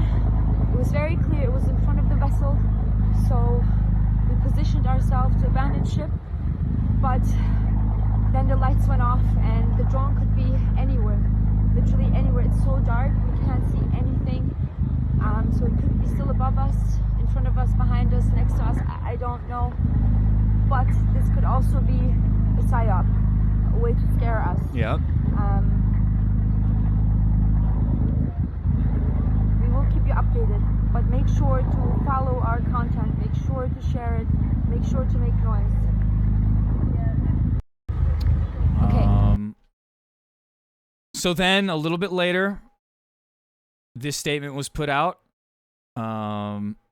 Fortunately, the drone turned out to be from the Hellenic Coast Guard, not Israel. Thank you to everyone who shared our live updates and supported those on the Madeleine at 11:12 p.m. 68 kilometers away from Greek territorial waters, a drone began to hover above the Madeleine. The drone is no longer there. Thankfully, everyone on the Madeleine is safe. Team on the land have heard back from search and rescue, who have reported that it was a Hellenic Coast Guard Heron surveillance drone. We'll update everyone as soon as possible. Please stay alert and stay with us. But then there was one more update that I saw. I think like right when I woke up for stream. Let's see. Yeah, this right here. Madeleine, we sighted a drone today at 11 p.m. while we were 80 kilometers off the coast from Greece. And now it's almost 3:30 a.m. in the morning. And right now we have a drone to our left and we have a drone to our right. It's right behind me. I don't know if you can see it. Yes, it's that light. It's that light that's going on and off right now. Oh, I can see it. That's the drone Right here. to our left. You can see it. It's flying. Can't Right see it there. anymore. Please share our content. Make calls. But I'm pretty sure.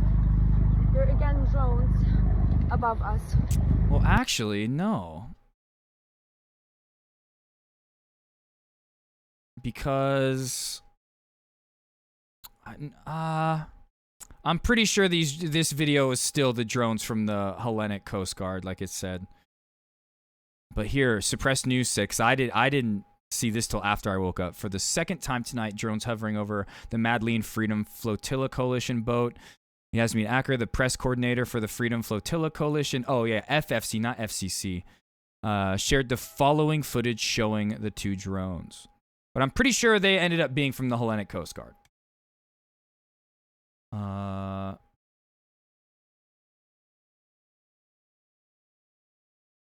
Legal to board. Yeah, I mean, that's what we're looking at. That's why when we see these drones and they see them above their head, they're terrified. They instantly go into like the safety procedure mode.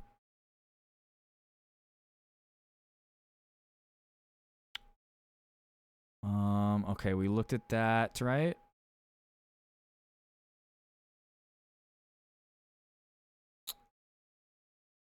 According to Yasmin, the Greek Coast Guard is refusing to disclose information about the drones in relation to the transfer of search and rescue responsibilities to Malta. Malta, who is complicit in the recent Israeli drone attack on our vessel, Conscience. Okay, so even though it was from that Coast Guard, it's still not safe. We don't know. What was this one? Greta has more courage than... Okay, no, we already looked at this. I want to go... Here, what were their names on Instagram? I want to go to those Instagram pages and see if they have like a live going.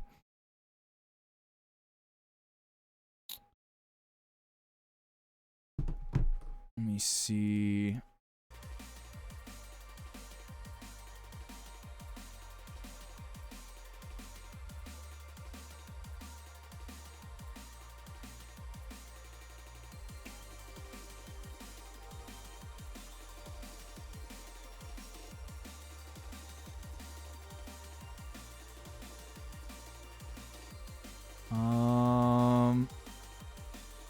Okay, this is from last night, right? Yeah.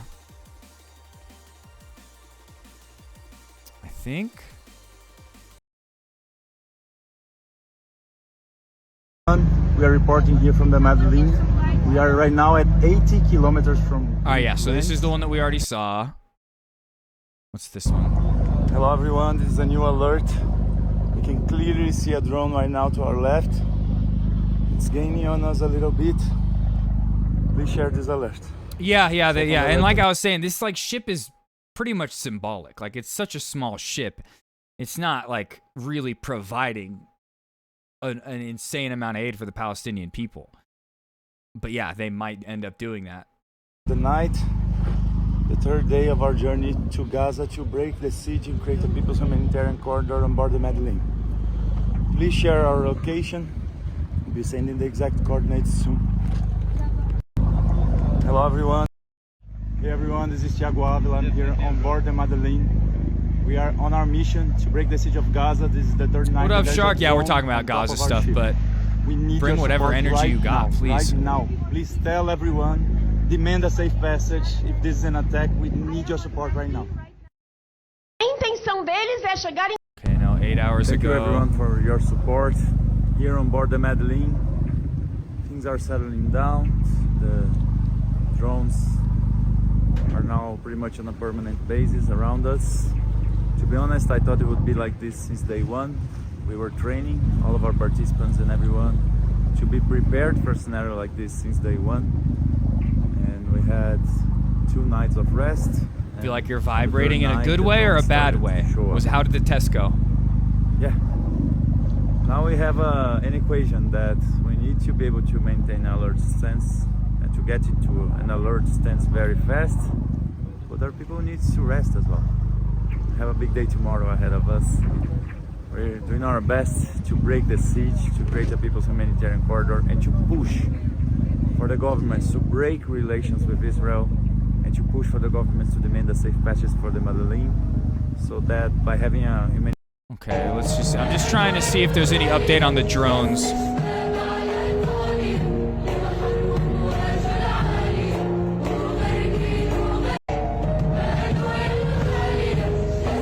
Minute nap? Nice, Shark. Hell yeah. Smart queen.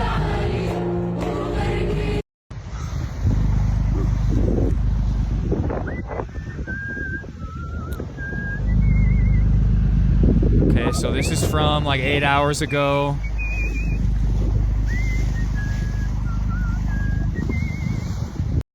The measures that we can take for...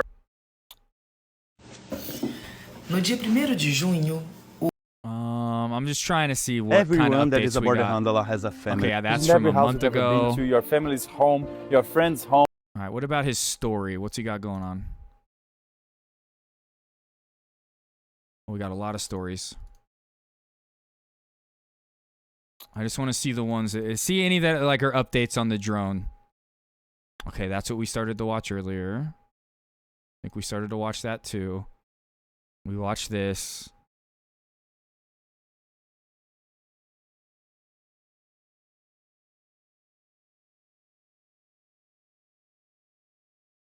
Okay, yeah, nothing new there. What about Yasmin? Does he have her tagged in anything? The measures that... What about her? Will she have anything new? My name is Yasmin. I'm talking to you from Madeleine.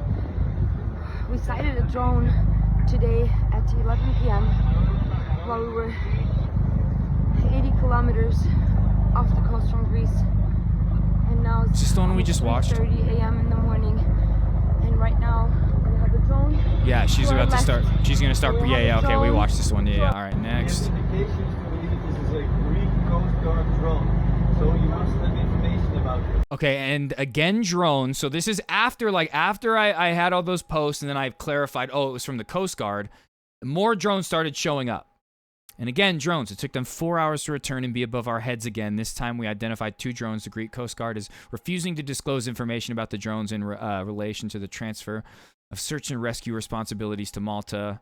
Malta, who's complicit. Okay. We do not need to contact Malta. We need to contact you. We are in your search and rescue zone. We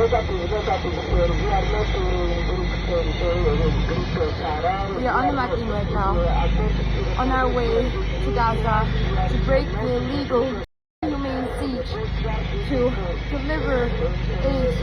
The aid that we have is only a drop in the ocean. It's still a stand. Stand and a message to the world. I think it's more symbolic than anything. With the people, with the Palestinians in Gaza. And it's to show, like, symbolic to show how fucking impossible it is to get any aid into the Palestinian people. Right now, it's almost 4 a.m. and we have sighted 2 drones once again. We sighted 1 drone at 1180 miles off the coast from Greece. In about 3.5 hours, meaning now, we sighted 2 drones. They have been flying above us for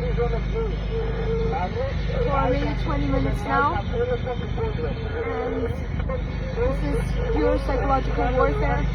We're coming closer, and then they're going far away again. They're coming close, and then they go far. There's an aircraft flying in the vicinity. Where are you getting this information, Garlo? If you have a link, please post it, just so I can follow him. You are saying you cannot identify the drone, but you are the Greek Coast Guard, so you need to identify the drone.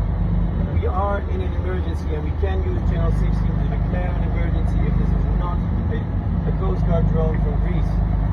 So, again, do everything you can. This is your responsibility to identify this drone.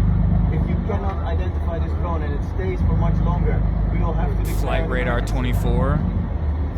Yes, correct, sir. Declaring an emergency to the Malta. You are not our responsibility, and I am not Negative again. You are our closest harbor. We might be in Malta search and rescue zone, but if this drone is from Israel and the attack happened, we will need your ships to rescue us. If this is a Greek Coast Guard drone, which is highly likely, you need to give us this information. You need to identify yourself. You are currently a threat to our ship. You are endangering us by not identifying yourself. Okay, damn, you're just looking at flight tracker, okay. You are in the Malta SRR. You have to contact Malta authorities, not Greek. You are in the Malta SRR. Hold on. Okay, I want to look at that again. Once again, you deny Once this video's over. in the vicinity having a Greek Coast Guard drone. You do not claim any responsibility for our safety. You are saying our safety is in the hands of Malta, and it is not the responsibility of the Greek Coast Guard if we are attacked by Israeli drones tonight, or if we are on high state of alert and potential attack because the Greek Coast Guard is not willing to identify. All right, the update that I posted earlier was nonsense. Even though it was posted by them, they probably realized after a while that it was nonsense, that they aren't for sure safe. It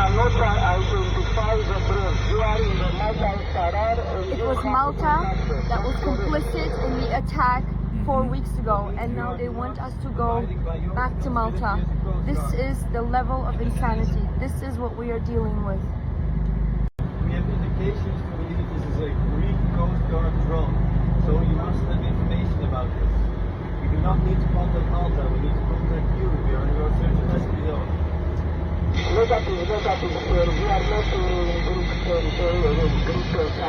are on the mapping right now, on our way to Gaza to break the illegal and inhumane siege, to deliver aid. The aid that we have is only a drop in the ocean, but it's still a stand.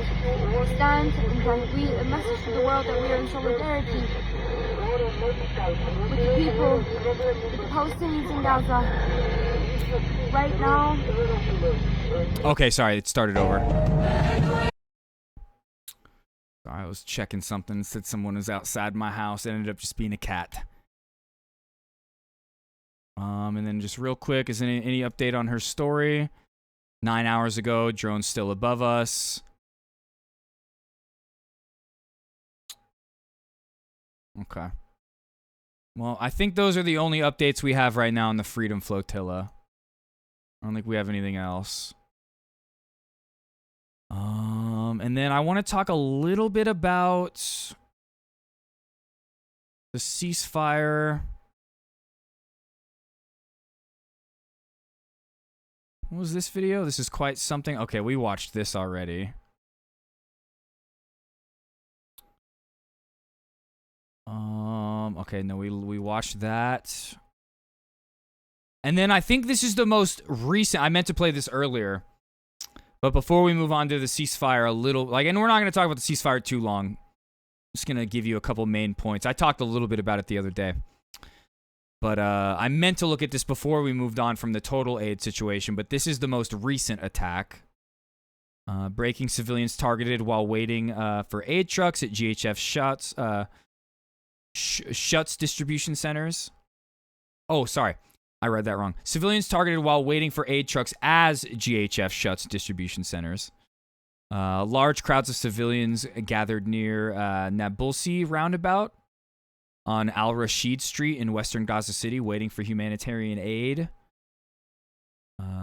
Aid trucks expected to pass through the area. A source with knowledge told DropSite News that civilians had been tipped off by truck drivers that convoys would likely arrive before a scheduled shutdown of distribution centers. What did we read earlier? They said today, no aid. And that if you were seen trying to get aid, you're considered a combatant. Fucking freaks. Israeli helicopters reportedly opened fire on the crowd, and quadcopters dropped explosives, resulting in multiple injuries. Several wounded have already been transported from the scene. A casualty toll was not immediately available. I'm sure we'll be talking about this one tonight. But yeah, Gaza Humanitarian Foundation announced today that there will be no aid distribution at its centers on Wednesday, as all centers will be closed as a part of ongoing efforts to update, reorganize, and improve operational efficiency. And they said that they're considered combat zones for the day. So these people are going to be treated like combatants. The Madeleine, yeah, thank you, Garlo, for answering that.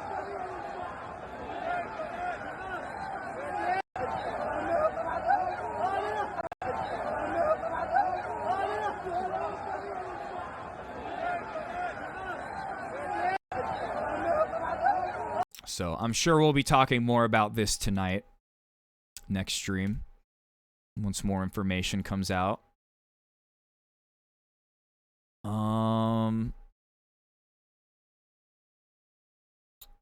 Where did it go? Oh, yeah. Okay, so ceasefire talks. I don't want to spend too much time on this. Like I was saying, I don't want to just every couple days read through, all right, they changed this part of the ceasefire. Now it's 10 hostages being released for this many hostages or whatever. But there's two main parts of this, the current ceasefire negotiations going on between Witkoff, Hamas, and Israel. The main points that Israel is trying to ensure that they can keep the war going after like a 60-day pause. After, like, if they were to do like another 60-day ceasefire. I've seen the date change from like 60 days to 20 days. I've seen it change multiple times. But regardless, however long it is, Israel wants to keep the war going after that. And the way that they're justifying that is by adding in this one provision. Let me see if I can find it. Oh, well, here. The U.S.-Israeli offer is a pause on the bombing and starvation for 7 days and maybe 60 days, after which the bombing and starvation can resume. That was Ryan Grimm's assessment of the drop site post, showing, like, detailing all the points of the current ceasefire in negotiation. But no, there was this other part that Ryan Grimm had posted that was the most important part. Here.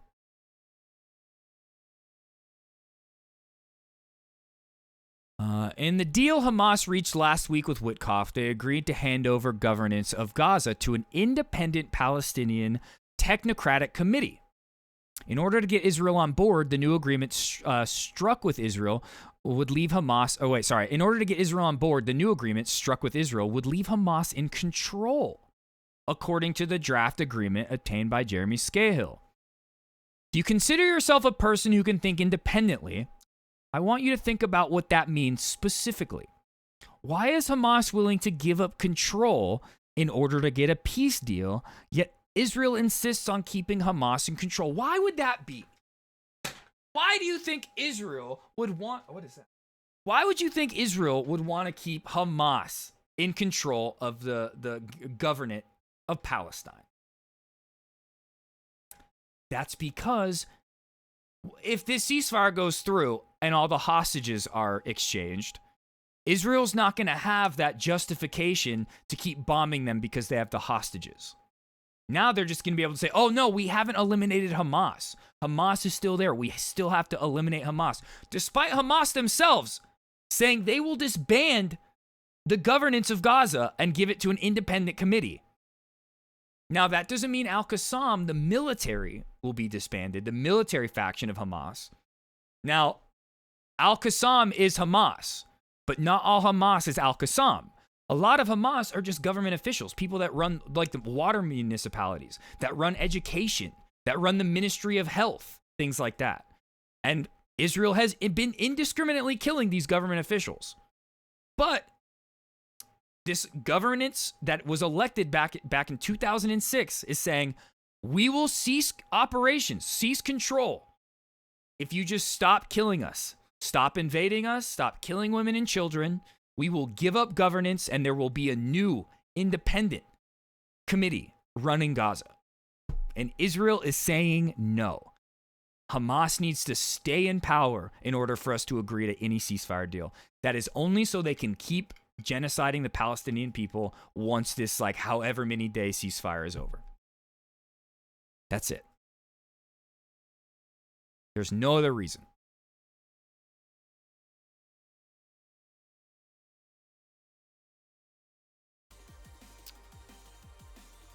Hamas says it has responded to Witkoff's proposal with its own suggested changes. The proposal aims to achieve a permanent ceasefire, a comprehensive withdrawal from Gaza Strip, and ensure the flow of aid to our people.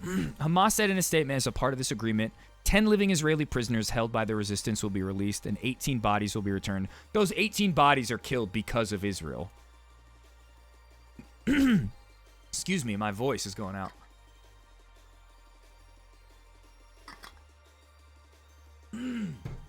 No specific details have been confirmed about the amendments. So yeah, that's what I'm saying. I don't want to go through and read each individual amendment because they're going to be changing every day. But the main points of the ceasefire are they want to continue in 60 days or however long that Israel wants to continue the genocide, and they're using Hamas to justify that. They're saying, nope, Hamas, you cannot leave governance. You must stay in power so we can justify bombing you relentlessly. Here, let's listen to this. At the end of this, you can answer. My colleague at Dropsite News, Jeremy Scahill, obtained the agreement that was... Oh, and then my bad. I meant to go back to that photo. We'll go back to that a little later. Seems like the plane is further south, probably just Coast Guard checking in on the migrant crossings. I mean, that has been happening. There was a boat that just capsized and everybody drowned last week. Was cut between Hamas and U.S. envoy Steve Witkoff, and we've published that over at Dropsite News. I'm gonna need... Oh, the links are blocked in chat, Liddy. Please join the Discord. Sorry, that's wrong. Discord. Please join the Discord and post it in there. I would give you VIP just so you could post a link right now, but I don't have any VIP slots available. They're all taken up. So I need your help with this one a little bit because I'm going to have to use the words Hamas and Gaza and some other things that the algorithm hates. So if you can do what you can to boost it, I'd appreciate it. I'll even give you a question at the end of this you can answer in the comments. But one of the key distinctions, and I think this is something that should become, at minimum, a historical footnote, like something that history remembers about this conflict. So there are two agreements. There's one that was reached on May 25th, which is an understanding between Hamas and Steve Witkoff that if they agreed to this, that Witkoff would get Israel to agree to it as well, and the U.S. would guarantee it. That didn't happen. Israel refused to agree to that one.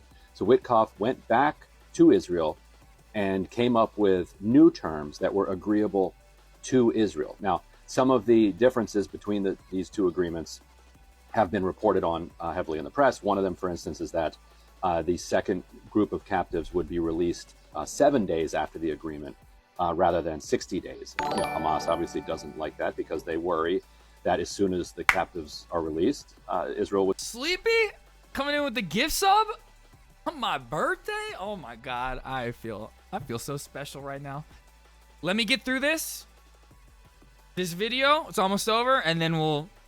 The hype will commence. Start the war again, so that this would end up being just a 7-day ceasefire. But the key difference that I want to highlight is that in Liddy, the let me know once you have that posted. That Hamas made with Witkoff in the Discord. I'll pull it up. To give up governing power in Gaza and turn it over to a technocratic committee. Sleepy, thank you again. Independent Palestinians, and that Palestinian technocratic committee would oversee governance and would oversee reconstruction. So that's what Hamas agreed to. In the version that Israel agreed to with Witkoff, that section is stripped out. So think about that. And here's the question for you. And what's going to happen, and I said this last week, but they're setting this up in a way, the Israel is setting up this ceasefire deal in a way that Hamas is going to reject it. Because usually Hamas is like, okay, we'll accept the ceasefire deal. And then Israel says, oh, wait, no, Hamas isn't accepting it. And then the U.S. State Department runs defense and says, oh, yeah, it's Hamas. They're fucking up the ceasefire talks. Well, this time, Hamas is probably going to deny it. And then they're able to say, oh, look, Hamas, once again, denying the ceasefire. And it doesn't matter whether it's Biden State Department or Trump State Department. They're going to run the same defense for Israel. Say, oh, nope, it's Hamas blowing up the ceasefire deals every step of the way. Why is it that Hamas, in order to get to long-term peace, would be willing to give up power in Gaza Maybe because they actually care about the liberation of their people. Maybe that's what this is all about, and it's not about just killing Jews. It's not about anti-Semitism, and maybe it's about the liberation of the Palestinian people. But Israel, which says that it does not want to end the war. Oh shit, you got hit with the John Fetterman stroke gun too? Uh-oh. Insists on Hamas staying in power in Gaza. Why is that? So answer that one below. I'm sure some people... I thought he was going to answer it for us, giving hints in which there. we already did. But let's not give any hints here. Just because I want you guys to think about this for yourself. Okay, never mind. I thought he was going to give us some more insight, but never mind. Here, let me look at that real quick, and then we'll write Sleepy's name up on the whiteboard. Again, the second time tonight. Oh my god.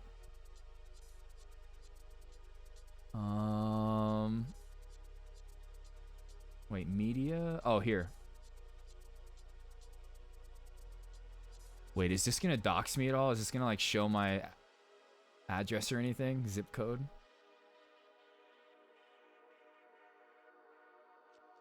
What is up with this page? It's like blue and it won't let me click on anything. Oh, here. God damn it. I fucking hate this. Reject all. There we go. God, these are so predatory.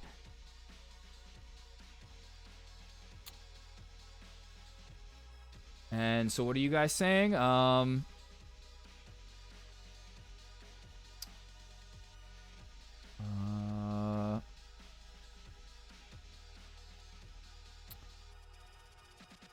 Shows up as Barcarolle GB on the Marine Maritime Tracker, it seems. Okay.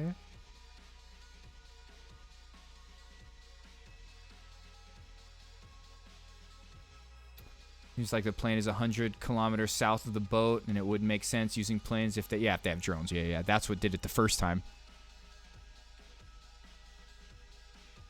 View on live map, okay. Is this them right there? This is them currently? How do I make it bigger? How do I make this like full screened? Can you not do that?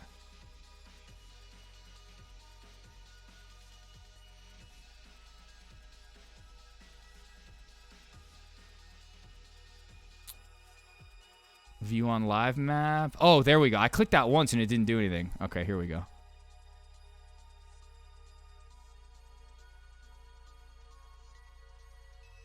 Damn. Holy shit, dude. Look at all those boats. Yeah, they're still pretty far away.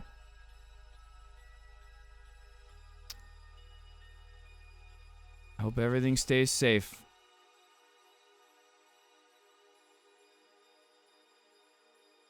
Oh my god, I lost it.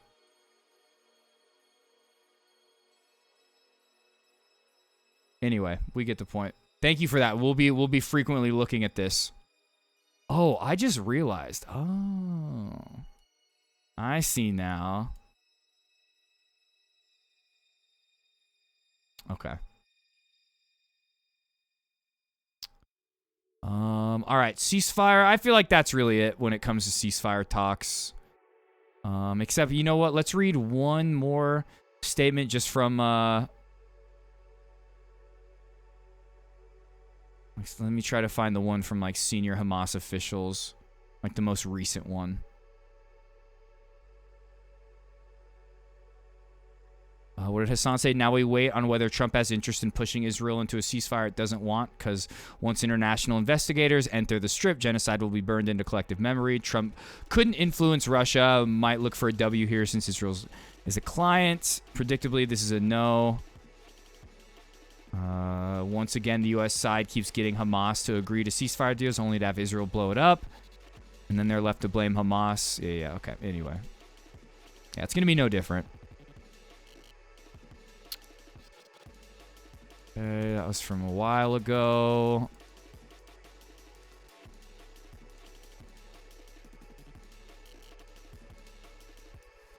Oh yeah, here, hold on. What I'm gonna write names on the whiteboard in a minute. I'm just trying to get through this like last little bit.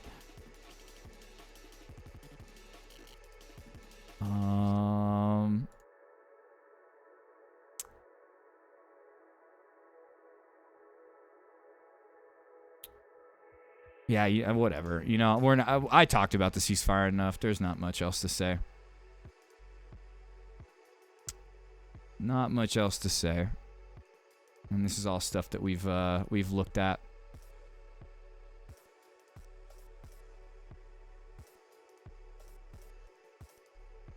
Let me just see. Was there one thing about the ceasefire?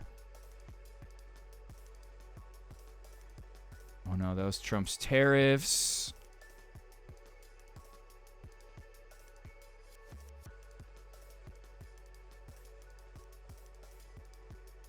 Oh, here we go. These are the most recent ones from Bassem Naim. We informed the mediators that we're ready for a new round of negotiations, but not based on the Witkoff paper. We cannot accept any agreement that does not guarantee an end to the war. Witkoff returned with a paper completely different from what had been previously agreed, filled with vague phrases that do not guarantee an end to the war on Gaza. The countries of the world, including Israel's allies, are now convinced that Netanyahu is the one obstructing an agreement. I think that the tides are shifting and starting to see that. But this ceasefire deal, like I said, is being designed in a way to make Hamas not accept it. And then they'll be like, oh, look, for real, they're not accepting it this time. We will not miss any opportunity to stop the war and alleviate the suffering of our people, provided there is a guarantee.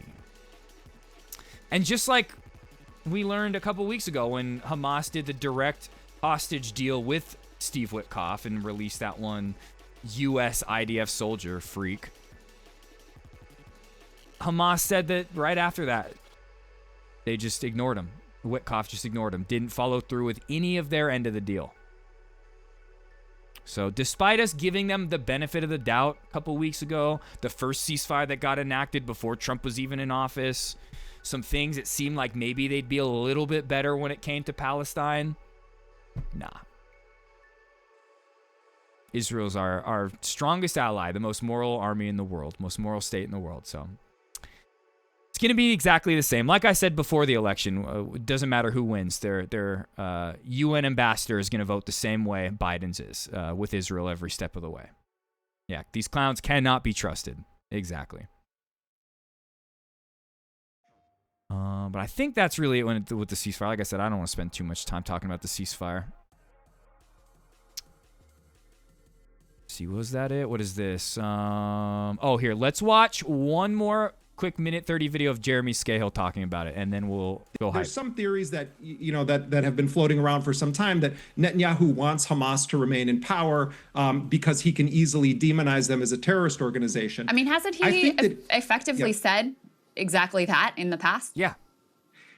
It's complicated. Netanyahu has, for certain strategic reasons, said that the only way to thwart a unified Palestinian state is to keep Hamas in power in Gaza. Mm-hmm. But there are many other layers to the context of what happened at the time that we could go into if you want. But yes, there certainly are benefits to having a party in power that you have effectively dehumanized, demonized, that is listed on the State Department list of terrorist organizations, the British designation as a terrorist organization. But I think it's much deeper. They even are saying it's unacceptable for Mahmoud Abbas, the head of the Palestinian Authority, to be in charge in Gaza. And he has basically acted as an agent of fucking collaborator with IDF. The occupation. That's how he's not saying it's complicated in a way that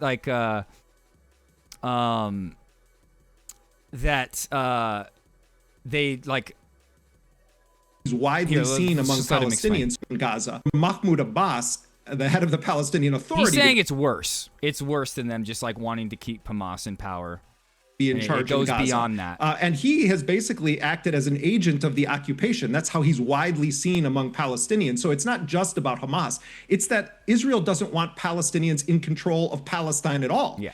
And that's really what I think the game is here. It's not just about Hamas. It's that we don't want a Palestinian committee. They want probably a puppet sort of coalition of certain Arab nations that have normalized relations with Israel to be the ones that come in as an outside force. They don't want Palestinians. Yeah. And them keeping Hamas in power, even though Hamas is saying we'll give up our governance, is their justification to just keep bombing and keep killing every last Palestinian until they leave. In charge of their own political destiny, or to continue forward with a path of a national liberation struggle.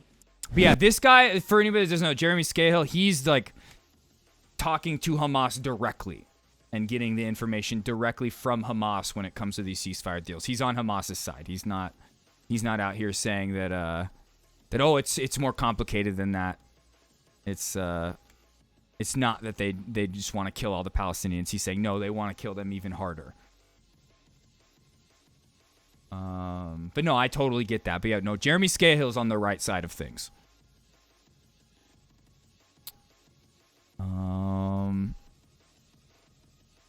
Okay, let me see here. Let's see.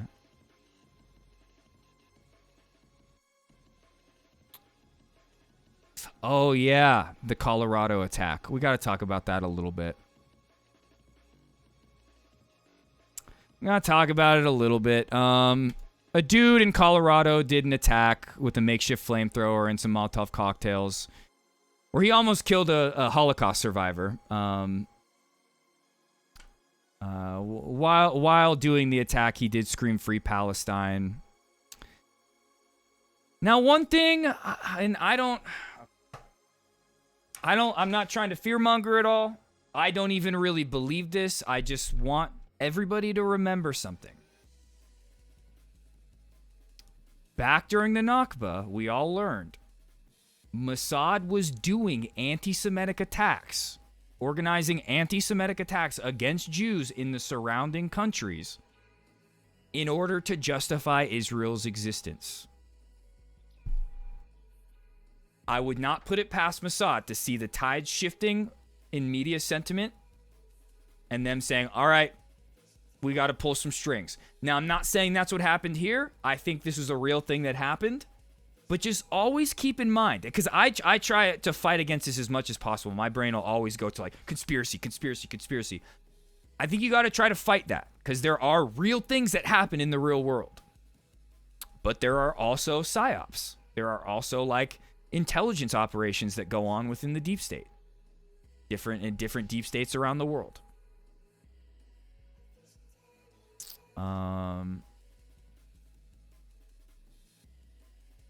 But yeah, I don't think that's what happened. But just know that Mossad has done anti-Semitic attacks to Jewish people around the world to justify Israel's existence and make Jewish people want to move there. Because like those attacks make it seem like, oh, nowhere is safe for Jews other than Israel. Israel exists off of perpetuating anti-Semitism against Jews around the world. From its very inception.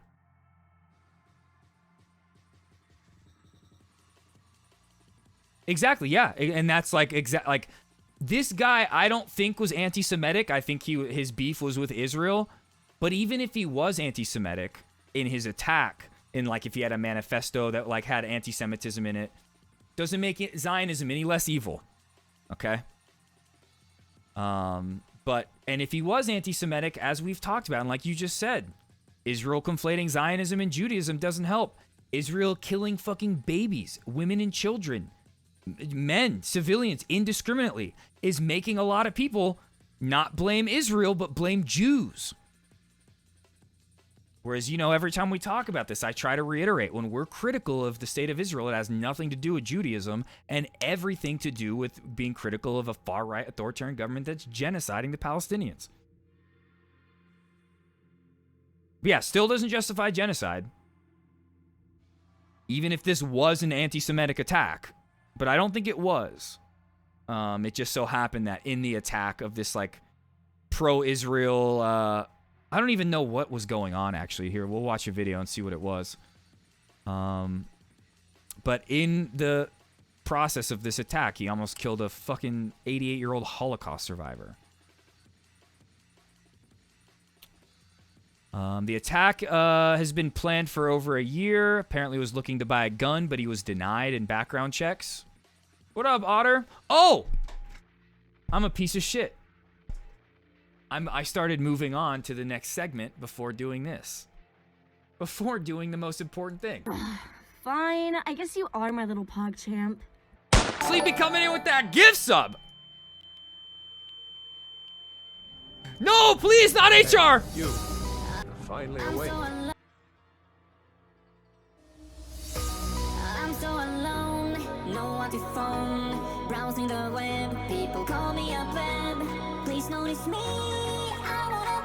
Sleepy with the gift sub on my birthday? Thank you for saying happy birthday, Otter. I appreciate that.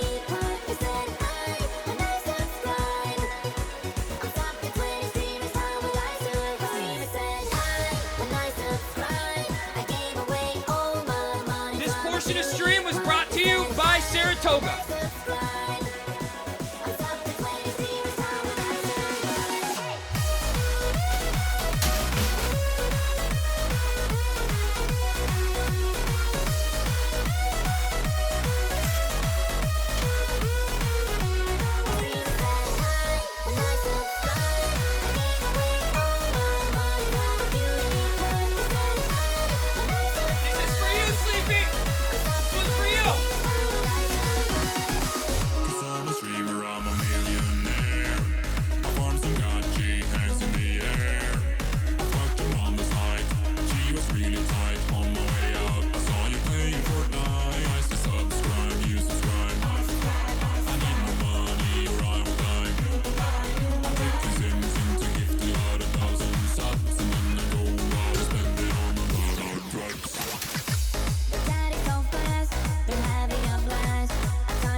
I put a nail in the wall to hold this thing up that was like this fucking long, and it still came out of the wall. Dude, I can't keep the whiteboard up on the wall.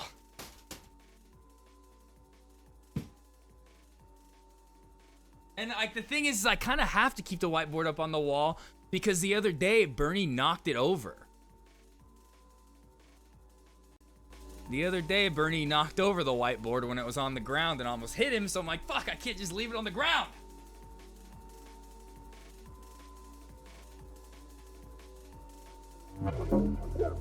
It's not what I clicked. Okay, I don't know where the nail is. I don't know. It's gone. All right, I'll find it later. Anyway, thank you so much, Sleepy. Woo! Saratoga, thank you, Ashton Hall, for bringing this morning routine into our lives. Grappling hook kind of nail, true. Okay, anyway. What were we talking about? I forget. What segment did we move on to?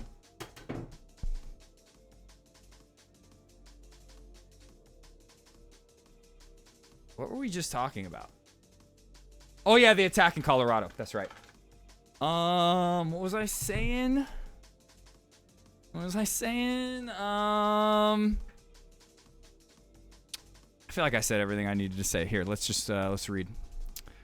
Boulder, Colorado authorities have arrested a man accused of using a makeshift flamethrower and other incendiary device to attack a crowd of people taking part in a weekly walk to honor Israeli hostages in Gaza. Okay, so this wasn't like a Jewish event. This was like a pro-Israel, get the hostages back event. I guarantee there were Israeli flags at this event. They don't really care about the Palestinian people. 8 people were injured with burns. 2 of the victims were flown to a burn unit in Aurora, Colorado. And I'm not saying that to say that any of those people deserved what happened to them. I'm only saying that to show that this is not like a I don't think it's an anti-Semitic attack. This guy wasn't targeting Jews. He was targeting people that are pro-Israel. But even if it was, like, did end up being an anti-Semitic attack, that would be an anti-Semitic hate crime against Jews, but that doesn't make Zionism any less evil. It just means that this guy's fucking confused and a piece of shit. But also, even if this is just an attack against Israel and in like pro-Palestinian sentiment, this does nothing to help the Palestinian people. It's only going to make things worse. And it's only going to make things worse, like I said, the one that happened a week ago, for more students on college campuses getting black-bagged by ICE. Or people getting sent to CCOT, foreign torture prisons. This isn't collective action. This is an individual act of violence. In collective action, we see in resistance groups, things get violent. You know, riots are the voices of the unheard. At a certain point, violence is the only answer, especially when the oppressor is setting that level of violence. But individual attacks like this aren't gonna do it. The attack occurred near Boulder's courthouse on Sunday. The FBI said the attack is being investigated as an act of terrorism. And this is also different than what Luigi did, an individual act. What he did was specifically targeted a very high-profile, important target in that movement against privatized healthcare. This is just going and attacking some random innocent people. Especially one of them, an 88-year-old Holocaust survivor. Authorities have charged the suspect in Sunday's attack on Boulder protests for Israeli hostages with a federal hate crime and 16 counts of attempted murder. The attack, believed to be carried out with a makeshift flamethrower and incendiary device, injured 12 people. Now, here, listen, what did Z Squirrel have to say? Yeah, I saw AOC came out, Bernie, everybody coming out, condemning the anti-Semitic attack, when it's like, once again, just conflating Israel with anti-Semitism, or conflating Israel with Judaism is anti-Semitic in itself. Not all Jews believe in Zionism. But both Bernie Sanders and AOCIA, as Z Squirrel says, have said the attack in Boulder was anti-Semitic. The attack was explicitly targeted at pro-Israeli Zionists, literally at a Zionist political rally. And the person who did it said he was specifically targeting Zionists. Random Jews were not targeted and attacked. He did not go to some random synagogue and attack Jews. He did not just find random Jews on the street to attack. It was specifically targeted at at a Zionist pro-Israeli fascist group. The exact same thing happened with the Israeli embassy Christian Zionist who was eliminated. AOC, CIA, and Bernie Sanders lied and did the conflation there too, even though he wasn't even Jewish. Yeah, he was literally a Christian German who joined the IDF. He had this fantasy to go join the Israeli baby killing brigade. And even if he had been, he was not targeted for that. Exactly. That was something I said, too, about that guy. I was like, even if he was Jewish in that attack on the Israeli embassy shooter, or the Israeli embassy shooter did, even if the guy that he killed was Jewish, it wasn't anti-Semitic. The guy specifically said his beef was with Israel. Conflating Israel with all Jews and lying that Zionists who are targeted are not being targeted for their fanatical devotion to the genocidal Israeli death cult and its mass burning alive, beheading, rape, and murder of Palestinian babies, children, girls, boys, women, and men intentionally launders genocidal Zionist propaganda. So it's not surprising that both Sanders and AOCIA have done this from the beginning of the genocide and are still doing it now. Bernie Sanders, the recent anti-Semitic attack in Boulder is disgraceful and unacceptable. We must condemn it in the strongest terms and wish a rapid recovery for those injured. Violence only begets violence. Yeah, say that to fucking Israel, Bernie. And we must allow no place for it in our politics.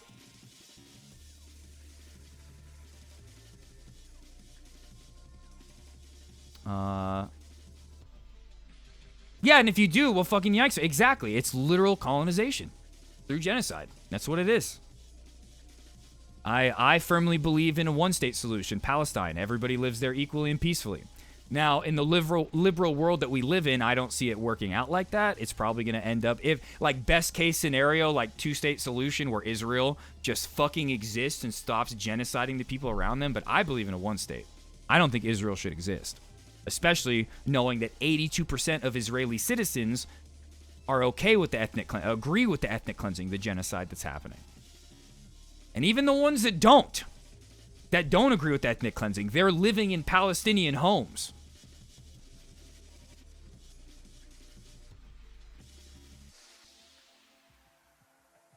But yeah, exactly like you said. And if you do, well, fucking yikes, my dude. Yeah. Yeah, Zionism in like simplest terms is Israel has a right to exist on occupied land and to further expand that land through genocide. That's what Zionism means. To expand to greater Israel. It's literally a patch that the IDF wear that shows Israel like expanding into Iraq, Syria, Lebanon. It's the idea of greater Israel. It's been there since Zionism was created.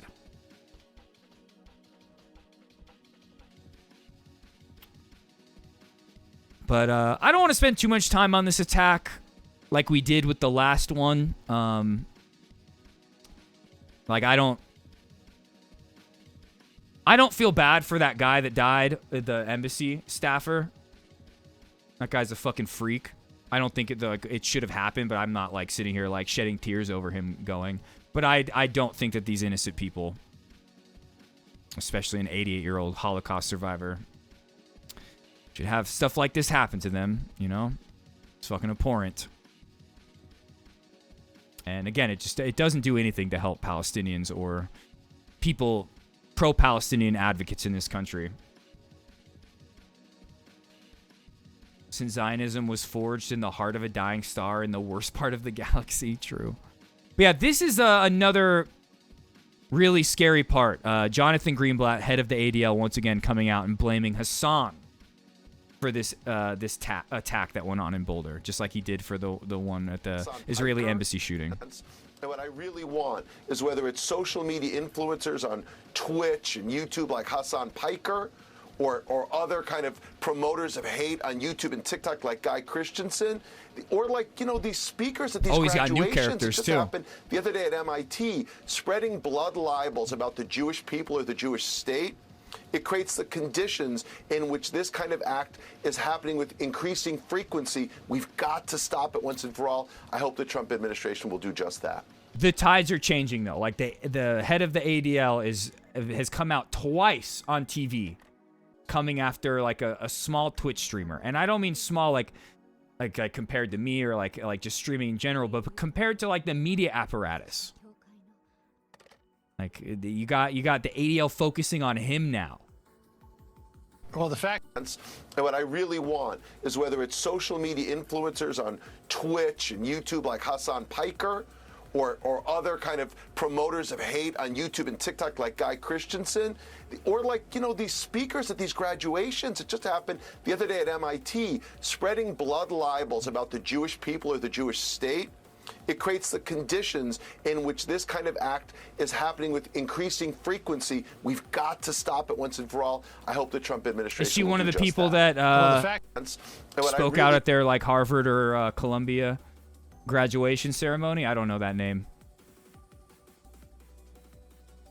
And then Chris Hedges, you know, I kind of want to watch this interview. Maybe not tomorrow, like tonight's stream, because we're probably going to play a lot more games, but maybe Thursday.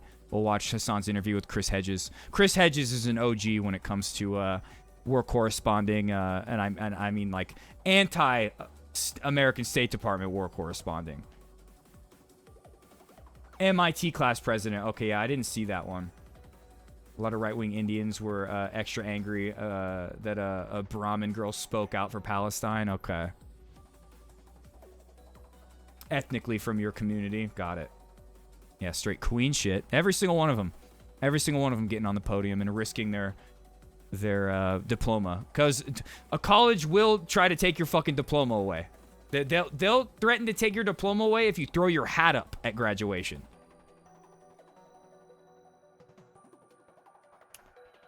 But yeah, Chris Hedges is very base. Yeah, I think we'll watch that interview maybe tomorrow, maybe the next day. We're not gonna have time today though.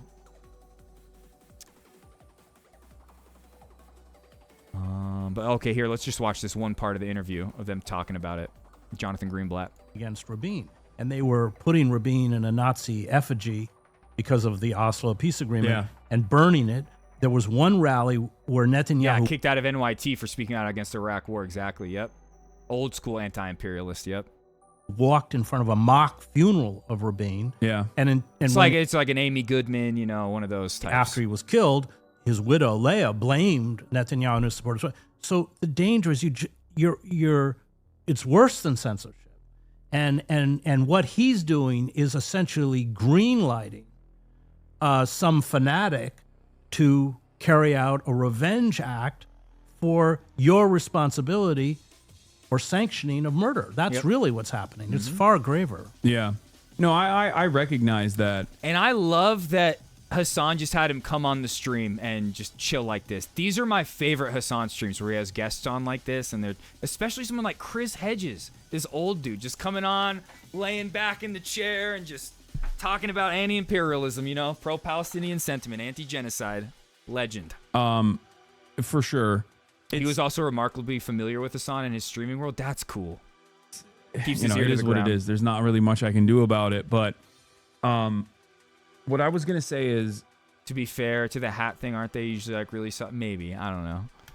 The other I'm not side sure. of this is that But my point is when you're at that graduation, they could threaten to take your diploma away and not give it to you if you do something they don't like. Average person, You could then take it to court and sue the shit out of them and probably get your diploma, but it's going to be a process. The average person that sees this kind of stuff and the consistent association from against Rabin. She's angry that she's not groveling a rat like Vivek Ramaswamy or Kash Patel. One of the good ones, unlike Dinesh D'Souza. And they were putting Rabin in a Nazi effigy because of the Oslo peace agreement and burning it. There was one rally where Netanyahu walked in front of a mock funeral of Rabin. Wasn't it Dinesh D'Souza that was like out here being like, Kash Patel is one of the good ones? I forget what it was exactly. Yeah. And when after he was killed, his widow Leah blamed Netanyahu. I know. I'm not that smart, Ben. Not on that his smart. supporters. So the danger is it's worse than censorship. Okay, anyway, we watched this. All right. That's enough about the Colorado shooting.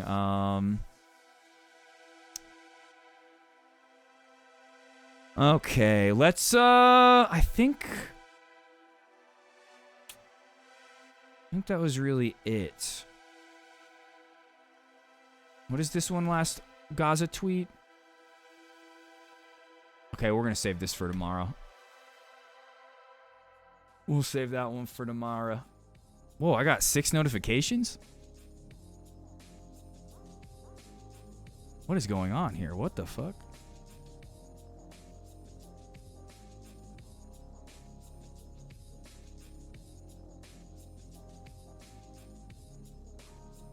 The Greek Coast Guards have confirmed it's there. I know, I fucking posted that already.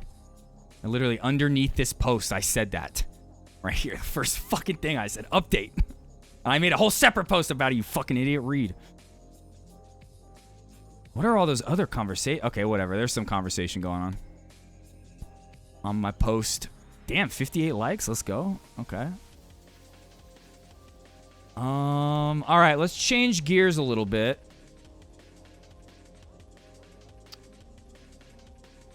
Let's shift gears and talk about what happened in San Diego and a couple other places around the country over the weekend.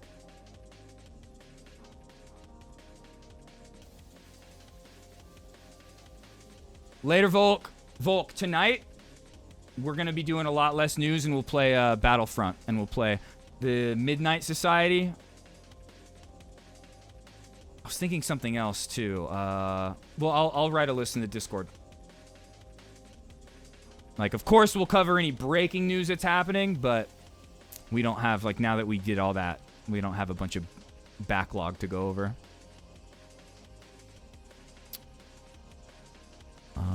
But okay, let's shift gears from talking about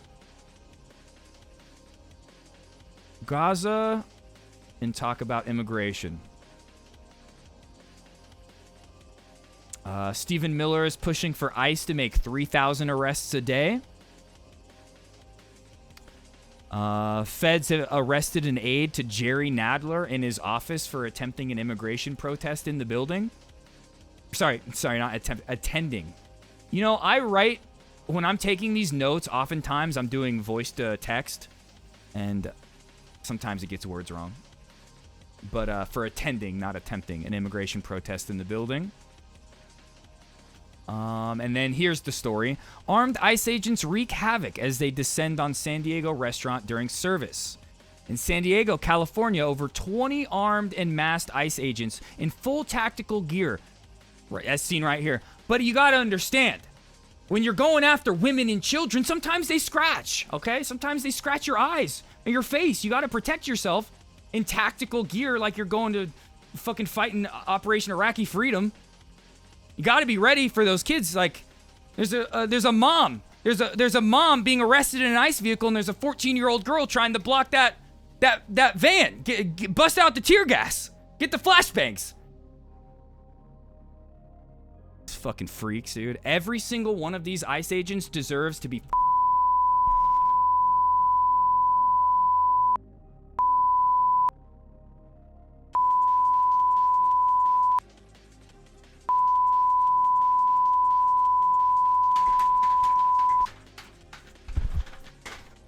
every single one of them.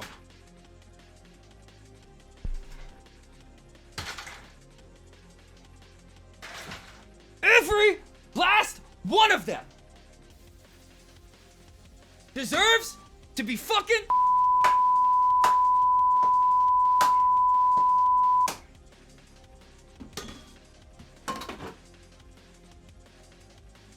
every single one of them deserves to be turned into one of my puppets so I can do as I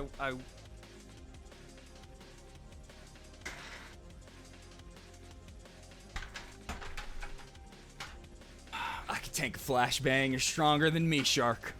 Stronger than most. Yeah, again, like, just like you ask yourself, why are they dressed up like this? It's because women and children scratch sometimes.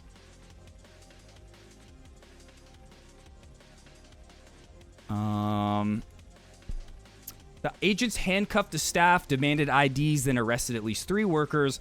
Local residents reacted angrily to the raid and attempted to block ICE vehicles from leaving the scene. ICE agents responded by throwing flashbang smoke grenades at the crowd. Let's just look at some images. ICE agents swarmed the restaurant area in San Diego during dinner hours, and patrons were having none of it. Despite throwing 3 flashbang grenades to disperse the crowd, the citizenry stood firm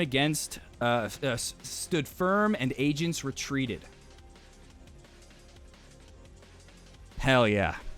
Heroes. Actual heroes. Legends.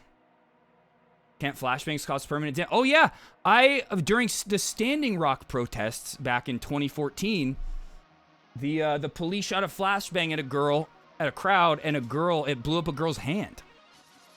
Non-lethal though, non-lethal by the way. But this is how it should be, and I'm trying to find, because like that protest that I went to a couple months ago was cool, but my local PSL, even my DSA, they're not doing enough. We need to find like a rapid response group that is like, ICE is in this neighborhood, everybody show up now.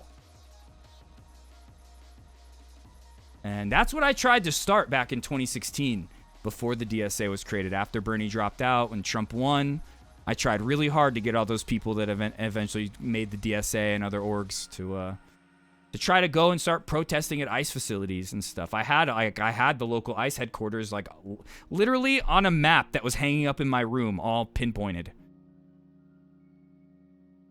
And I wanted to organize shit like that, but nobody wanted to do it.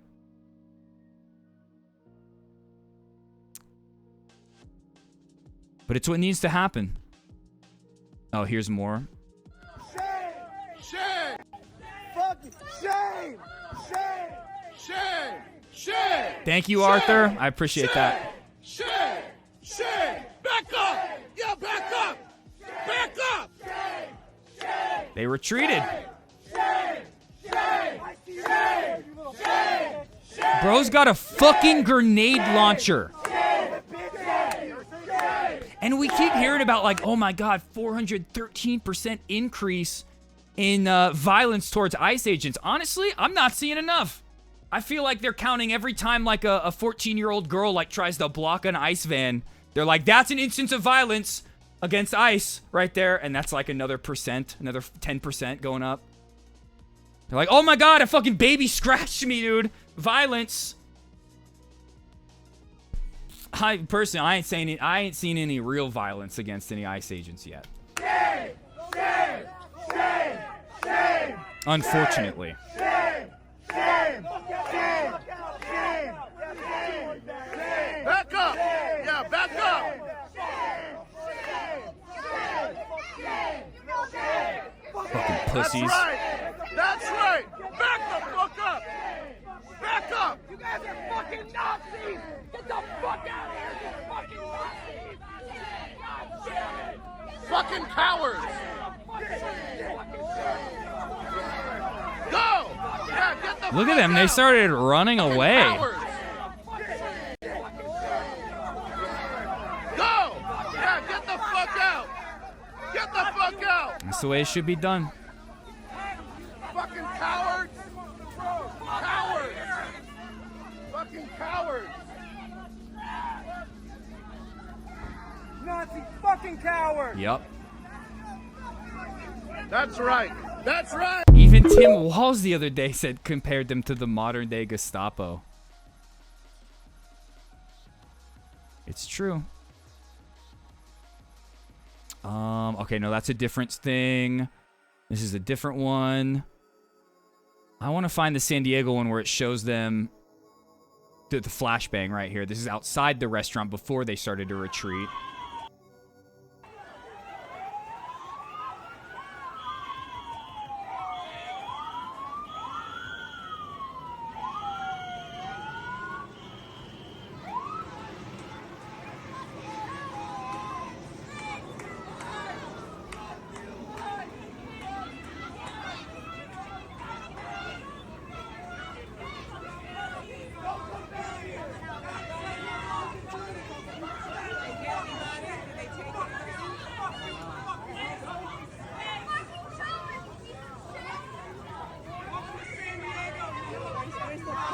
Where's the flashbang at?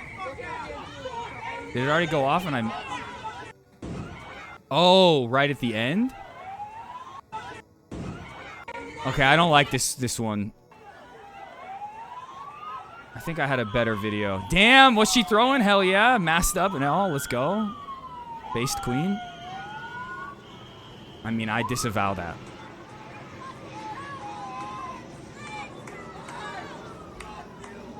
What the fuck?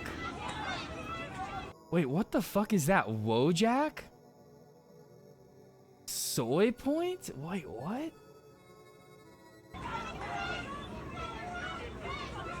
Wait a second. I remember... I see that that's me. But I remember we looked at a meme that was like a weirdo, like, incel meme that, like, used the word Wojak. And then also, we know what soy means, but... Yeah, that's how these are 4chan memes.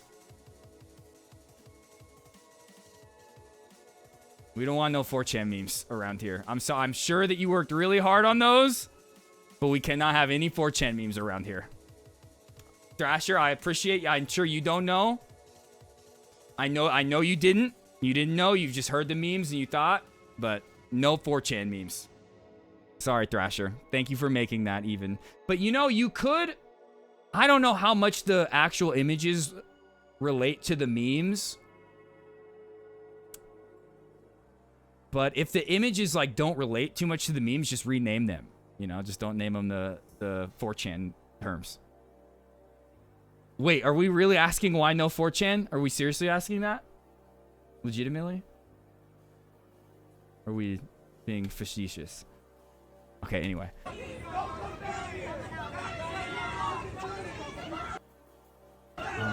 no, here, I gotta find the actual footage from the other day. You're gonna see a lot of thirst traps.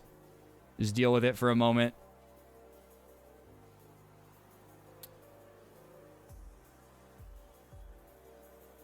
All right, here. There's the flashbang. Get inside, get inside, get inside, get inside. Get inside.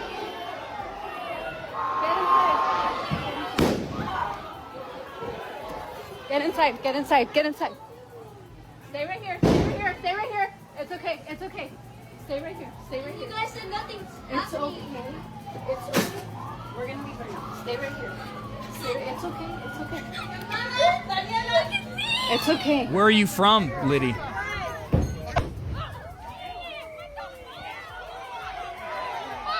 Bro, and they're all just like standing there in the street. Yeah, they're blocking the car, but they're not even being like unruly. And like they throw a flashbang.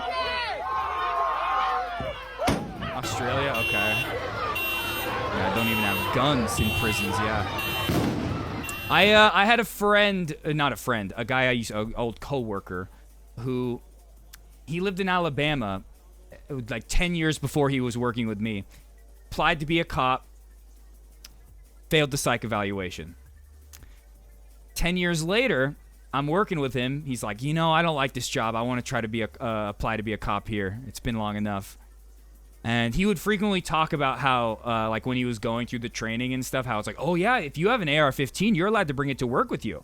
You could just put it in your back seat. And like how a lot of cop cars will have like a shotgun back there. You could just put your AR-15 back there and use that as your main gun if something goes down. He would brag about that. But let me it's been so long, I always forget. I start to get jumbled up on the story. But he applied to be a cop in Las Vegas, failed the psych evaluation again. Then he had a friend who worked in the county over in Henderson County, who was like the police chief or something like that. And he was like, oh, hey, you already made it through the academy and stuff like that? Fuck the psych evaluation. I'm just going to pass you anyway. We're going to get you through. 6 months into it, forced to resign for being a piece of shit. And now he's a state trooper. So that's our system of policing in this country. In a woe. But yeah, okay. So my question is, like, do those memes, are they like super closely related to, like, does that look like, if somebody sees that, are they going to instantly think like Wojak? That's the only thing I worry about. But if it's not, all good. We can't be associated with any kind of 4chan incelery, bigotry, douchebaggery, piece of shittery.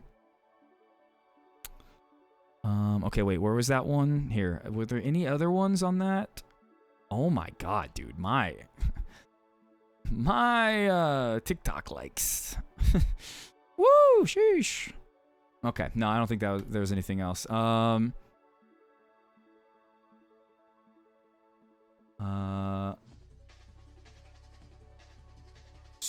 Basically what Super Troopers do. They police the interstate highways and sometimes like freeways, like in cities. But yeah, that's what their jurisdiction are, highways and freeways. Deal with people speeding and things like that on the highways.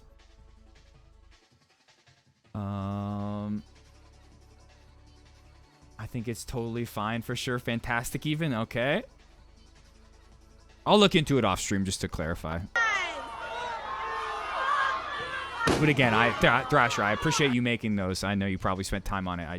I'm sure you understand once you get the context where I'm like, oh, we can't have that. Yeah, I'll look into it. All right, another angle of the flashbang going off.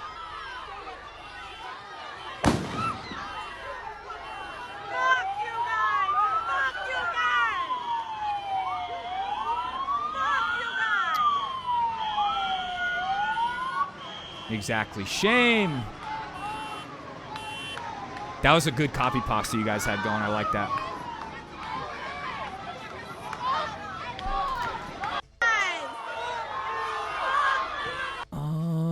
Heavily armed ICE agents and tactical gear were confronted.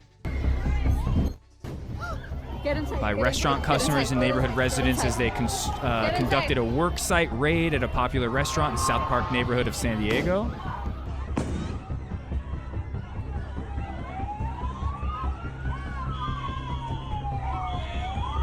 Gotta tear apart those families, you know?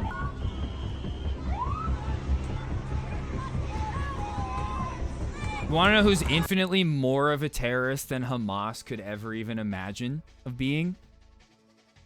Every fucking single ICE agent.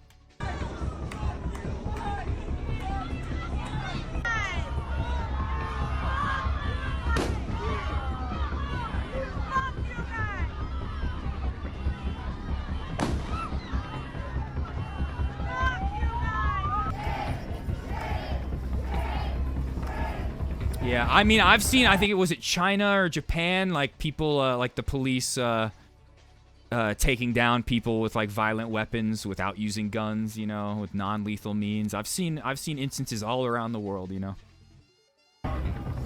The thing you have to understand about the United States police force is in its inception, it was the slave patrol.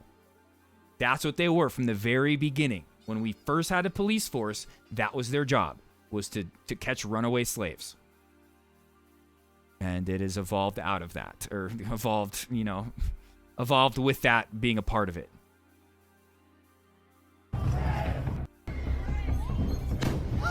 And when you think about it, when a slave runs away, or would run away back then, and they would send the slave patrol after it, what were those police really protecting?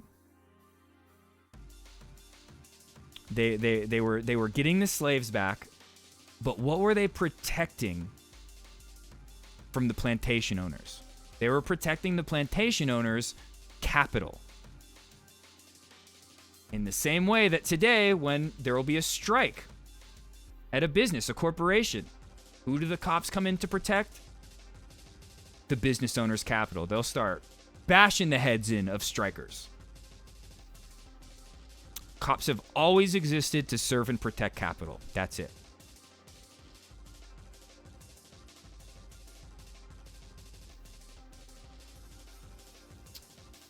Okay, we looked at this. Okay, so these are different instances. All right, let's look at a couple of videos of what happened earlier today. Or this was on Monday, I think. Might have even been Sunday. Thought I had a bunch of videos on this. Where'd they all go?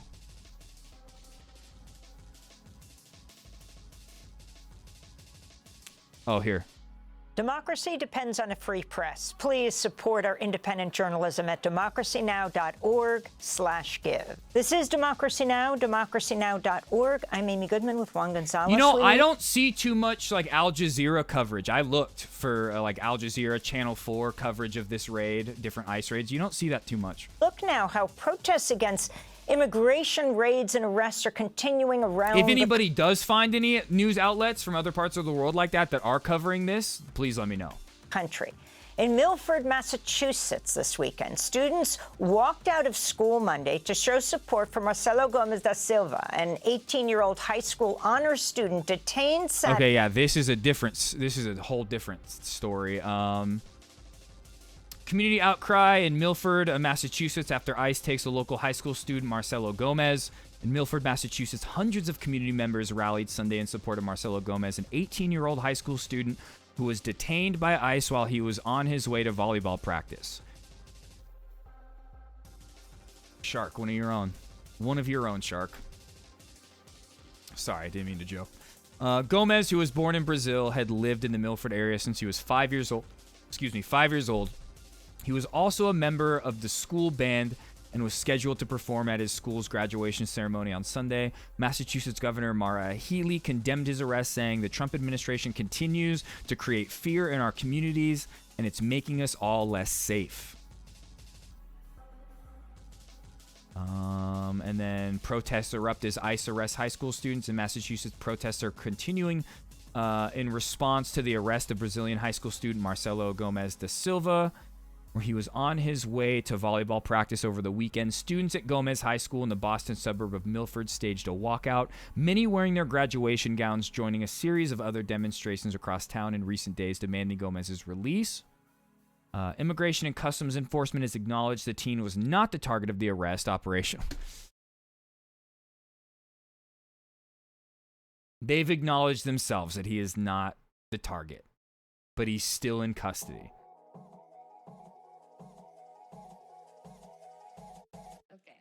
It's about torturing brown kids. Democracy depends on a free press. It's about torturing brown kids. That's what it's about. It's not about getting the right guy or, oh, we got the wrong guy. It's about torturing brown people. 4:15, what is this clip? In regard to Marcelo Gomes, he remains in ICE custody. Gomes. He was not the target of the investigation, but like we have repeatedly said, sanctuary policies put us in a position to go out into communities and look for people. You'd be going out into the communities regardless. You just use this term sanctuary cities as like a safeguard to justify your abhorrent actions. Your barbaric, inhumane, Gestapo-like actions. A federal judge Monday ordered the Trump administration to provide the court at least 48 hours notice before the teen is transferred out of Massachusetts. The ICE arrest of another... Wait, what? Judge Monday ordered the Trump administration to provide the court at least 48 hours notice before the teen is transferred out of Massachusetts. Out of Massachusetts to where? Where are they transferring him out to? What? They got the wrong guy, but they're just going to go with it anyway and send him to Louisiana? What does that mean? Why wouldn't it be like them? Because like he's from Massachusetts, so why wouldn't they just release him? What are they talking about transferring him for? The ICE arrest of another... That is... Okay, maybe they'll explain that in the video. Saturday. But here, first, I think I had a couple videos of the students protesting for Marcelo. Right here. Hundreds of high school students in Milford, Massachusetts have walked out of class to rally in solidarity with their classmate.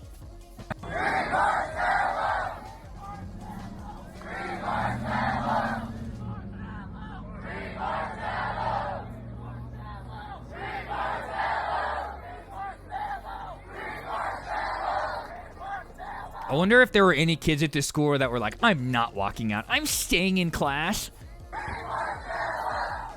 Future Nazis, future school shooters.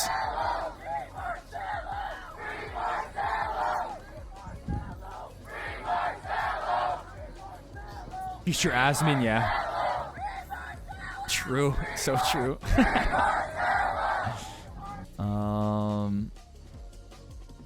Here, more people protesting.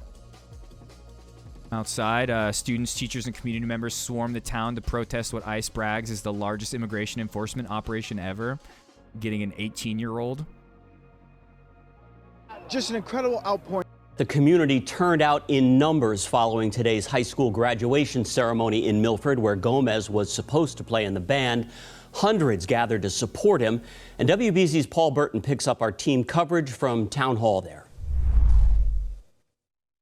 Just an incredible outpouring of love here from the Milford community as students, faculty, friends rally on behalf of 18-year-old Marcelo, who was detained yesterday and was supposed to be a day of celebration. Students say there's a sense of emptiness and loss. Free Marcelo! Free Marcelo! Free Marcelo! An emotional display of love for Milford High School student Marcelo Gomes. Hundreds lined Main Street in Milford in support of the 18-year-old who was detained by ICE agents over the weekend. After Sunday's high school graduation, seniors marched down the street to join residents in a rally outside Town Hall.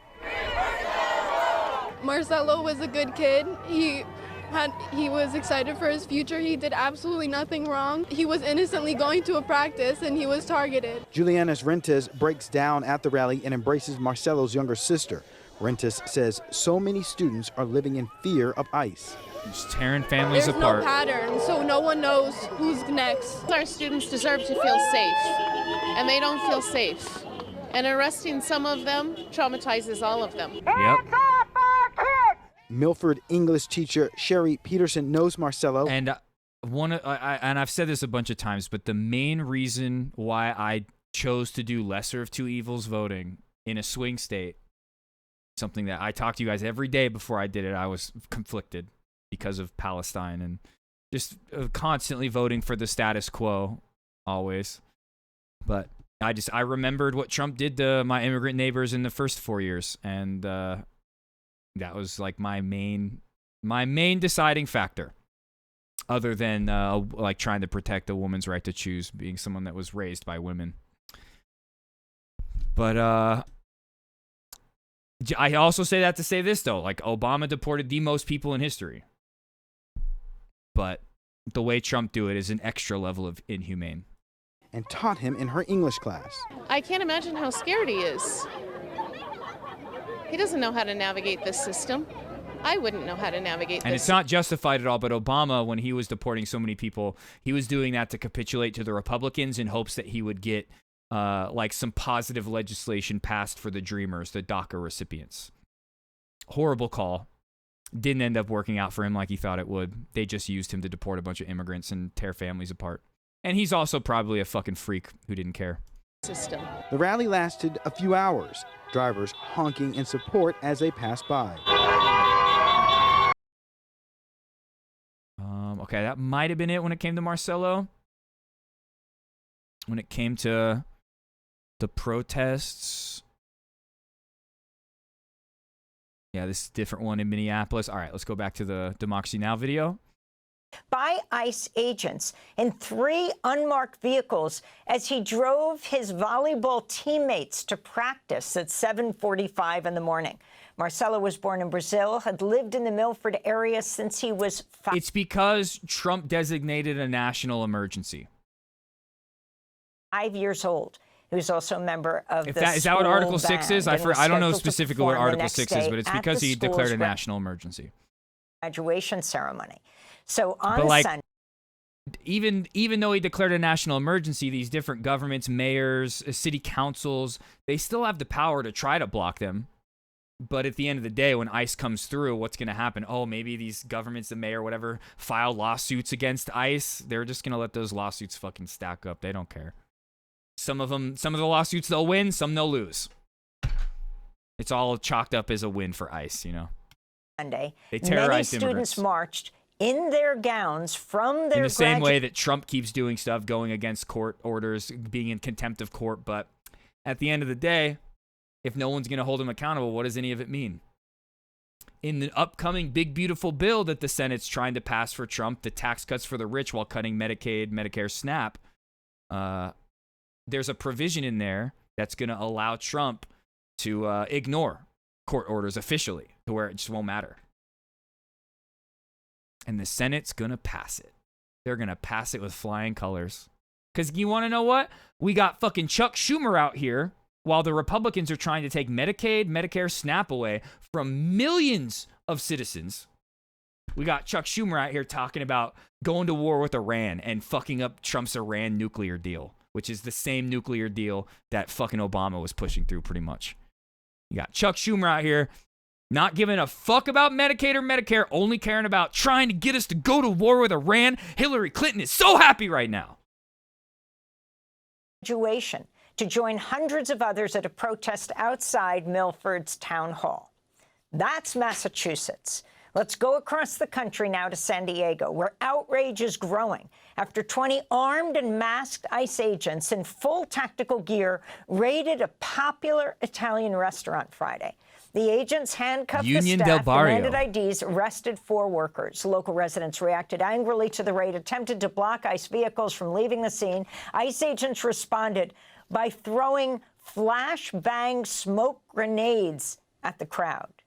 Just 2 examples of communities expressing outrage over ICE raids. This comes as immigrant communities are also pushing back on the raids and arrests. In San Diego, the Union del Barrio is conducting community patrols of ICE agents in their neighborhood. This is a clip from a patrol in May. They speak in English and Spanish. Parece unos vehículos sospechosos. Aquí está there in front of us. Sí los vemos, estamos frente a ustedes. ¿Qué vehículos más o menos? Son 3 vehículos. One of the people helping on these patrols by Unión del Barrio is Adriana HASAN, Cool. who will join us in a minute. This is a clip of her on another patrol using a bullhorn to alert the community that ICE agents are on site. She Hell yeah. speaks in Spanish. Legend. Aquí tenemos ICE, ciega, ciega. Aquí está ICE. Este es un vehículo de ICE. Un vehículo de ICE que está haciendo inteligencia en nuestras comunidades. La migra. For more, we're joined in San Diego by Adriana HASAN, immigration and human rights advocate with the longtime group Unión del Barrio. Welcome to Democracy Now!, Adriana. It's great to have you with us. So we are describing these different stories. Hell Can you yeah, tell Lexi, us let's first go. what happened on Thank you Friday for at the this alert. Italian eatery? It was just opening up. Armed, heavily armed ICE agents, various immigration Amy, they have to dress parts up of like the that when you're going after women and children. Sometimes they scratch, okay? That's why you got to dress up like you're going to fucking fight in Operation Iraqi Freedom. government move in and tell us what happened and then how the community is responding. Thank you, Amy, for the invitation. It's a pleasure to be with you.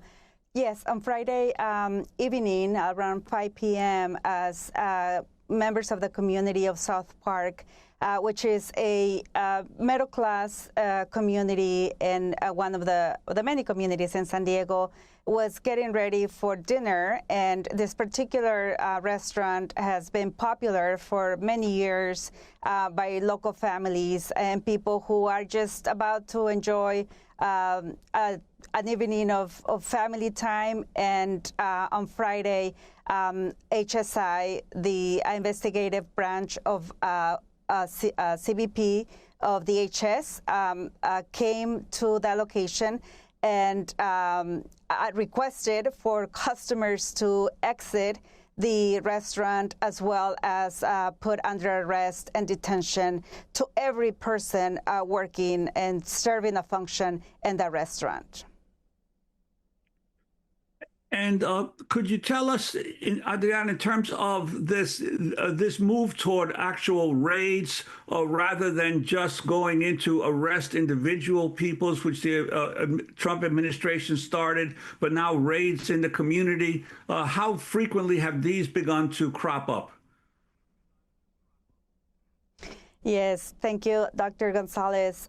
We have seen an increase in the level of fear, intimidation, and terror that our communities are experiencing. We have had a clear escalation of work rates, and including this latest one at this restaurant. At the end of March, a construction site was raided in the East County of El Cajon. And the images and the level of escalation and aggression and excessive use of force, intimidation, and terror that some of the images showed in South Park do not compare to what we saw and witnessed in the city of El Cajon, wherein over 80 agents exercised an operation at a work site that lasted 6.5 hours, and they detained over 200 workers. Oh my God, with the conclusion dude. of I mean, that's literally, Stephen Miller said the other day, 3,000 a day.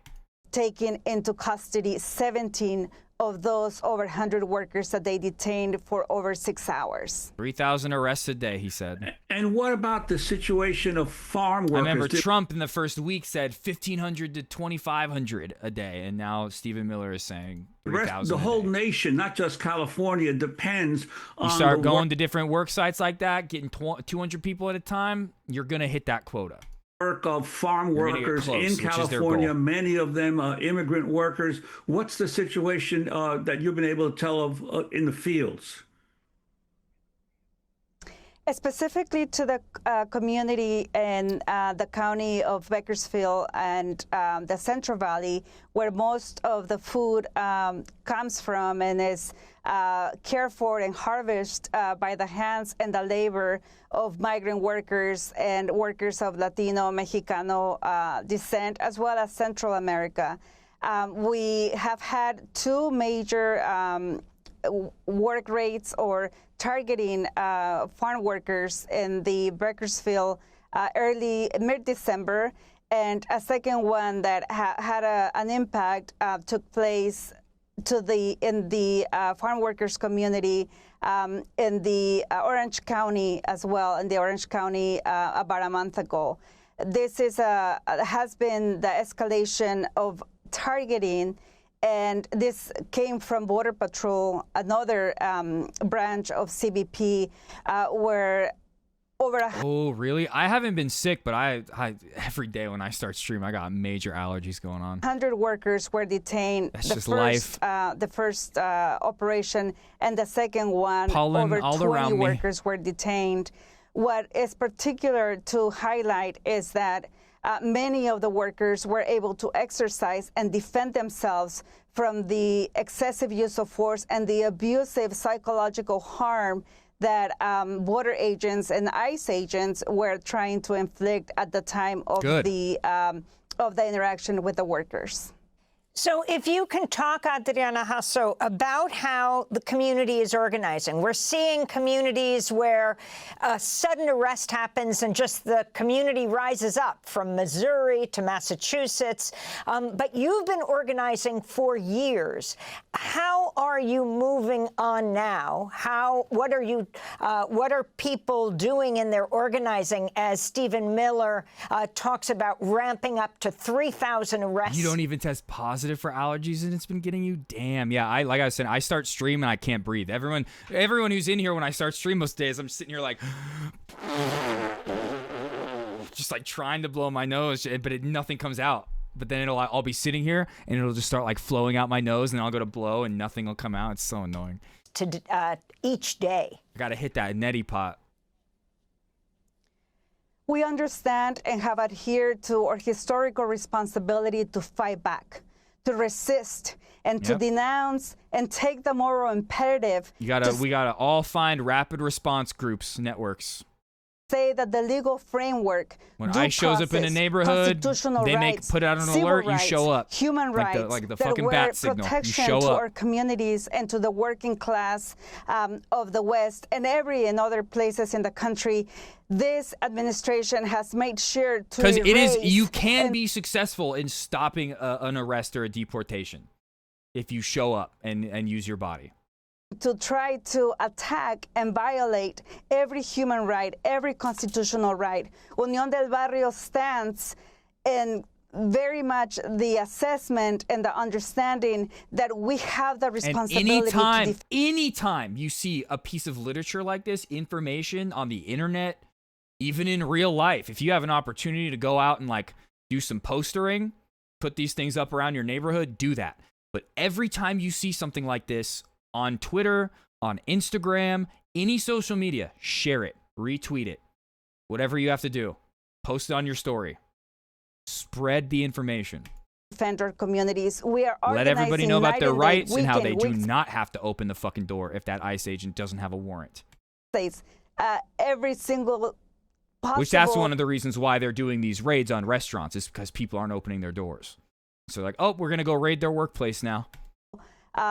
Energy maybe we'll and get time 4 others that we while are we're there. able to put into community work and say that we have the right and the responsibility to defend ourselves. Get out, bust out the zip ties. I got a fucking 14-year-old trying to block their mom from getting arrested. In place from get the LA, tear gas, you know. From Riverside, from San Diego, from Escondido, and we're developing relationships to implement this model in Santa Barbara and San Francisco, and also potentially looking at growing in places like Utah, New York, Chicago. We are having those conversations because we know and we understand that the moral imperative to fight back, to resist, and to not ask for permission or apologize for the right to exist. Fuck ICE. These are exciting times. Fuck every single one of them. Every single one deserves the Nuremberg.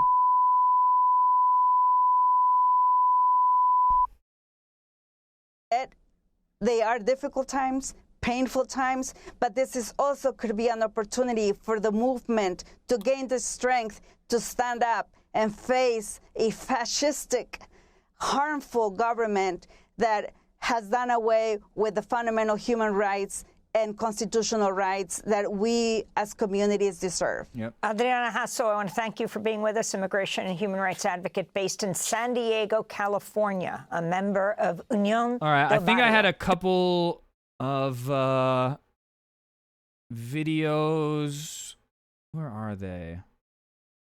Oh yeah, a couple local news videos on this raid. I just want to see how local San Diego news talks about it. People are furious at ICE in San Diego. An immigration enforcement operation at a popular San Diego restaurant sparked spontaneous protests there. Armed federal agents arrested 4 undocumented employees at a South Park neighborhood restaurant on Friday using flashbangs on an angry crowd outside. California Angry Congressman crowd. Juan Vargas was joined by several Democratic colleagues. Damn, in did he just denouncing- spit? joined by several Hell yeah. Congressman And Juan that Vargas doesn't even look like the kind of guy that would be anti-ICE, was you know? joined by several I'd expect him to be like, I walked that thin blue line, brother. Just colleagues looking, just in judging a book denouncing by that its cover real operation. quick, you know? What we saw Good there on should him. have never happened. The court should not have allowed it. Okay. And they did. That's Good. why I'm pissed. There was no mention there of a criminal history in the arrest warrant. Homeland Good, there shouldn't be. Anytime you find yourself talking or thinking or concerned with immigrant crime, you're just carrying the water for white nationalists, white supremacists. The only people that actually care about immigrant crime are white nationalists. That's it. Security says the crowd And it's became like, it doesn't matter where a human being comes from. Anybody, any human is capable of doing crime, has nothing to do with where they came from. But if you really want to get down to it and you want to start talking about stats, there are far more, it's not even comparable, crimes committed by American citizens than there have ever been by immigrants. unruly, and the flashbangs were deployed for law enforcement to exit safely. The owners of a popular Italian restaurant in South But again, Park. if you're ever like, oh, but those statistics on immigrant crime, you're carrying water for white nationalists. Like, there's a movie called American History X. Go listen to how they talk about immigrants, okay? Receiving an outpouring of support after ICE agents raided one of their restaurants. NBC7 was there as protesters surrounded ICE patrol vehicles and agents outside Buena Forqueta on Beach Street. NBC7's Jeanette Quesada shows us how the community is rallying around the business. Fuck Trump! Let's go. Nice shirt, dog. Backlash from some San Diegans over an ICE worksite enforcement operation at Buena Forqueta and Enoteca on Beach Street. This man, who asked to be identified as John Brown, was in the middle of it all. Damn, let's go, John Brown! The Holy Ghost! The entire community was disgusted, He's infuriated, back! and enraged. They don't want people in military tactical gear, Reincarnated, plain here he soldier, is! like they're in Afghanistan, coming in here and just screwing with people on a nice Friday afternoon where people just want to go out and get lunch at like these nice restaurants and just have a good time. NBC7 was there as protesters surrounded ICE patrol vehicles and confronted the armed agents just after 4 o'clock Friday. The audio in this video was lowered because its language is not fit for our broadcast. Buena Forqueta. The audio in this video was lowered because its language is not fit for our Bro, she is a fucking legend with the ski mask. Like I said, back in 2016 when there was an actual like anti-fascist resistance movement to Trump, I had a go bag in my car that had Hugo's mask in it. And I had a gas mask in there. I had a couple other things too. Those protests, Black Lives Matter protests, other immigration protests got pretty wild sometimes. 2016 to 2020. broadcast. Buena Forqueta never opened for dinner Stuff that as a I don't even result think I of can that talk about. surprise Like, raid. The manager says I don't at think least statutes two of workers were limitations have detained. expired. Today, the wife of one of those detained employees told NBC7 her husband called her to let her know what was going on. She asked to conceal her identity for safety reasons. La verdad se me bloqueó la mente en ese momento. I was shocked. The first thing that came to mind was our son, because my husband is the breadwinner in our family. Today, Buena Forqueta shared a statement on their Instagram page Okay, I fuck about what they're with calling a local traumatic San Diego event news being that's pro-immigrant, devastating and heartbreaking. siding on with the It immigrants. states they're working closely with their attorneys to locate and support their detained employees and their families. Oh well, adding, as we know, it's ICE, DHS, Homeland Security. None of them are giving these immigrants any time to speak to their lawyers. They're just sending them to CCOT or deporting them to Mexico with their citizen children that have like stage 4 cancer. You know, that's they're not giving them any chance to speak with their lawyer. They're just deporting them. Bona Forqueta has always been at its core a family. Even if it's against We court have order. built our They're just spaces like, on we'll deal with trust, the contempt dignity, charge later and if there care that for even one comes. another. We stand together now and always. We are Get it still twisted. The processing. Supreme Court is not out here like, oh, Trump, you need to be nicer to the immigrants. The Supreme Court, there are some courts, federal courts, that are more pro-immigrant, that are against what Trump's doing. But for the most part, like the Supreme Court, they just want them to bring Kilmar Abrego Garcia back so they can put him through court, like a court process, and then deport him. They want to like do a semblance of due process, just so they're like, all right, we did what the courts are supposed to do. You didn't totally circumvent us, Trump. Confusion caused by this situation. It's a little somber, to be honest. Today, some people in the But like community stood Hannah by to Dugan, the one that like tried to get that immigrant out of the courtroom that she was doing the pretrial hearing for, the judge, and she found out ICE was in the hallway, and she's like, all right, get the fuck out the back jury door. That's hero shit. dine and show their support. The pizza was super good. The generosity of the staff here just knows no bounds, really. What? I'm sure they're hurting right now. I mean, I've talked to the staff. They're trying to not talk about I love pizza. Like, to dine and show their support. The pizza was super good. Are you saying what he said was based, Ben? The generosity of the staff here just knows no bounds, really. I'm sure they're hurting right Look now. at his I mean, priorities I've talked to the set. staff. That's They're true. trying to not talk about it, but A if I flashbang was just went off. He's like, that pizza was so good. He's like he has like a concussion. The pizza was so good.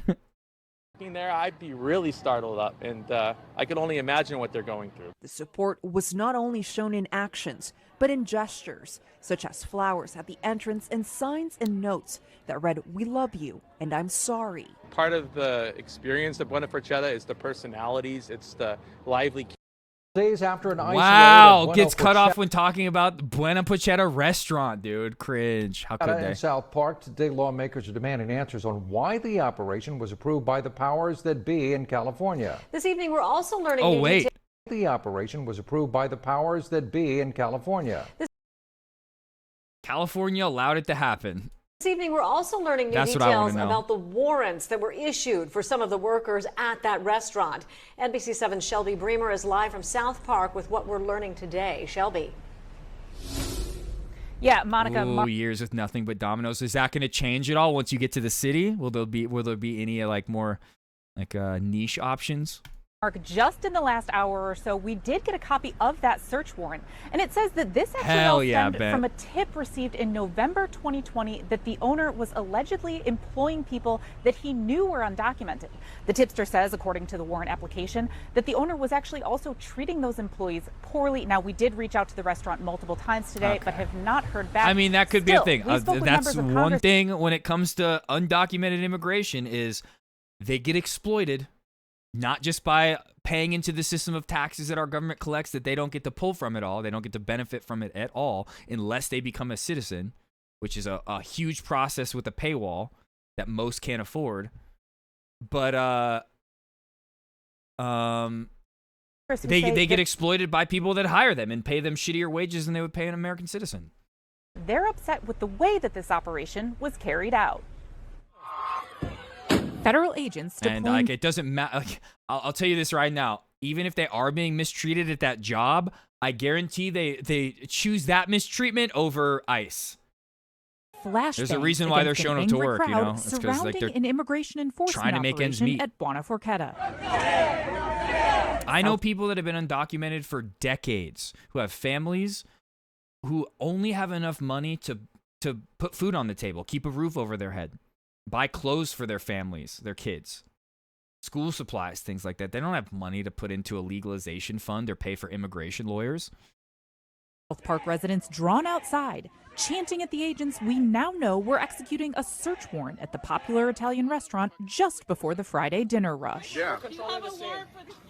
Why in the world Would a judge sign off on that? Congressman Juan Vargas joined by several Democratic colleagues in denouncing the operation. There's been some talk about terrorism, and I want to say these ICE agents are not terrorists. I think it's worse than that. Homeland Security says Wait. operation. Hold on. There's been some talk about terrorism, and I want to say these ICE agents are not terrorists. I think it's worse than that. Homeland Security says 4 people who are undocumented were taken from the restaurant.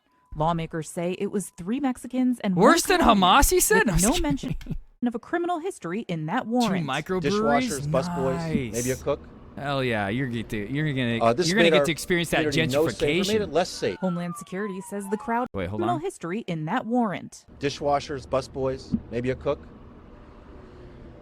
This made our community no safer, made it less safe. It did. ICE makes the community. Police presence in communities makes the communities less safe.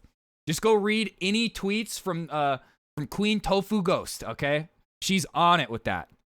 Go read any of her tweets about police presence in communities. The flashbangs were deployed for law enforcement to exit safely. The members of Congress unsafe also they take make the issue with a community. request in the warrant to detain everyone, undocumented and American citizens alike. They handcuff everybody. The first 10 minutes, they don't give any explanation. Buonaforchetta's owner says they're Man, lucky they didn't catch him. Good thing he didn't talk once. They would have thrown him in the bus too. broken, and the wound is still raw. Why were ICE agents armed to the teeth as if they were entering a war zone, storming restaurants? And you may think I'm joking, but we talked about this story last week. This father went to his citizenship hearing expecting a handshake. Instead, ICE shackled him, threw him into a van, and tore him away from his pregnant wife and 4 children without even letting him say goodbye. Casper Erickson is his name. Arrived in Mississippi from Denmark in 2013, fully documented and determined to build a life here. And now he's in ICE custody. Doesn't matter how white you are, the moment they hear that accent, just like I said when Canute came here, you're foreign to those Texans. You're an immigrant. To those racist fucks. Another high school student here in New York has also sparked widespread outrage. Attorneys representing... Yep. I got information on this kid too. The ICE arrest of another high school student here in New York has also sparked widespread outrage. Attorneys representing the 20-year-old Venezuelan asylum seeker identified as Dylan has filed a habeas corpus petition in the federal court of Pennsylvania, where Dylan is currently detained, urging his release over due process violations. Dylan lives in the Bronx with his mother and 2 other siblings.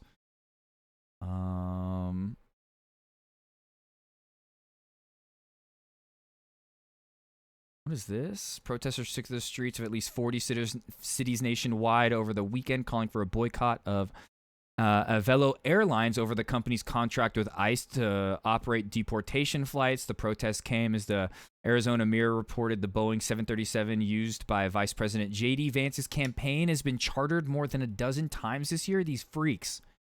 They're letting them use their own planes. That's how much they hate immigrants. Oh my God.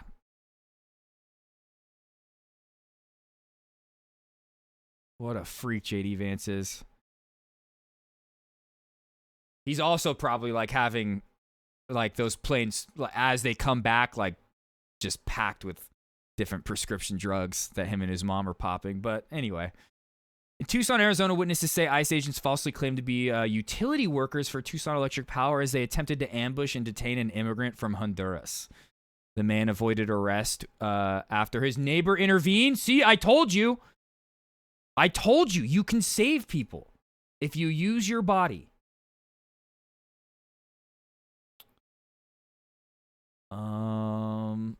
Texas Republican Governor Greg Abbott is expected to sign into law a bill that would require most state sheriffs to collaborate with ICE in arresting and detaining immigrants. The Republican-controlled Texas legislature approved the bill last week. SCOTUS allows Trump admin to strip legal protections of 500,000 immigrants as courts hear case. Okay, that's different. We'll talk about that later.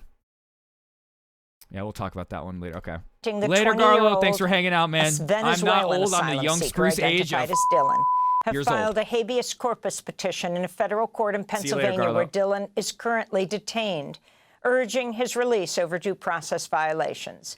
Dylan lives in the Bronx with his mother and 2 younger siblings.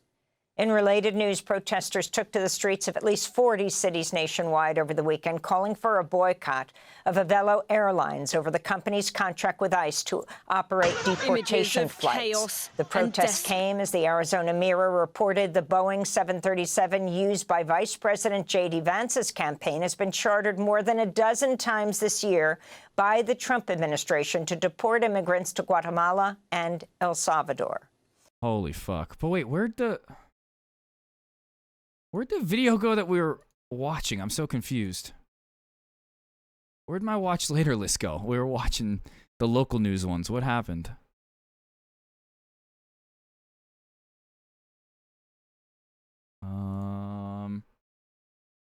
That's just the drummer of an emo band that they took away. Yep. What's up, everybody? Welcome to Flagrant. Our guests. What the fuck happened? So I was thinking maybe that last video just went into the Democracy Now! One, but it like took me away from the watch later list. I'm so confused. We looked at this. All right, here's where we were.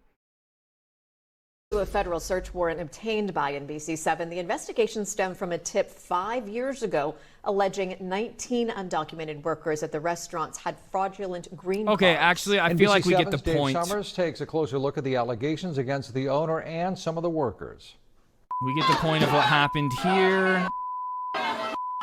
If the dates on the search warrant are correct, a visit from ICE agents Is there has anything been a long else? time coming. It was November of 2020. A tipster told Homeland Security Buena Forqueta employed undocumented immigrants. The complaint claims owner Mateo Catanillo mistreated these employees, making them work 12-hour shifts without breaks and verbally abused them. But generally, when there is a worksite raid, they're looking for undocumented labor, they're looking for labor violations, or even in very extreme forms of labor trafficking. Immigration Labor attorney Esther trafficking? Valdez walks us through the law enforcement process. Don't give a fuck about their process at all.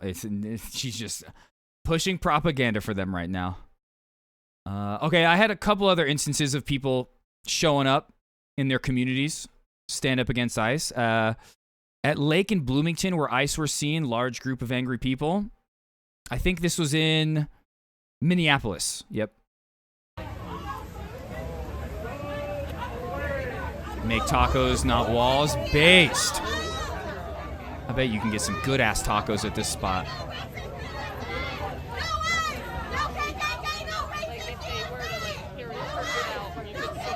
No fascist USA. No ICE. No KKK. No fascist USA. And then, yeah, here's more of the Minneapolis scene. Yeah, see, every time this is what needs to happen. Every time. And I know it can't happen everywhere. There aren't people like this everywhere in every county, but I'm going to do my job, my part the next couple days to really try to find some like rapid response networks. And I'll be posting them. We'll be talking about them. So this, I can't tell if this is an ICE agent, if it's DHS, or if it's like Homeland Security. It's one of the three. But let's see. Nope, doesn't even say unmarked. Doesn't say anything on the van, on the fucking tank. And oftentimes they've been showing up like masked up, not IDing themselves. Only like with like a badge that says like police on it. So they're really making it to where even like lawyers that'll show up will be like, I have no idea who you are. I don't know who to contact right now.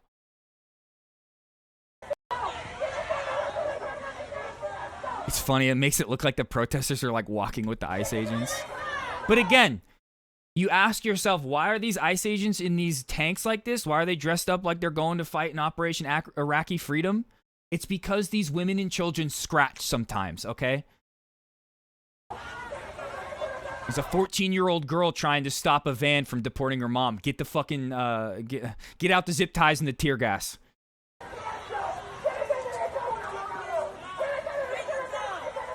But let's see, does it say in the post, yeah, it doesn't say, just federal law enforcement.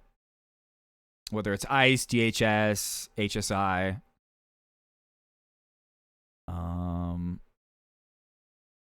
Oh, here's more outside that one restaurant in Minneapolis. The fuck out. Get the fuck out.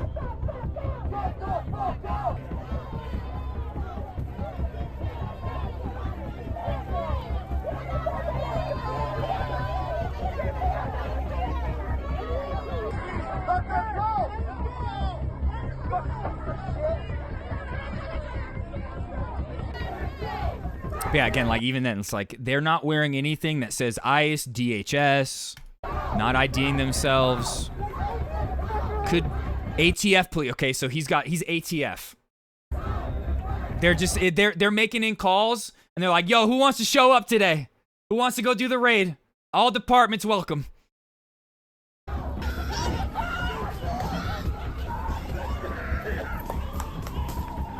You hate immigrants? Come on down. That's what's going down. And then ICE, or Homeland Security, posted this, threatening to put a bullet in the heads of our ICE agents doing their job is inexcusable. Like, come on. You know, all I gotta say to that is...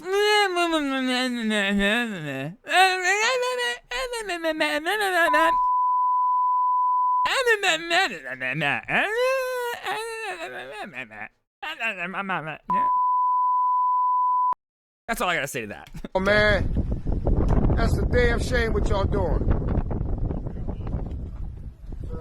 Yeah, it's cool. It's cool, but it's a damn shame. Yo, my man, I'm sorry. I'm sorry Trump's an asshole.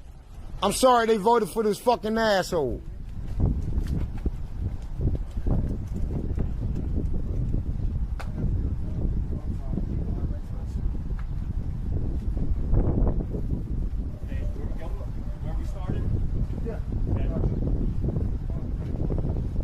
Don't right-wingers also hate the ATF? When they're showing up at your house to check your guns or your ammo, yeah.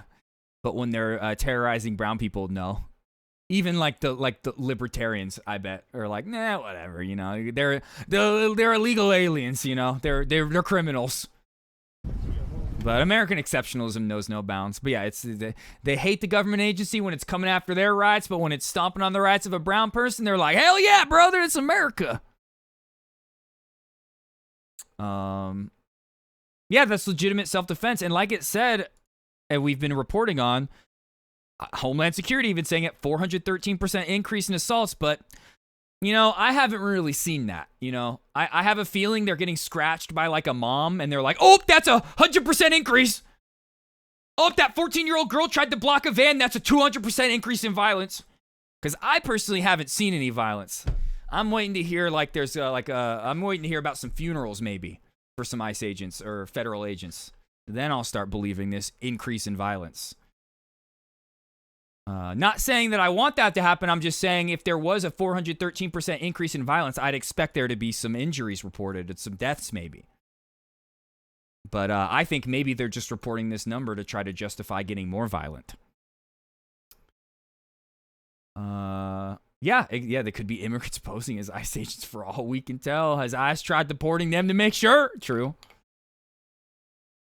Deport your greatest opponents in the next election, the Abundance Crew. Please focus on them this term and deport them, please.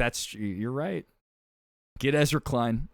Here, I want to hear the guy say this about, what did they say? Threatening to put a bullet in the heads of our ICE agents is inexcusable? That's all I got to say about that. Like, come on, man. That's a damn shame what y'all doing. Yeah, it's cool. It's cool, but it's a damn shame. Yo, my man, I'm sorry. I'm sorry Trump's an asshole. I'm sorry they voted for this fucking asshole. So I think that just says like Border Patrol on it. His and like I said, police. Could be a local policeman, local sheriff. It's like, oh, I want to come join the Fed raid. I hate immigrants too. I want to make my community safe. Or they could be ICE agents just wearing police vests just to confuse people. You know what? When people start fighting back, then what y'all gonna do? Y'all gonna shoot every American? When we start fighting back, what y'all gonna do? Y'all gonna shoot Americans then? Because that's what we gonna... Did he just say yes? Fighting back, what y'all gonna do? Y'all gonna shoot Americans then? Because that's what we gonna start doing. I heard him say start yes. Fighting back. That's what we gonna start doing, fighting back. Goddamn shame, all y'all should put a bullet in y'all heads. Doing Trump's work, every single one of y'all put a bullet in your head. Yeah, I said it. What? I said it. What? Yeah, they already do, I'm exactly. a United States citizen. I said it. All y'all put a bullet in your head. Y'all fucking losers. He's telling them to do it themselves. He's not threatening to do it. He's telling them to do it themselves, based. Either way. All y'all fucking losers. Got something in my throat. Man, fuck, don't touch me, pussy. Touch me again. Touch me again. Come on, touch me again. Touch me again. I'm walking to my car. Touch me again. Touch me again. Touch me. I swear to God, touch me one more. Touch me one more time. Touch me one more time. Touch me one more fucking time, pussy. Touch me one more time, pussy. Touch me one more time. That's what I thought, pussy. Pussy. I don't understand how Homeland Security thought this is like a video that makes them look good. Like, this is just like, it's just riot porn to me, dude. Pussy. Heard what I said, pussy. This brings, man, I miss Unicorn Riot. Anybody remember Unicorn Riot 2016? I miss that. I miss those videos. Pussies. Submedia videos back in 2016. Who remembers those? I remember Submedia. I do. I miss them. Is Submedia even still a thing? Back in the anarchist days? Submedia still a thing? Do they still do like the character thing that they used to do? Oh yeah, they still post. Okay. I'm gonna have to follow up on some Submedia. It's been a while. All right, so that was the Department of Homeland Security, thinking that video made him look good at all. Not really. And then here's Stephen Miller, like I said earlier, saying that he wants 3,000 arrests a day. Just so it's not me saying it, and there was nothing to back it up. Kristi Noem pushing for 3,000 a day, but you're also going to fortify ICE. And the one big beautiful bill, my understanding is with at least $147 billion more for them to accomplish that goal. This won't get any louder. Explain. Yes. Well, under President Trump's leadership, we are looking to set a goal of a minimum of 3,000 arrests for ICE every day, and President Trump is going to keep pushing to get that number up higher each and every single day so we can get all of the Biden illegals that were flooded into our country for 4 years out of our country. And we can't. So you and Chris. Okay, what is this? I got a couple others to look at, and then we're gonna get out of here. ICE separates families outside Texas courthouse. Immigration hearings feel like a trap. Young son comforted his sick mother as they were forced into a van. Stay calm, Mom. I'm here. Oh, my God, bro. Lawyer's best advice, check to see if you're eligible to appear virtually. Husband said wife was scheduled for her second court hearing to stay in the U.S., but out of nowhere, the case was dismissed. Yeah, they're just showing up at immigration hearings, dude. Like, the idea of a perfect immigrant, like, which I don't believe in that. I think that's ridiculous. But, like, the idea of, like, the immigrant that is going through the process, trying to become a naturalized citizen in the eyes of ICE and all these feds, that's, like, the perfect immigrant. They're going through the process. Nope. It's just that they hate brown people.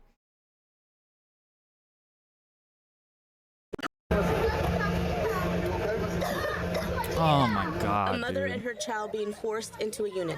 The son trying to calm his mother Plain down. clothes, fucking pussies, dude. A husband and wife separated. The husband telling us And his honestly, the fact that the news is blurring their faces, fuck off. wife had Dox her these second fucks. court hearing to secure access to stay in the United States, but the case, out of nowhere, he said dismissed. He says they dismiss your case. It's why you shouldn't come because they will take you. But immigration lawyer Kessler McFarland says not going is not what one should do either, because then an automatic deportation hold is put on your record. Right now, the biggest advice I can give to people is make sure you seek advice from an attorney before you do anything. But there are ways that you can appear virtually to your immigration court hearings. There's nothing that makes me like how, when, why. more sad than talking about Gaza shit and then also like watching like people be torn away from their families. Like, or not is very complicated, so that's why I'm saying. On my birthday, let's go on a fun birthday stream. Herself has been in and out of the immigration court the past few weeks and says the entire thing feels like a setup. It definitely is a trap. This is the reality that we're faced with. It's happened to some of my clients where we go to court. The court. They all look like they've been divorced with cause. Yep. There is some question as to the legality of. And the what's ones that going haven't on. been divorced, their wife has to Seems be just for like a some creep. people, yes, absolutely. What they're doing is within their authority. For other people, it's very Yeah, look, complicated. For other not even just divorce with cause, but also People are- instinctively covers drinks at the bar. there is some question about whether. Same they with this can fucking be guy. Can't placed even, his fucking arms can't even touch his sides. in this expedited removal process based on their history. Now, ICE did confirm to us Wednesday they have the authority to arrest individuals who are undocumented, even outside of court hearings. But critics argue that this tactic undermines trust in the system. Wait, what do you mean, Ziminar? What do you mean, like the gold at Fort Knox? Everybody's very scared about what's the going on. American treasure they're stealing? Oh God, that at the end that was fucking disgusting. Tactic under individuals who are undocumented, even outside of court hearings. But critics argue that this tactic undermines trust in the system. Everybody's very scared about what's going on. The mom's getting violent. She's getting violent. Now this is what the national emergency was declared for. Forced into a unit. The son trying to calm his mother down. I know, like you can hear her coughing, like it said, the sick mom. Husband and wife separated. Oh, no money for helping immigrants, but all the money they need to help do this. Yeah. Like taking government funds. Yeah, definitely. So yeah, we talked about this guy. Why are agents covering their faces? Here, this is Representative Dan Goldman, I think a House representative.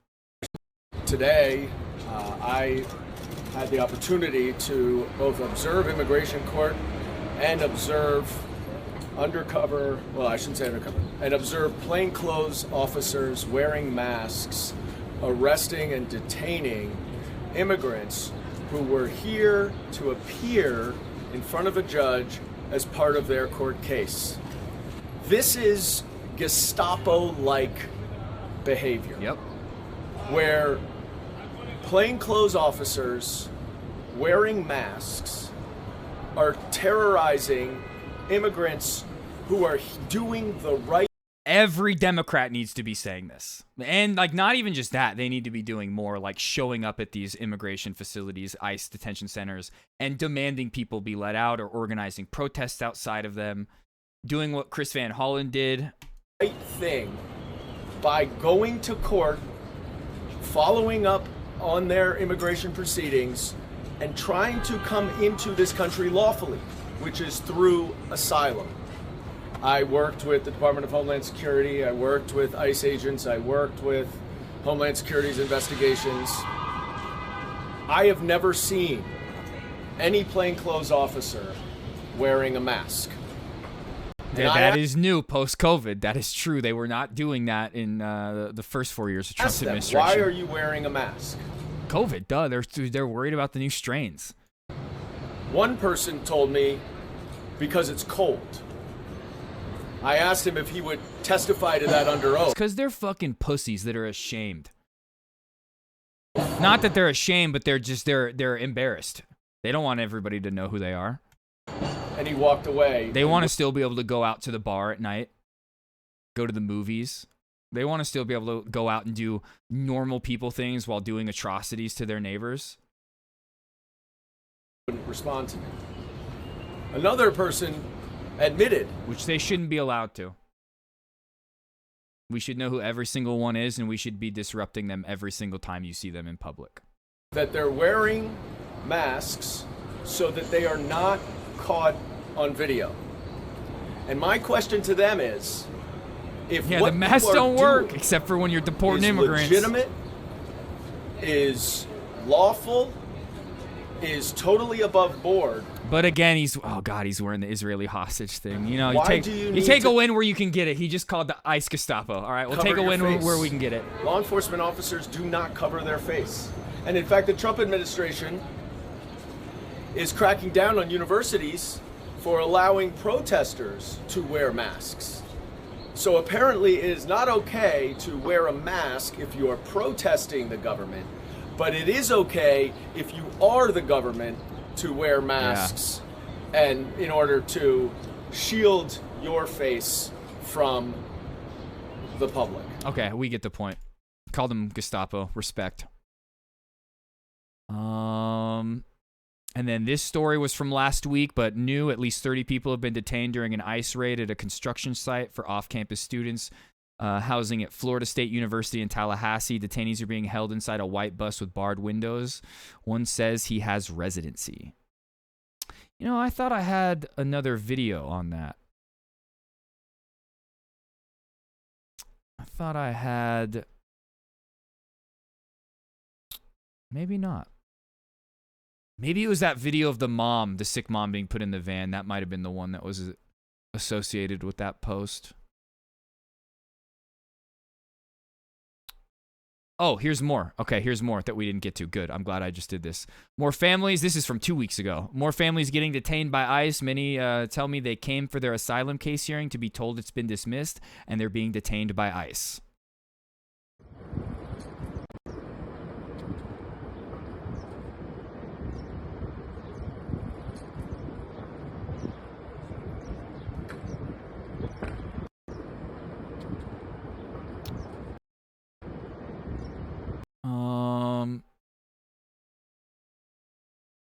Oh, here's another video from that. Do you guys mind sharing what they were arrested for? Oh, very good. Such a good piece of information. Xenomonic. That's a good life hack right there. Tips and tricks.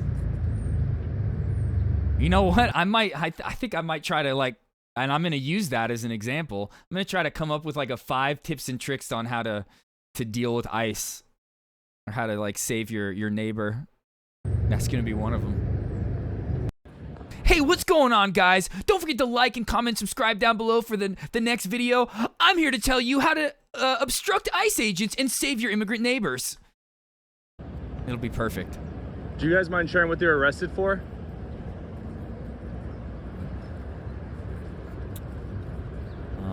Wait, no. Unbookmark.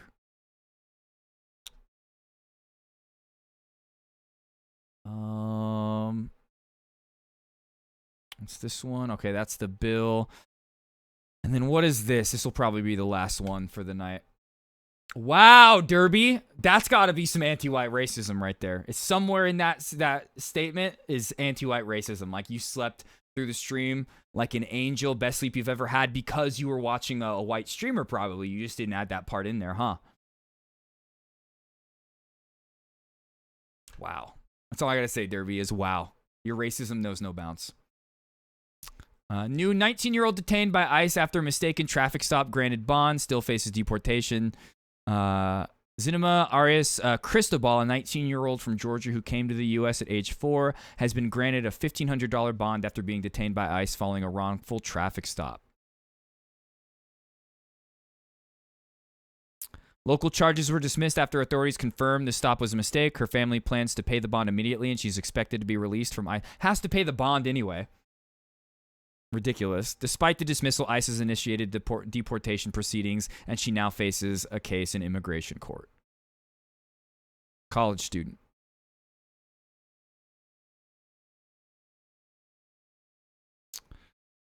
I just want to see... Arrested on May 5th after turning right at a red light. You're allowed to do that. You're allowed to do that. Unless it states you're not allowed to. Like there's some where you can't, but what?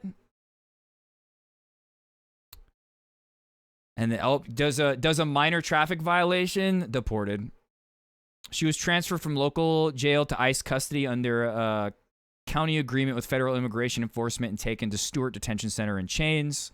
Her father, arrested weeks earlier for speeding, is also being held at the same ICE facility. The family came to Georgia in 2010 and says they paid taxes and built a life here. But wait, is she a citizen? Oh, no. Okay, no. But still, I don't care. No gods, no borders. Doesn't matter to me. But it was kind of ambiguous.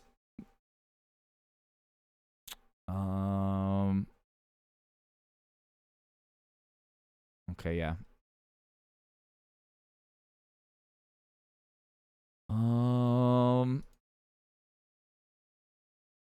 All right. I didn't get through all the immigration stuff I wanted to. I had a couple more stories.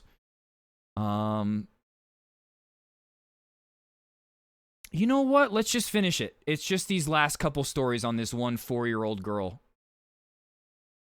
who has cancer, who they're deporting. Yeah, let's watch this real quick. These couple videos, and then we're done with immigration. Tonight it'll be a fresh slate. And a yeah, exactly. Yeah, still has to pay the bond to get released, even though it was they arrested them by mistake. But just so happens they were illegal anyway, so we're gonna deal with it. It's the way she goes in America. Girl is fighting for her life in a U.S. hospital and is now facing deportation. Yeah, 4-year-old girl getting a U.S. care could die if deported. Now, as I've reported on, there a couple weeks ago, there was that mom who got deported with her 3 children, 2 of them American citizens. One of them was stage 4 cancer. And then there was another, I think this is the other one. I remember at that time, there were 2 children with cancer that were deported. This might be a whole new one. This might be a third one. Deportation. The family came to the U.S. from Mexico legally on humanitarian grounds in 2023. Okay. They came here legally seeking asylum.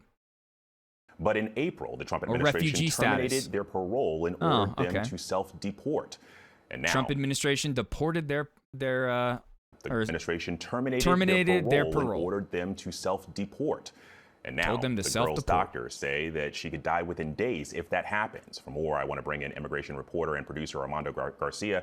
And Armando, talk to me a little bit about what is this? Again, every single ICE agent deserves to be fucking... Every single one. Young child dealing with, and also how is the Trump Border Patrol responding to this? Well, Department of Homeland Security came to the United States illegally ICE. through the CBP One app. They came here to seek treatment for their daughter, Sophia. They were granted parole, but just a few weeks ago, they received this notice from DHS saying that essentially those protections were being abruptly terminated. No reason was given, but the notice does say do not. So again, just the idea of perfect immigrants, which I think is an abhorrent concept, but like the perfect immigrant going through the process, even when they came here, like seeking refugee asylum status, you know? Didn't even like come in illegally at first. This girl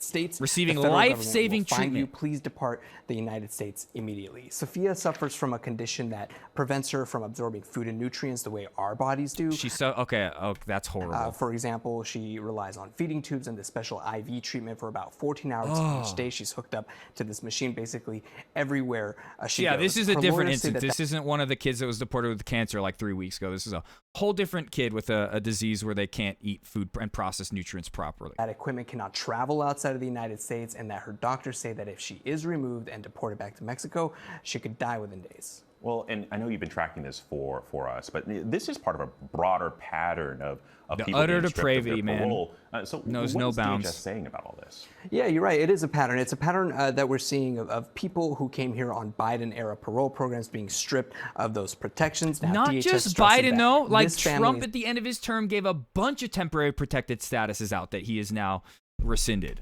It's not just Biden and everybody else, dude. Trump did it too. And their petition for protection is still being considered, but it doesn't answer the question why those protections were taken away. In the first place. because they're brown. That's why. That there's no other answer to that question other than they're brown. In California tonight, a mother's plea for her child's life-saving medical care is highlighting the potential life and death stakes of the Trump administration's deportation policy. We're talking about this mom from Mexico, Daisy Vargas, asking the government to let her daughter stay in this country to be treated for a potentially fatal condition, a condition that could kill her. 2 years ago, Vargas got permission from the U.S. She legally was allowed to bring her daughter here to get treated for an illness that was killing her. The family, to protect her privacy, is calling the little girl Sophia. At that time, Sophia had spent most of her life to that point, her very young life, in a hospital, hooked up to feeding tubes 24/7. But in the U.S., again, Monsters, dude. allowably, legally, permissibly in the Monsters. U.S. with state-of-the-art care at the Children's Hospital Like, I in don't LA, know if there's a Sophia word. started doing I don't know if we have a word in the English language or just in the universe yet that could describe how evil, number one, like the IDF in Israel are, and two, the ICE and Border Patrol agents. way better. I don't think there's a She word still yet. requires intensive treatment, but she's doing well. Then last month, the family says they got a letter from the Department of Homeland Security. It began this way. It is time for you to leave the United States. It said the humanitarian parole for this family would be terminated in 7 days. Listen to what Sophia's mom had to say earlier I today. saw one deranged right-winger say the USA should deport everyone to Israel in exchange for all the money they get. Oh, my God. Yeah, so perfectly designed for nobody to agree, yeah.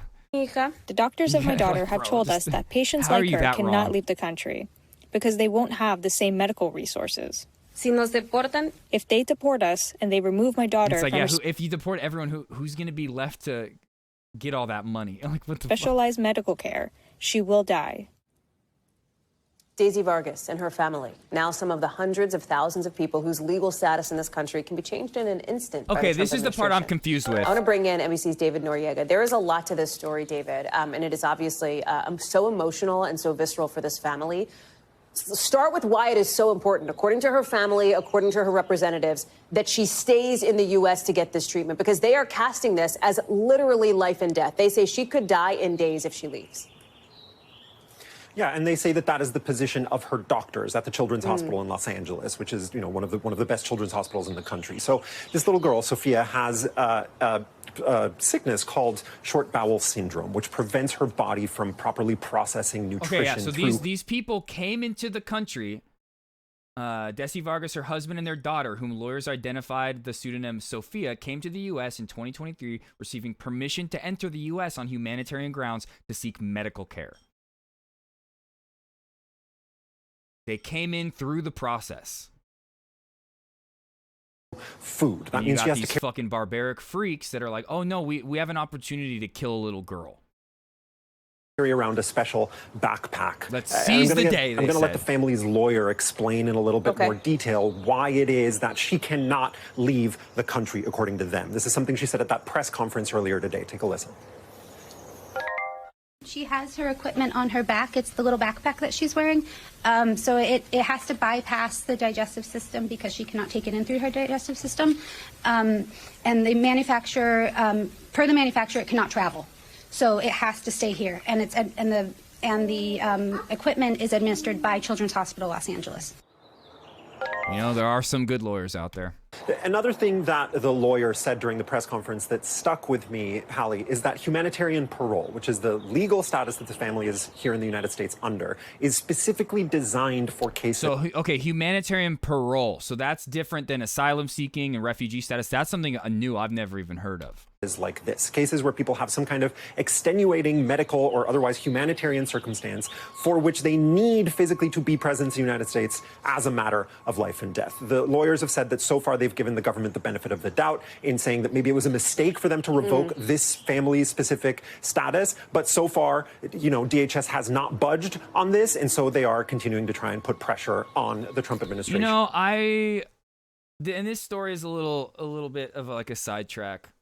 But one of my like major radicalizing moments was when I was in high school, and all of my friends, we were doing this Relay for Life to raise money for cancer research. One of our good friends in the group was a cancer survivor, and we went to a performing arts high school where we didn't have a sports track, big running track or anything like that. In like normal high schools, that's where they would normally do their Relay for Life marathons.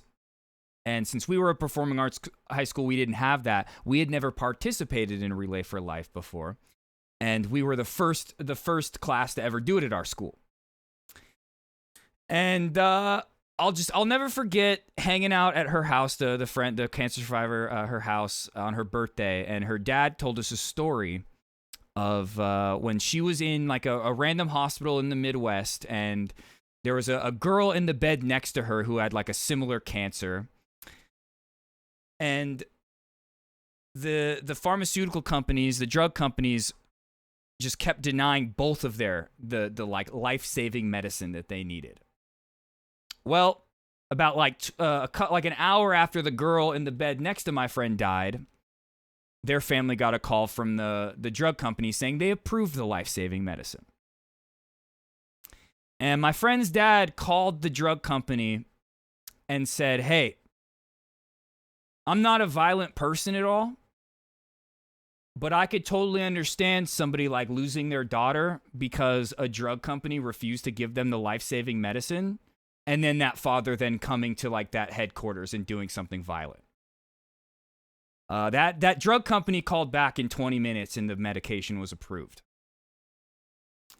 So I say that to also say this. I could understand why a father like this might take actions into his own hands when his own daughter is being threatened to be sent back to a country where she'll die in a couple days if she doesn't get her medical treatments. Holly.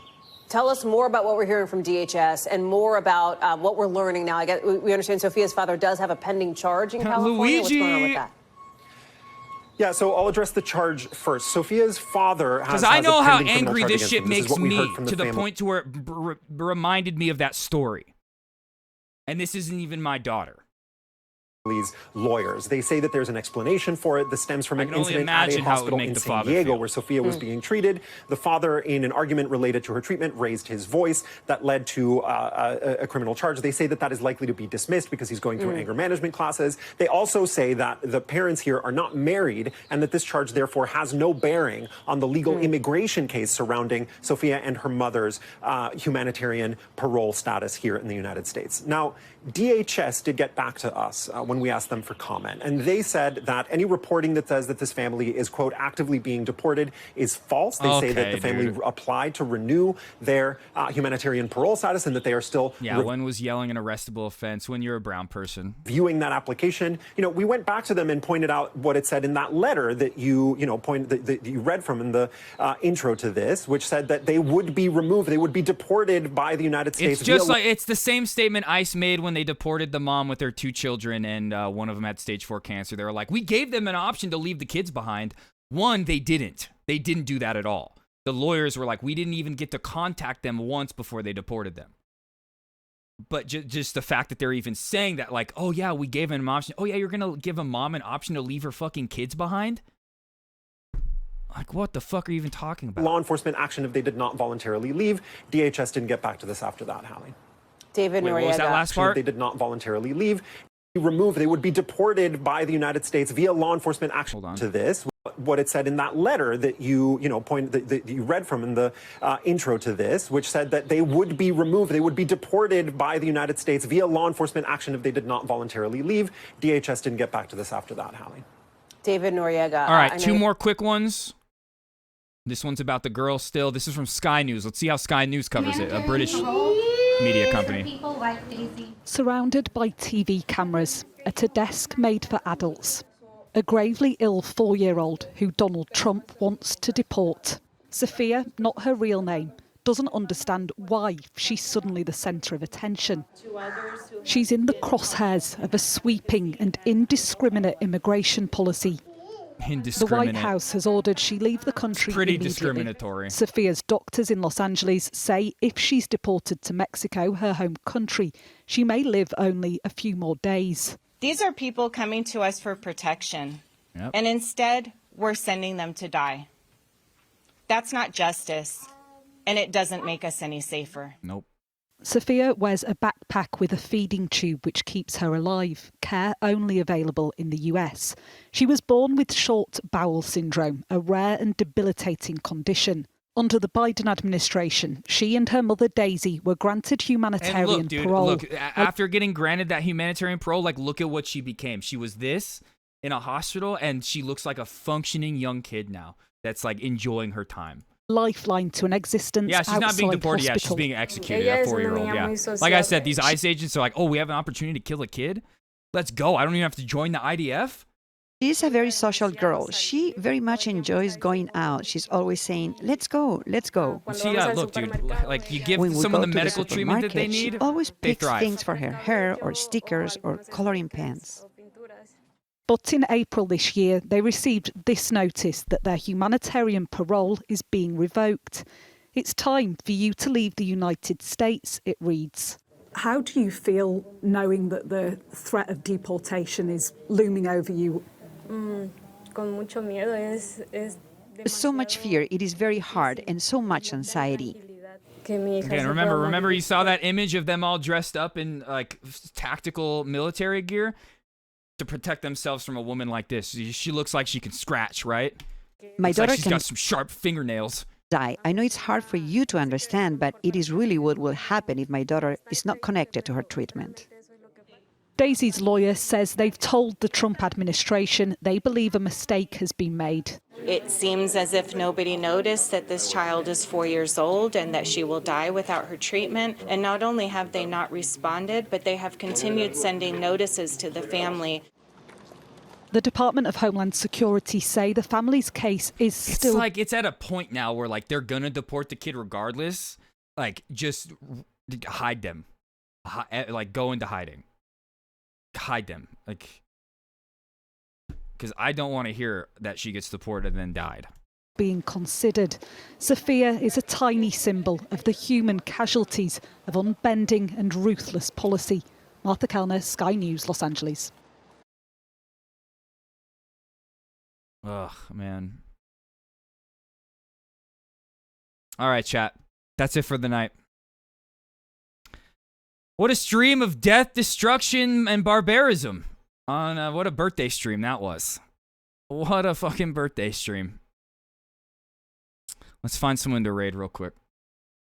Pass you guys off, and then we'll continue the birthday stream tonight. Thanks for hanging with me. I wanted to just do normal news coverage tonight, and I'm glad we did. We went hype for my birthday and everything, but I would have just, I don't know, with everything going on, everything I wanted to talk about, I wouldn't have felt right, just like having fun tonight. What up, Lex? Thank you so much. Appreciate that. And you know what? I saw you come in earlier with the happy birthday. You just reminded me of that. And I think I'd missed it. Like, I read it, but I forgot to respond to it. So thank you again. Thank you ×2. All right, let's find someone to raid.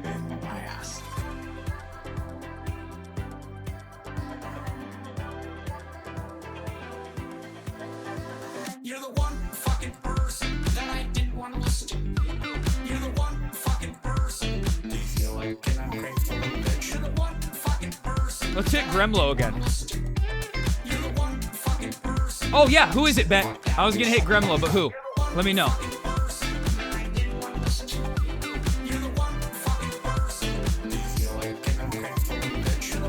Thank you, NPC.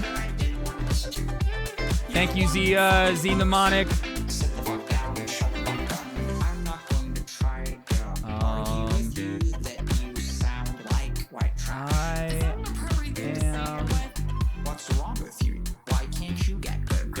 I think I spelled it right.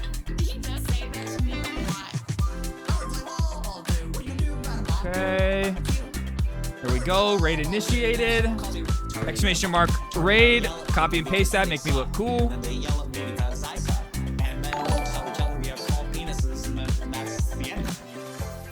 Oh, shit! Yo, let me see if I can write your name on the whiteboard before the raid carries out. You're the one fucking person. Let me write your name up on the whiteboard. Let's go. You're the one fucking person. Do you feel like an ungrateful bitch? You're the one fucking person that I didn't want to listen to. You're the one fucking person. Sit the fuck down and shut the fuck up. You're the one fucking person that I didn't want to listen to. You're the one fucking person. Do you feel like an ungrateful bitch? You're the one fucking person. There's your name right there! Ziminar! There's your name! The most important thing you've ever achieved in life! Your name on a streamer's whiteboard! Normally I'd play a different song and we'd be going crazy, but if I can't cancel the raid. If I cancel the raid now, then it'll only have like 2 people if I try to raid again. Thank you so much for the sub. Thank you. Alright, chat. I'll see you guys tonight. Birthday stream, little news, some games. There is a hole in my whiteboard, that is true.